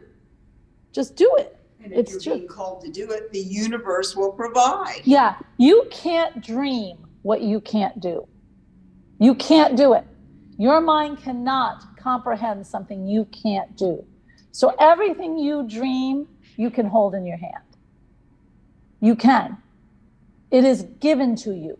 It's like it's yours. So trust it. Go for it. The only time people do not manifest what they really want is because they do not see it in their imagination. It hasn't been given to them. Do you see? Yeah. One of my affirmations now, not to be egotistical or anything, but it's basically I am powerful, Right. and the Holy Spirit and the universe flows through me, and I create incredible miracles for myself and others every day. Finally. That is not egotistical. That's divine right. I always, you submit this humbly. That sounds better. You're submitting. You don't have to say, I submit it humbly, but if it makes you feel better, you can say that. It is divine right that you live like that. Well, it's Divinity the Holy wants Spirit nothing that's flowing less. through me that is doing it. It's not just Right, me, of course. But I've had this vision Stop of doing justifying. healing work with, like a group of large groups of people. And that could go into the next part of my whole talk, which will be another one, is the power of 8, which is a whole nother thing with Lynn Kager, which she found Right, that right. people who are, like Jesus said, these things, I think it was Jesus that said 2 or more that come together, basically it's more powerful. Yes. So, you get a group of, she just named Sort of like that, the yeah. power of 8, but it's basically 2 or more people coming together. She said it didn't have to be 8. Wait, I want to back up. Number one, what you said was not egotistical. Own it. Because in owning it, you don't have to look for anything else to justify it. In owning it, you are now saying the power works through me. You don't even have to say that as an excuse. The power is always working through you. Right. Now you are defining it and going in a certain way with confidence, with decision making, with saying, this is what I am. There is nothing egotistical. It's finally claiming what is supposed to be you. Well, I think of bringing that, once again, not just talk about myself, but bringing these groups of people together, who then we're focusing on a person or persons in the group, healing and sending healing energy to them with That's this, wonderful. you know, and then basically not only does the person who's sending the energy or the people who are receiving it get the benefits, but they also have showed that people who are sending it got benefits Right, also. So right. it's like That's a very cool. win-win type of thing. That's a very cool thing. Yeah. Yeah. See? So say your affirmation with so much confidence and believe in it, because that's the only thing that's lacking. And every time you justify it, you show you're not believing in it. Okay. Yeah, So stop that. I think I've started doing it with more energy than I You just will. instead of like, you know, but you know, I get up and I'm in the shower, I'm driving to work. I've been doing it for like 3 or 4 weeks now, Good. along with a couple other ones that I do. But yeah, I wake up, I have it on my mirror. I said, I am, and I do whatever I feel like, whatever. I think it's fantastic. I think I'm proud of you. I think it's a very good thing. Now own it, because it's good. You're going to see things start to happen. As soon as you own the power you have inside of you and don't justify. My God, that's an excuse. Turn justification into visualization. Yeah, I think it's like justification of like, hey, like, because people, you know, I would think like outside people are like, oh, who do you think you are that you're creating miracles? Oh yeah, and they're the first one to put limitations on themselves. So why do we listen? Right. So it's not In once your again, it's not just saying reality. it's just me. It's like I'm part of the big ocean too, right? But I can maybe I'm that. Oh my part that gosh, can we got to be a talk about that. Conductor. You know. You know, An energy we always use that big ocean as a oh, thank you. We talk about the big ocean and we always take it like, I even asked Neil Donald Walsh this, because Meister Eckhart of the 11th and 12th century, okay, he was a mystic and he was of the Catholic Church at the time. And he always said in his book, and this was a quote I really, really worked on for a while. I really thought about because I didn't think it was quite. And actually, Neil Donald Walsh didn't answer it to my satisfaction either. And it was that God can become the soul, but the soul can't become God. And Neil Donald Walsh brought it to, we are all part of the ocean and we are a drop off the ocean. And I said, okay, that's fine, but the drop can't become the ocean.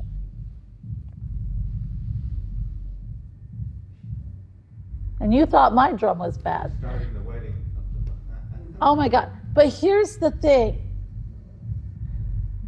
And I'm still pondering it. Somebody's car. When I'm going to tell you why I pondered it. And I'll tell you, sorry, you too, of course. Everybody's over here, so it's hard. You made us come over. Well, yes, and I want you to stay over here. When my brother died in 2021, very unexpectedly, he got himself into a mess. And he was also being a stinker. He was awful. He wanted me to vindicate his death. And it wasn't under good circumstances. And I wasn't about to do it because it would have brought a lot of pain onto my family, which I don't feel like doing. And so he was awful. I brought BB down with me because we had to get his car. It was in Florida. And it's the first time in the clouds I saw warnings. It was a bad feeling down there.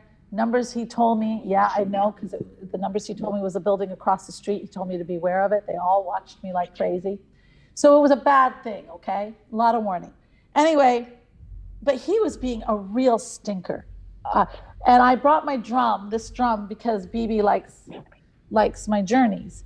And so I thought I'd do that for her. Well, anyway, he played it all night long. We shared a bedroom and he was playing the drum all night long. Me, I'm used to it. I sleep through it. But BB was. He's alive or he's dead? He's dead. His spirit was playing the drum? Yeah.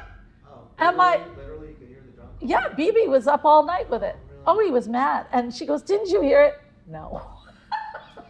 So bad. I sleep through anything. And so then so anyway, I got him calmed down, and at Lost Souls, he's definitely one. And I was going to take him up to the light. You can believe these stories or not. That's your choice. And I said to Archangel Michael, okay, he's very fragile. You better be the one to take him up, because he's not going to trust anybody. He's being really stinky. but I just barely got him to agree. And he said, no, the only one he trusts is you. You need to take him. And I was very hesitant because going to the light, going into heaven, I knew I wouldn't want to come back because it's a beautiful place.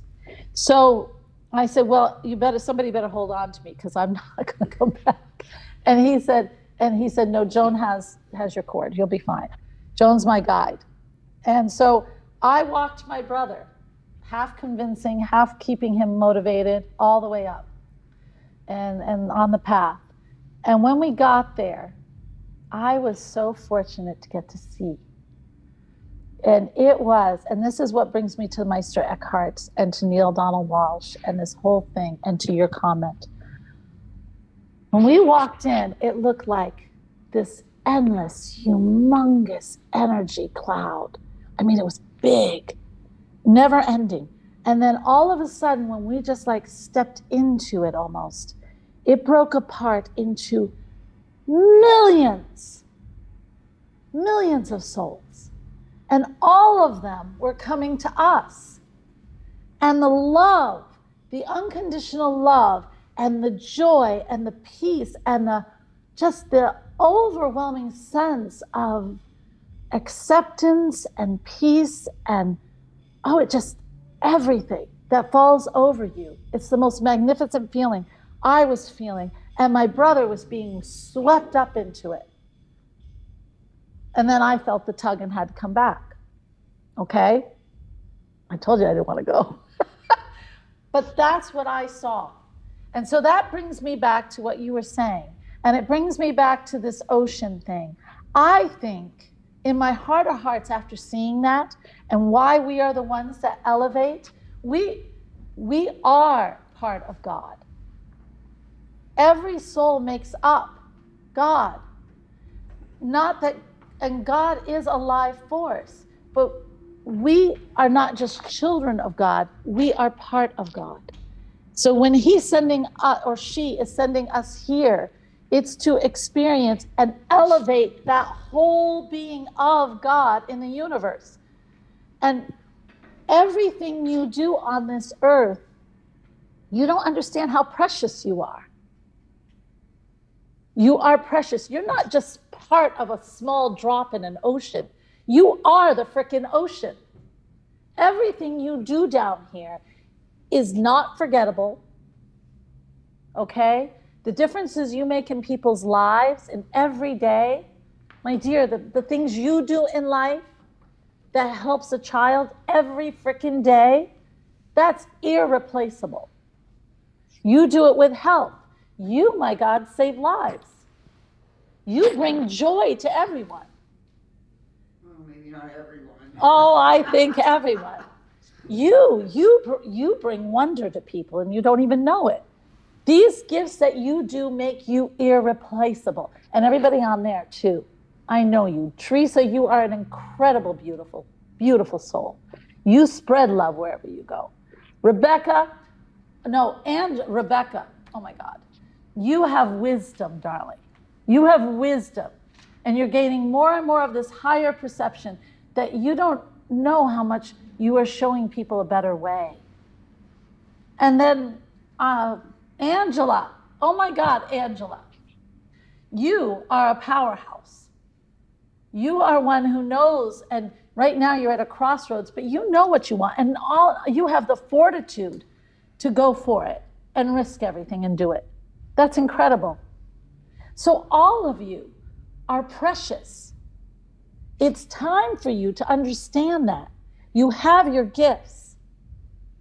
And to load it up with justifications and the so-called humbleness is nonsense.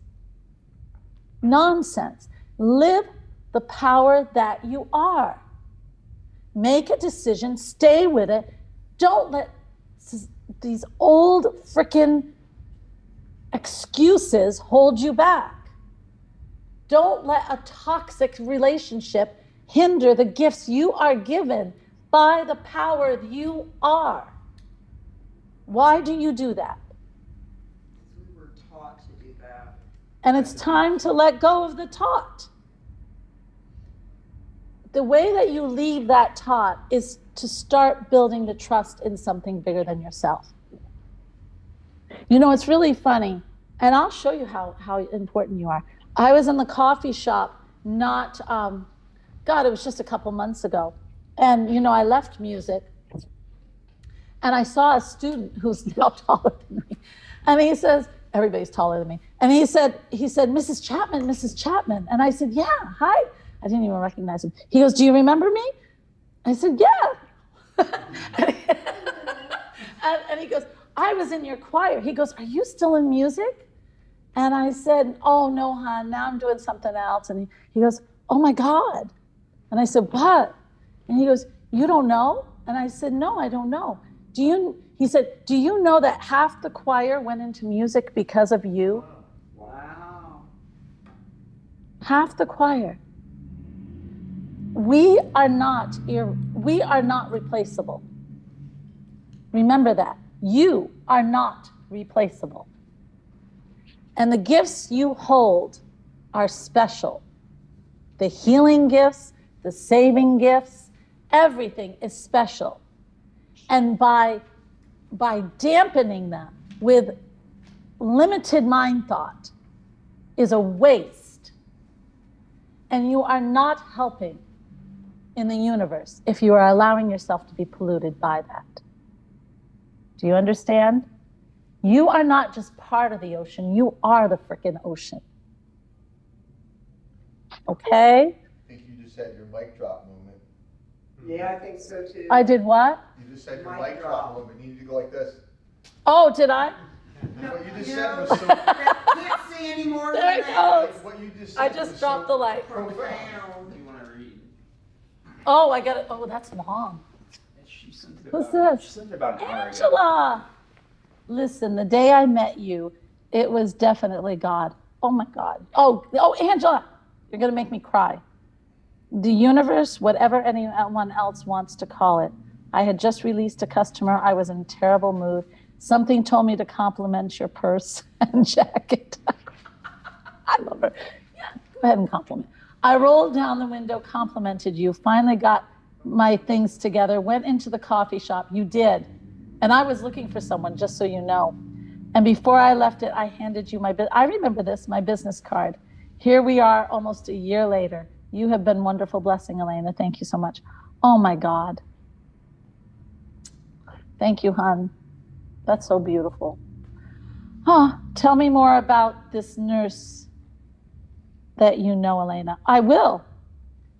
He is speaking for me. He's speaking for you. Oh, thank you. That's you. You're speaking for her.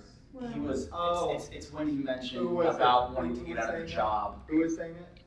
Amber. Amber, honey, if you are trying to get out of a job, where am I looking? Because I noticed this. Okay, Amber, if you are in the health profession, there are a lot. Yeah, I have several nurses, and I understand what you're going through. And I don't know if you're a nurse or a doctor. I don't think it's healthy anywhere. She's a nurse. Yeah. She's a nurse? Yeah, nurses, God, I don't know how you did it. I mean, I was looking, my father wanted me to go into medicine, and I made up my mind very early. I would never be a nurse because you guys take too much crap. But here's the thing, you know, if you're in a toxic relationship with this job and you are dealing with toxicity, then you gotta have enough nerve to at least start looking in other things. Build up your confidence by just start looking, and then get out as soon as you possibly can. You can get a job at Verizon doing whatever for a little while you find your way. You can get a job at Barnes & Noble, but that's not a lot of pay, but it's a start. You can do things to help you supplement your income, but you really owe it to yourself to start asking, like today, what does my heart want? And allow yourself to say, if you don't know what you want, okay, what does this feed? Where do I need to go to fill this wonderful thing in my heart? You know, if you love to help people, what other fields do you find interest in that help other people? If it's herbs, start to look in herbs. if it's reflexology or oh my gosh, sound healing. There's a big demand for that right now. If it's helping other nurses, well, then I'll put you with my friend Adeline, who's doing things for other nurses.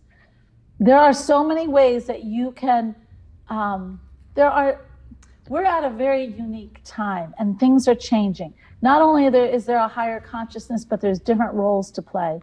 You know, a lot of our institutions are falling. So follow your heart, see where it leads you. Let the heart lead you into the creativity of creating what you need in your life to help the people that you want to help. Okay? Because you're definitely a healer. Maybe something, whatever excites her too, whatever brings her. Well, yeah, that would be the joy, heart. hey, Yeah. Ooh, this new book I got, I really want to. Right. Does she know she wants to be in the healing field? Right. She doesn't want to be in the ER, I don't think. Okay.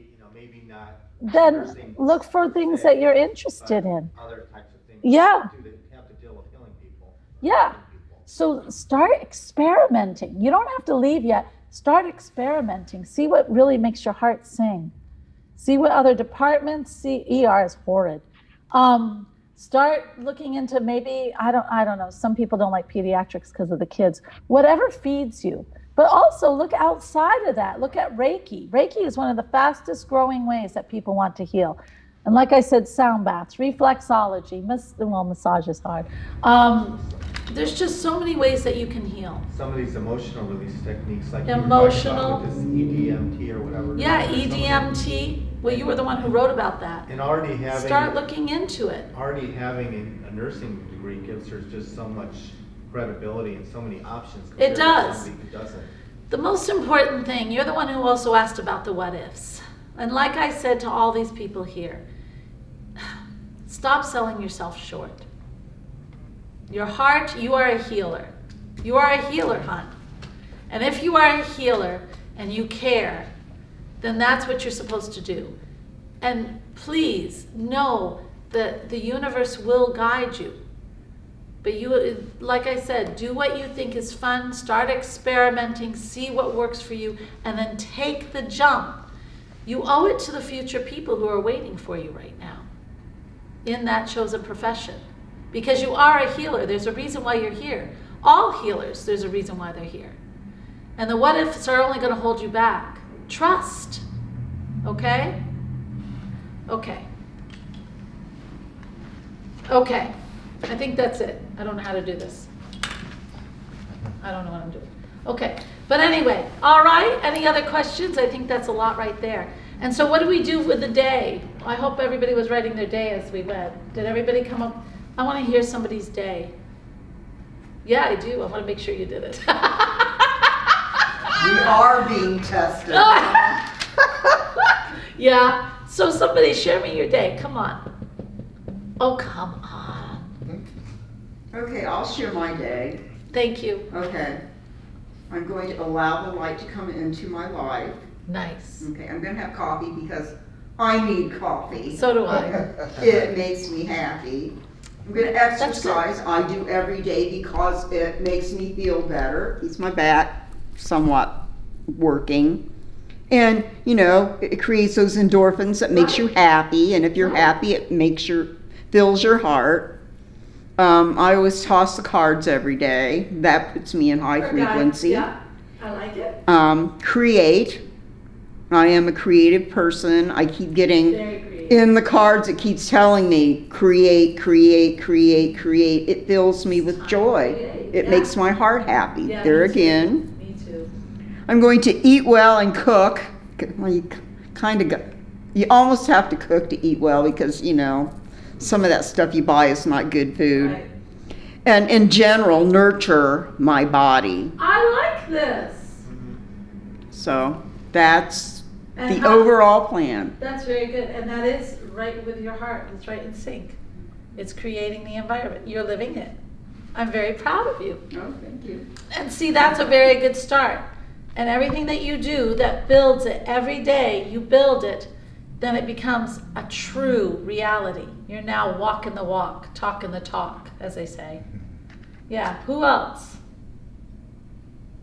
I I mean, mine's gonna be just a little bit modified, but I get up and meditate an hour every morning, so basically just doing that. And then I think I just got that new dog, so he I brings love me a that. lot of joy. Just seeing, you know, I think of what makes me happy. Seeing my dogs running around chasing birds and you know, trying to get them, and you know, it just makes me laugh. That's Just- good. So just something that's gonna make me laugh, gonna make me I happy. like And that. then also my other thing that we're working on is doing a video, at least a video every day. So Very good. yeah, so I like it. yeah. So this is gonna be part of it. This is- So yeah. we're gonna be breaking this into sections. So. Yeah. Ah, very good. Very good. And what about you, Leon? Bathe in the light, meditate, let the feelings be felt in the heart. Feed my heart, no what ifs, stay positive, no fear. Ask myself, what do I feel? Write in a journal, get clear on what I want. Nice. There's more, but No, it's good. yeah. You take, okay. I'm gonna clean all day tomorrow. No, Yeah. I'm just kidding. In my house. Not. I'm like, that is the least thing I would do It might tomorrow. bring you Yeah. joy. that'd be the least No, thing for me. maybe afterwards. Bring my husband joy, that's for sure. No, I wrote down bathe in the light. I like the cards idea. I never think to do that. I have like 7 different packs of cards Yeah. of the Oracle cards. Oh, when mine come out, I'm letting you know. Cool. Oh, yeah. And then he was talking about dogs and my grandkids. I love to see them running around. Of And course you do. I always think about this one time when I had 3 little grandkids. They were probably like 3 and 2. I went into the bathroom with them with these little it was dark with the little lights, and we were just doing them. I always think about that when I want to feel joy. They were all just in awe of these the colored lights that we were flashing around, you know? They love it, yeah. So Oh, how cool. Yeah. And this will all build trust. Good. That's what it's about. How about you, Mr. Wonder? Well, obviously tomorrow morning, just getting ready, and I know you'll be, you and I will be going to the airport, Yes, I'm driving you on that, but get ready, it's 2 hours, we got a long conversation. which we love, Yes. making connections and great conversation. For me, it's really, you know, when I have new experiences and I learn new things, I love to take notes, and then I love to regurgitate those notes onto my laptop and keep them in perpetuity and let that sink into my brain and hopefully become part of who I am. And you know, that's how you learn things. And I'm really looking forward to sharing with the love of my life, who I've mentioned a bunch of times. You all know her by now, Jan. I can't wait to tell her about today. And you know, she's not only is she beautiful, but I joke with you that she's so smart, and she jokes that she's really just, her body is just a vessel to carry her head around. You know, we joke about that, but she'll love when I share all these things with her, because she does. And I was telling her on the phone before on a break, like, oh my God, I was saying to her, I wish you were here, because what Alena says will definitely resonate with you. So that's what I'm looking forward to tomorrow the most, is sharing these experiences That's with cool. her. Because when you really care about somebody, you learn to appreciate what they appreciate, and they learn to appreciate what you appreciate. Well, and do So- you understand that's building wonder? Yeah, I guess you're right. Oh, boy. Yes. Oh, I isn't that think- amazing sometimes? It's funny you would say wonder, because I always use the word magic, and I don't mean like, Same thing. I don't mean, you know, a magician. Right, Like the magic of it all, Of which is the living it. wonder of it all. yeah, it Like is. even the name of my company, The Magic of Selling. Right, You right. know, one of my heroes, Walt Disney, The Magic Kingdom. Yeah, You know, so yeah. yeah, magic, wonder, almost the same It's thing. fine, it is the So same. yeah, you kind of nailed that. Good. Okay, so in the ending of this, I really think you are on good step. What is really going to make the difference is how much you really want it. And only you can decide that, not me. Okay? And so I gave you the tools, guys. I got you bathing in it. I got you feeling it. You understand the illusion. You understand the vibration of emotion. You understand the 5 ways of getting into that wonderful manifestation. Now it's time for you to go home and live it. It's not work, it's a life. Okay? And I really don't expect any of you to jump back. All right? You know too much now. Really, there is no turning back. You know what's going to happen? You know what happens when people go back? They're 3 times more dissatisfied than they were before. Because you know too much now. Sorry, I just cursed you with that. So go out there and start living your life on this incredible new vibration you are on. You are now creators. And just keep that beautiful trust and build your faith. Okay? Any questions? Any questions online for you guys? Oh, am I over here too? Okay. Yeah. Any questions? I don't know. Okay. So I will look at the screen real fast. Can I get the computer over there so that I can just look before we close? We're going to be closing. And all of you I know, and if you are interested in coming to that 3-day long, I mean, that's going to be so cool for all of you. Because even though you're starting here, well, okay, I have a secret. Now that you've opened your heart, you're going to feel that bathing. And you're going to start living towards that heart, and you're building on trust and whatever.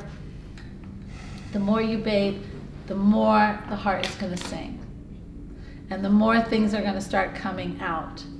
And so the 3-day, I was talking last night, we were talking last night, and I know that. And I thought, oh gosh, the more they get loaded on, they're going to wonder how to handle it. And that's how this retreat came, so that you can feed yourself in all those areas and just, I don't want you to get into confusion. I want you to thrive. And so that's why the retreat, so that you can start thriving with all these emotions. And think of them as gifts instead of, oh my God, I got another one kind of thing. All right, and for all of you online, and the person to talk to, although I love always getting messages, but really it's Dan, because he'll talk to you and make sure it's right for you, because we don't want you to go to something that's not going to serve you, and he's really good at knowing, and he's been around, you just haven't seen him. And so now I'm bringing him out into the open. So Dan would be the one. And listen, all you have to do is, if you're online, like Amber, if you don't know me, and Amber, thank you for being here, and just go on AlenaChapman.com, and there's a phone number. It should be his, okay? Or it'll be Jody, and Jody's my assistant, and she's really lovable and wonderful, and she keeps me organized, thank God. And then she'll give you Dan's, all right? But whatever you're doing, build on your heart, build that faith and trust in yourself and the universe. With things that you read, the affirmations that you do, those are things that are going to build. And don't get bogged down on what I'm supposed to do next. It's when you're doing everything fun and you're enjoying life and just trying things that all of a sudden you just say, oh my God, this is it. Okay? Okay. All right, I love you all. I love you all. I love you all. So namaste, which means stay connected to source, to yourself, and to everyone else. Okay? We're done.